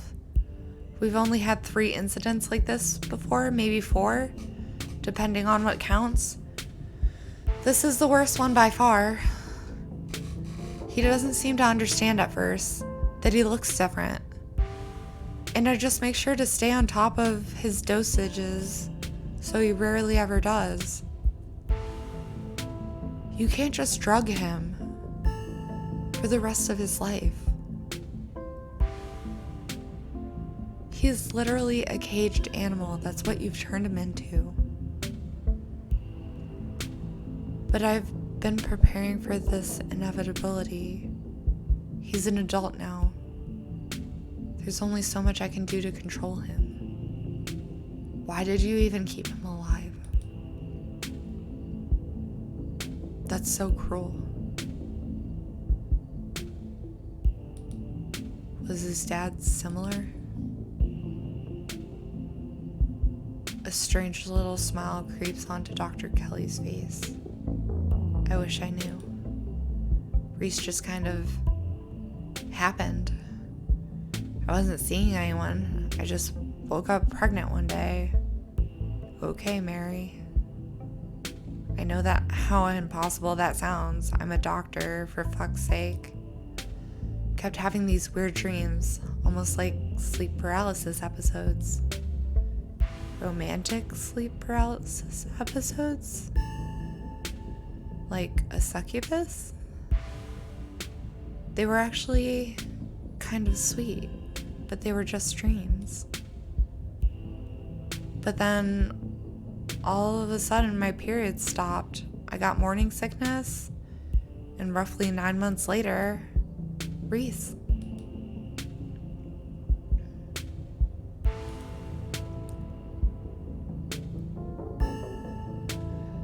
What's the game plan, both short and long term? Well, I pump him full of elephant tranquilizers, then I lock him in here.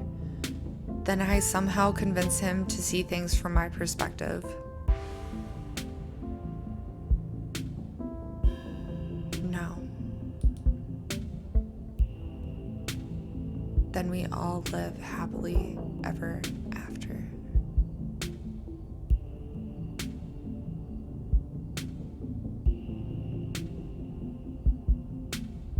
No. And if you can't, has that worked before? And if he manages to find a way out and kills you, so you're just going to lock him away again? There has to be some other way. It's just going to make him feel trapped. Kill him. I see no flaws with this plan.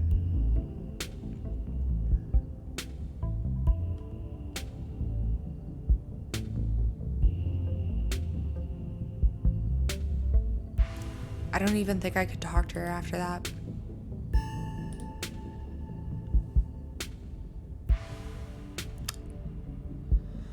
Okay, back to chat, because that was, I need stories. I was terrified and quickly got out of my room, and since then had to close shut my closet door just to make sure I don't encounter that thing ever again, especially if I'm asleep.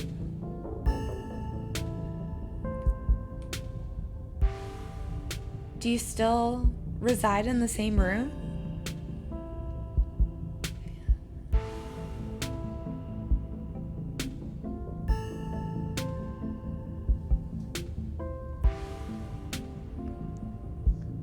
And thank you for waiting, pastel berries. Yes.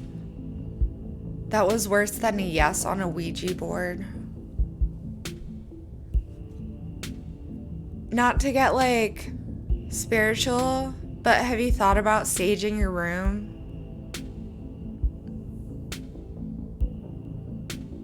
It can't hurt. Like, if it does do something, then it does. And if it doesn't, then you just wasted a bundle of sage. Who cares? But if you still feel uncomfortable, I would recommend it. I'd hate for you to feel uncomfortable in your own room.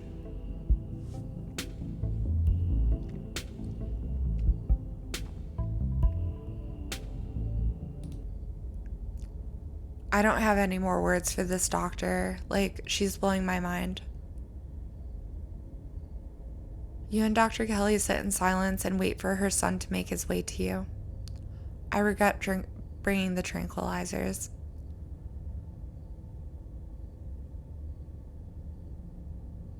I hope Wayne finished him off and that he's free now.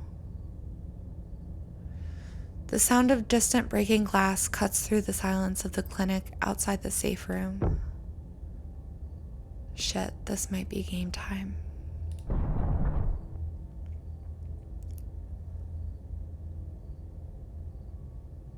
Dr. Kelly opens the door. The two of you stare out into the hallway.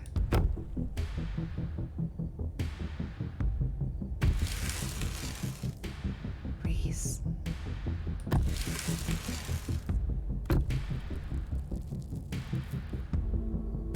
This never should have happened to you.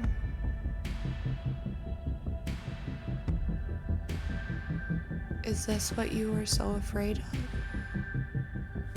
I feel so bad for him. Hand over the tranquilizers. This is our shot.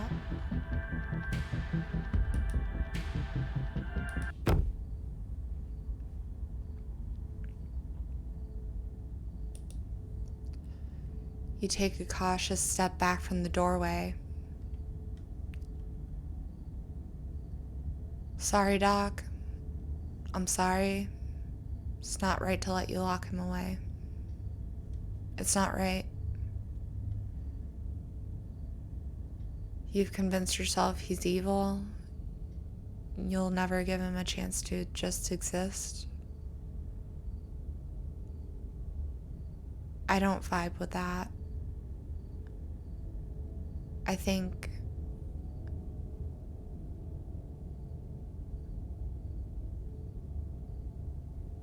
I don't know.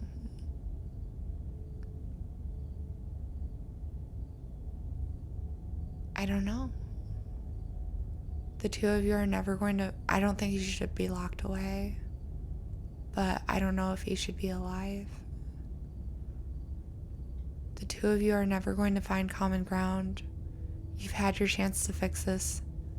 Now it's time for Reese to finally get to live. What comes around goes around. Don't say a word.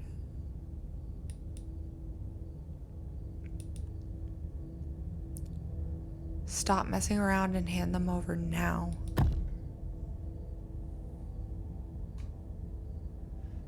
Reese pushes his now massive form into the safe room, staring down at his mother.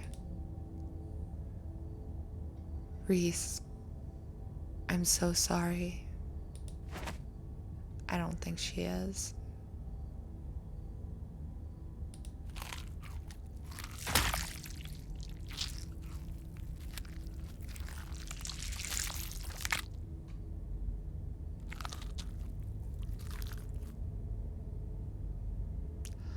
I don't know how someone can keep any creature alive and knowingly make it ill and suffer and just have that be its existence in captivity.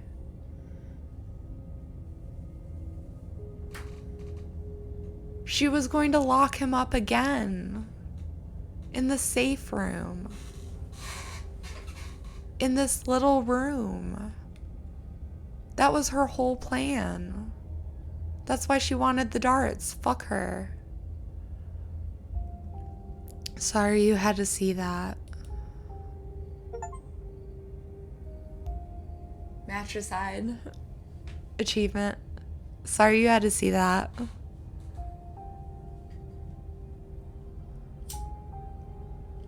Welcome to the Dead Moms Club. What happened to Wayne? Hug him. How are you feeling? You did what you had to. She was going to lock you up forever. It's okay, Reese. You're free now. It's done. Dr. Kelly was right to... Fuck you. Feel better now?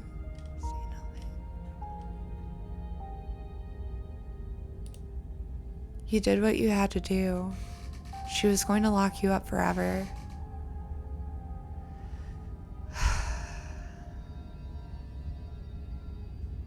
I don't think locking people up is merciful in any way. Like... And especially just drugging them and making them ill and locking them up.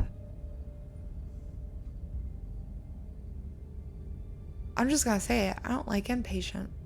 Like, if it works for you, it works for you. And it does work for some people. And that's why I don't think we should get rid of it completely. It is for some people. But for other people, this is like exactly what happens. They just lock you up and they drug you. And it's a waste. It's a waste. It's a waste of 30 or more days.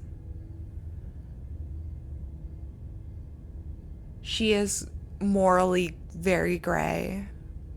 Like, her kid, Reese is an adult. And he's been having these episodes since he turned 12. So she's been drugging him and keeping him locked in the basement to keep him weak and docile.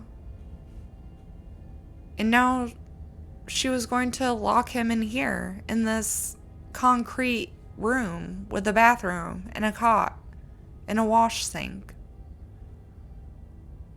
No, like, either kill him or let him go. People aren't meant to be locked away like that. Nothing's meant to be locked away like that. I don't know, that's my own opinion. He sits staring blankly for a moment. Viscera. Oh, I love how many times they use the word viscera. Like, I don't know. The, like, writers didn't know any other word, but I'm fine with it. Still dripping from his maw. I can't believe it's finally over. Is it? Reese? I did it. I'm finally free. Wait, I don't know if we want you free. I don't know. Thank you, Alexis. I never would have been able to do this without you. You're kind of overpowered though, my man. Like, what happens the next time you Hulk out? I better go, but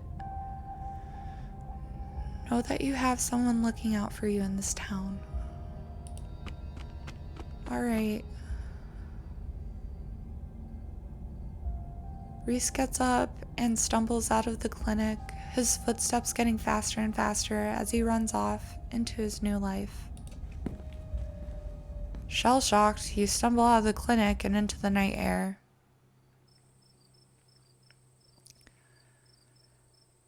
The night is oddly warm compared to the chill of the day. Crickets singing quietly in the sleepy little neighborhood. Everything that happened in the clinic feels almost like a dream. And now that it's over, you realize how little it meshes with your understanding of the world. Where's Stella? She's been missing all day. No, I don't want to go home. But before you can get far, you're interrupted by the sound of panting and the telltale jingling of dog tags. It's the militia. They've poured out of the woods to stand before you on the road. You were looking for Gretchen, weren't you? Yeah, that's Stella's dog. We found her and her person. They're by the side of the road a little ways through the woods. They're both fine, but the human wouldn't leave when we tried to make her, and Gretchen insisted on sticking by your side, so we'll have to take you to them. Hopefully, you can use your people words to get them to go someplace safe. The woods are crawling with those awful creatures. It's not safe anymore, not even for a human. You are very good dogs. Lead the way.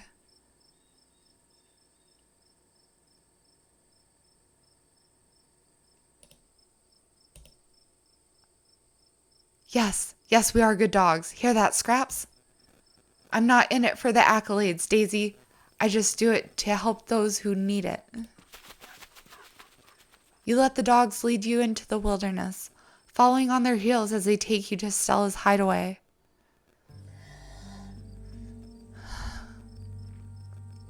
Before long, the trees thin, and you find yourself on a steep hill by a 2-lane road lined on one side by sheer rock. And there, sitting on a log, staring mournfully out at the asphalt, is Stella.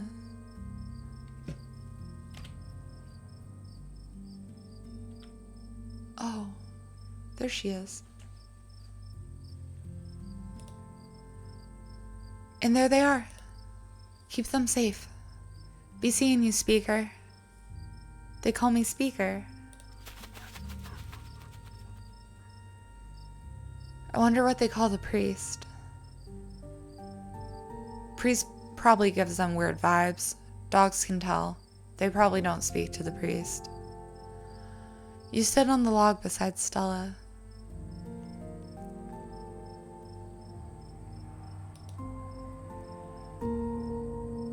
Alexis, how are you? She looks over her shoulder in confusion. Is that a gang of dogs? I'm so glad my compatriots could be of service. I simply couldn't survive another night without my nice soft bed. What are you doing out here? Scraps and Daisy formed a militia. It's a long story, but they helped me find you.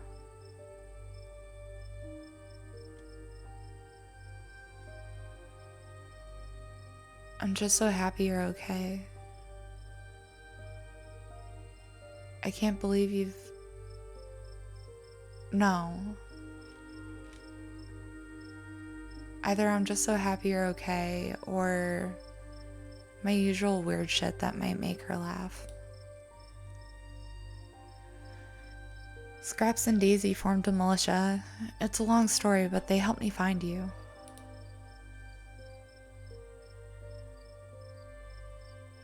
Huh. Neat.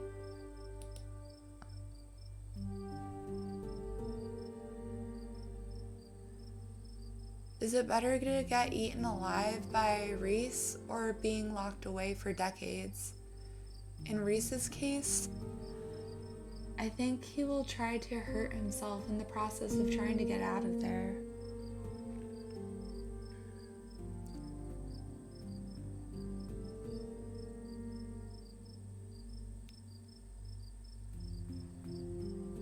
That's what I'm saying. I think when she started understanding at like puberty that he needed bear tranquilizers,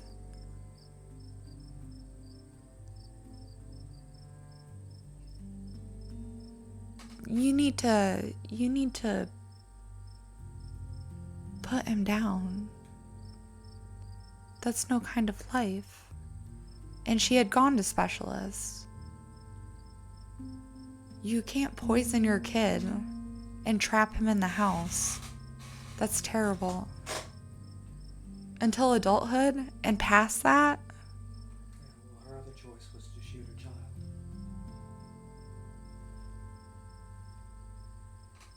That was her other choice. That is a hard choice. But poisoning and imprisoning your child, flowers in the attic style? Like, how could you? How could you poison your child? Like, knowingly poison your child and just like hold him hostage? Couldn't be me. Couldn't be me. I'm not saying I would dome shot my child in the face for no reason, but like poisoning and imprisoning my child couldn't be me. Please just talk to me, I'm begging you. What is this place, Stella? Why are you here?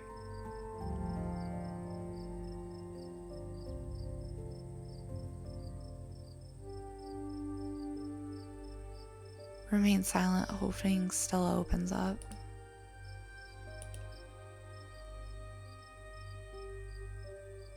Stella faces you for a moment. Desperate eyes trying to force out words a part of her thought she would never have to say out loud. And then she turns back to the road. This is where the accident happened.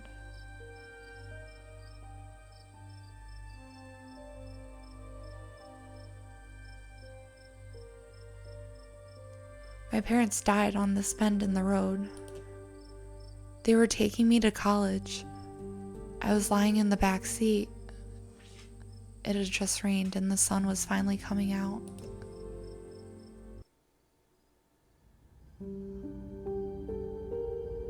New student orientation.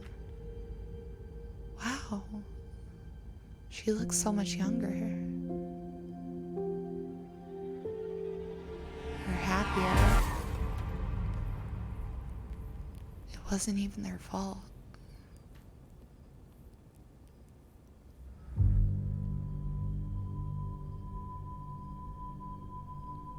Stella.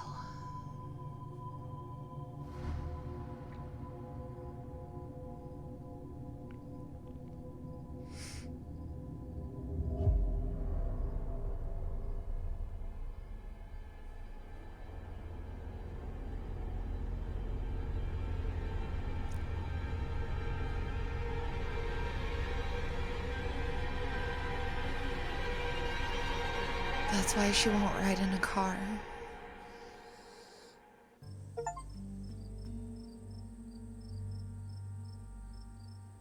Sorry, I know that's probably a bummer to talk about. It was awful. Really messed me up for a while. I think I'm still messed up. There's whole years of my life after the accident that feel like they just never happened. Like every time I try and remember them, it's blank. Anyone else ever been on Seroquel? I have all these videos sitting on my channel that I don't even remember filming.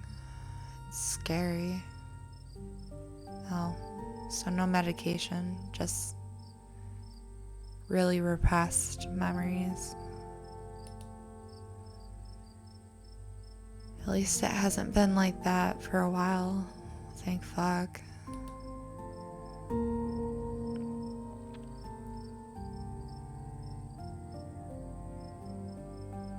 If we choose to lock him in, was his mother's death basically painless? A lot less suffering both mentally than getting killed by her son?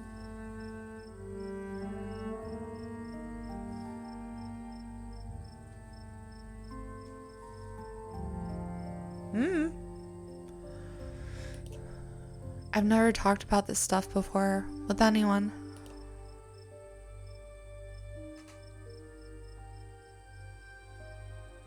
Stella, I'm so sorry. I didn't know. Not even Tabitha? Why would she? Thanks for letting me in.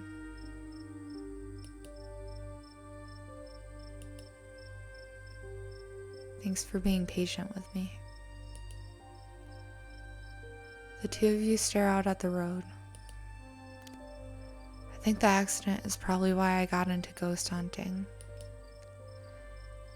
I think I just wanted to see them again. I wanted to know whether I could even... I never found anything, so I eventually gave up. Then last night happened, and I ran out here to see if maybe it would happen with them too. Even if it meant seeing the crash again, or seeing them all messed up and dead. I just wanted to see them. It's been a whole day. I don't think they're coming.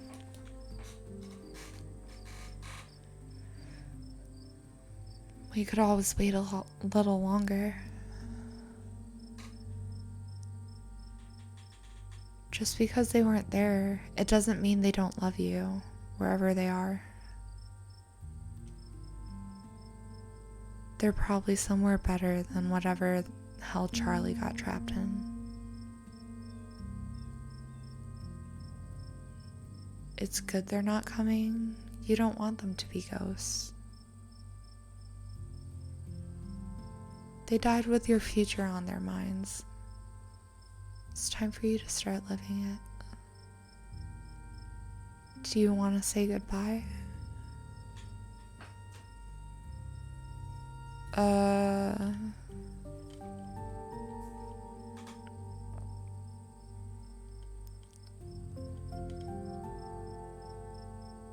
We could always wait a little longer. You both stare out at the quiet mountain road. I think victims like Reese have every right to defend themselves, even to the point of killing their abusers. Right on. Pastel berries, did we just become best friends? Huh? Okay, I'll type it.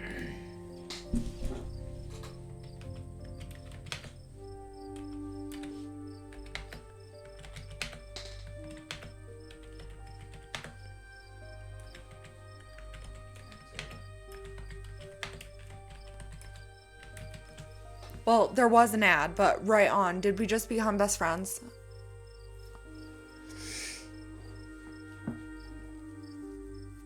I have this whole thing about fucking pedophiles. Like, literally, they can't be rehabilitated. Like, a true pedophile is a pedophile for the rest of their life. I don't understand why we keep releasing them. They're gonna be a pedophile again. They're gonna be a repeat offender. Kill them.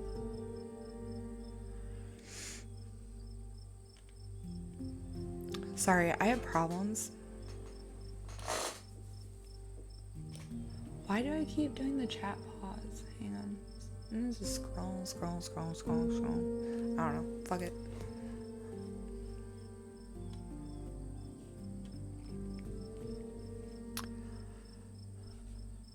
Okay, that works. Nothing happens. Nothing continues to happen for a few long minutes. I think I'm ready to throw in the towel. It's not like I would want to see them like that anyway. I guess I came out here hoping I might get a chance to say goodbye or something like that. Since I didn't get a chance when they were alive.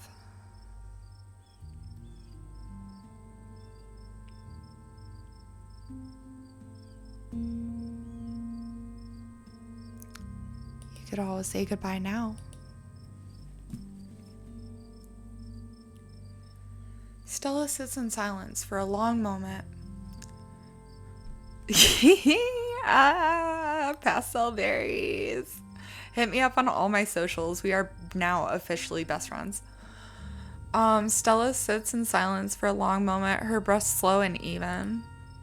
Goodbye, I love you. Don't worry about me. I'm gonna be fine.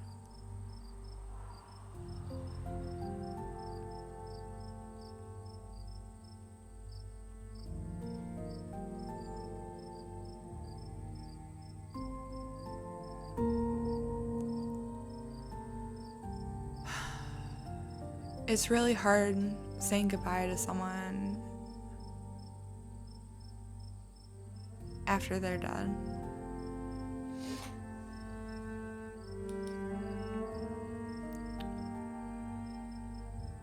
She's silent again, as if waiting for a response.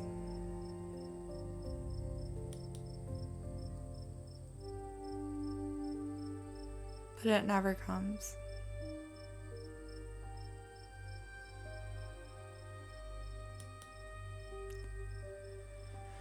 But she smiles, a lively glimmer returning to her sad eyes. That kind of felt better. I don't think I realized how much I'd kind of trapped myself in my own head. Thank you for breaking me out of it. She straightens up, stretching her neck. Gretchen hops down from her lap, tags jingling in the quiet night air. I know that stretch. That's the time to go stretch. Thank fuck. I'll be sleeping in my own bed tonight. Thanks, Alexis, for talking sense into this girl. We should probably head back, right? I haven't slept in a day.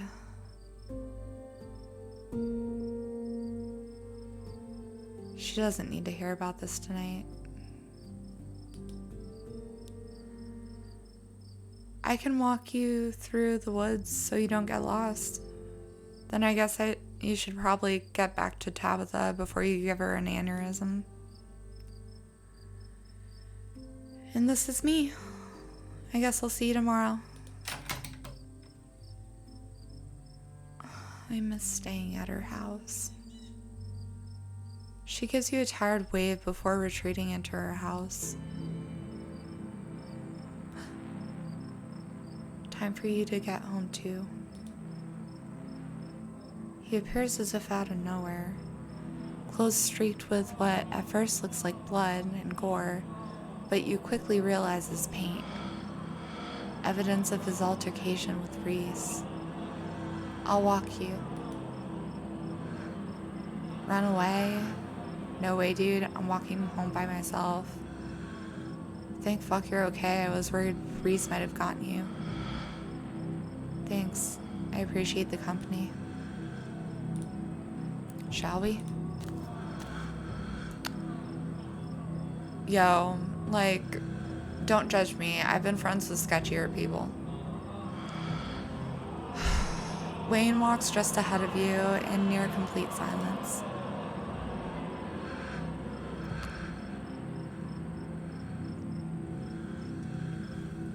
Did you know Reese was like that?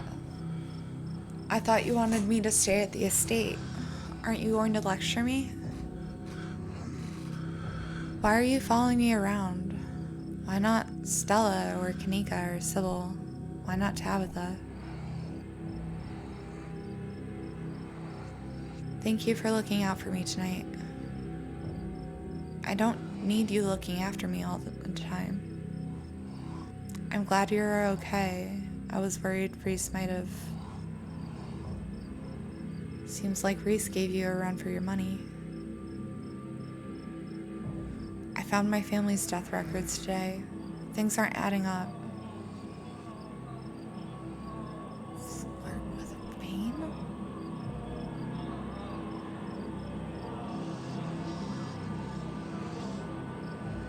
So weird. I've never flirted with an entity before. But like, wouldn't I? I feel like I would. That looks really decayed though. I don't think that's my thing.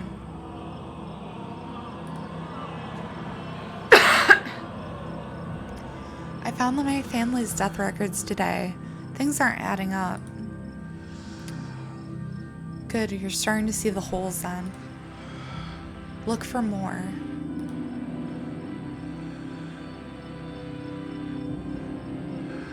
I'm not going to prod him, but that is very mean thing to say.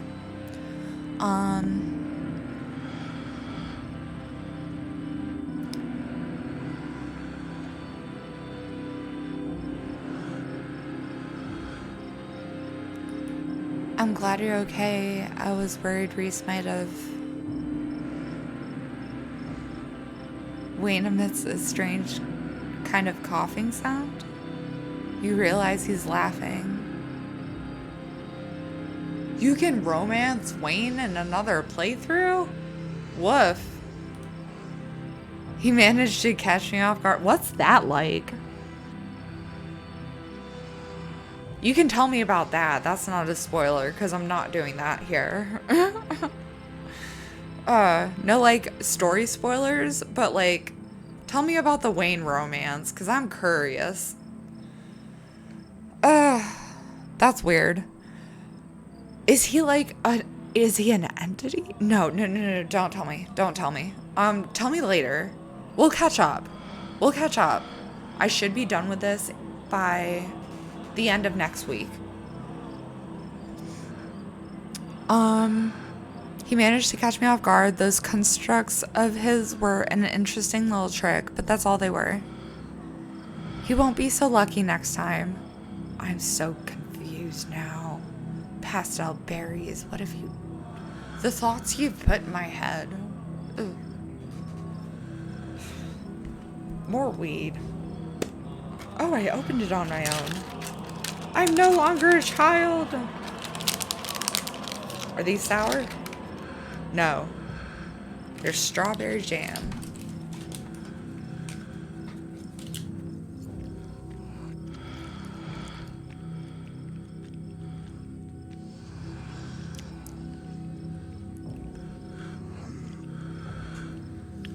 Thanks for looking out for me tonight. Anytime you find yourself in danger, I'll be there for you. I will always be there for you. I can see him being a little simp.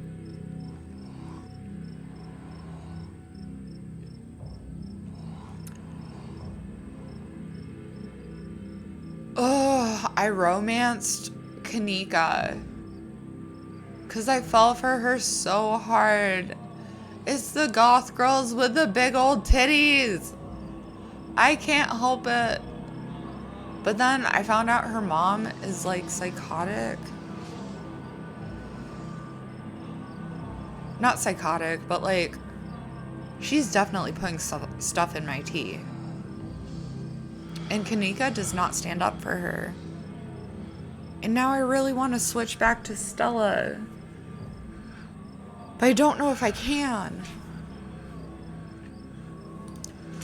We're just gonna continue on in silence. I'm sure we'll see each other tomorrow. That's right, this whole thing takes place in like the span of a week. You should try to spend some time in that old building before you head to town. Tabitha won't be around, too busy at the mines. Forbidden places won't be forbidden without her there to stop you, and you might be surprised at what you find. So Wayne is looking out for me.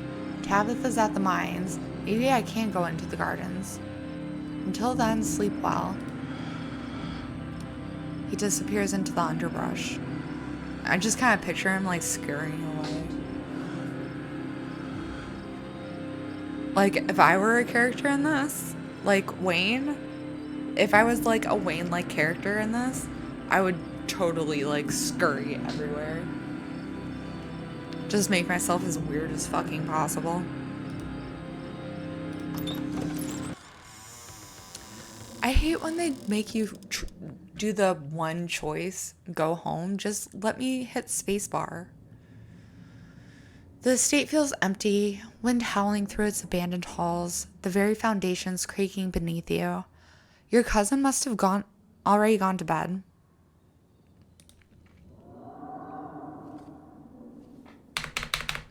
Stupid. Oh no. Oh shit. Well, I did run for 5 hours, so that's much longer than my usual stream time on an episode. But we're done for the day. I will, see you guys tomorrow. Exhausted beyond belief, you stumble into your room and collapse on the bed. The damp smell of the mattress is starting to become almost welcoming, a sign that now daily horrors of Scarlet Hollow are finally behind you, at least until the sun inevitably rises once again.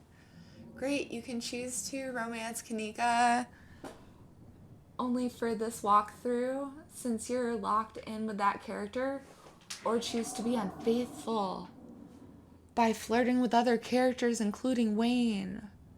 No hate. I'm playing this as me, and personally, I have never cheated. I could never.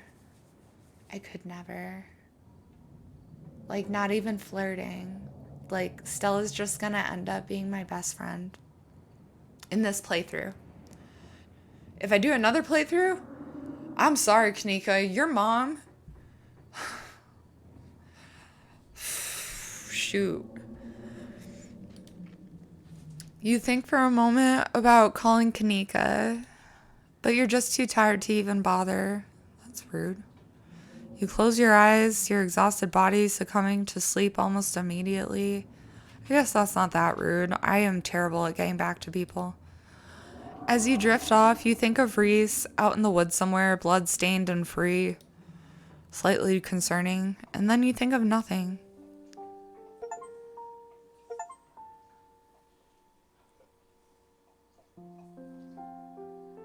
Cool. Lots of achievements. What? What? Congratulations for finishing all the episodes currently available in the game. You've unlocked hardcore mode? No, there are more episodes. Right?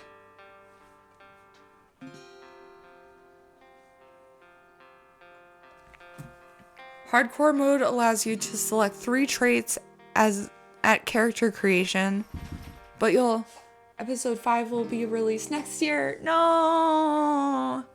Pastel berries!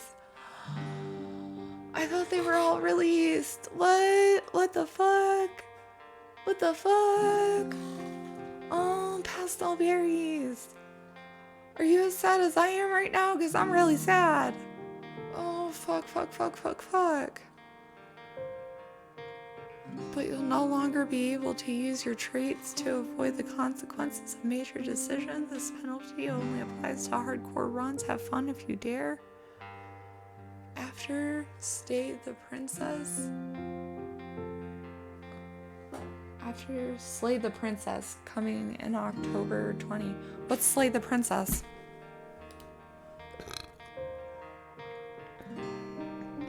If you'd like to continue with this world state in episode 5, please save your game now.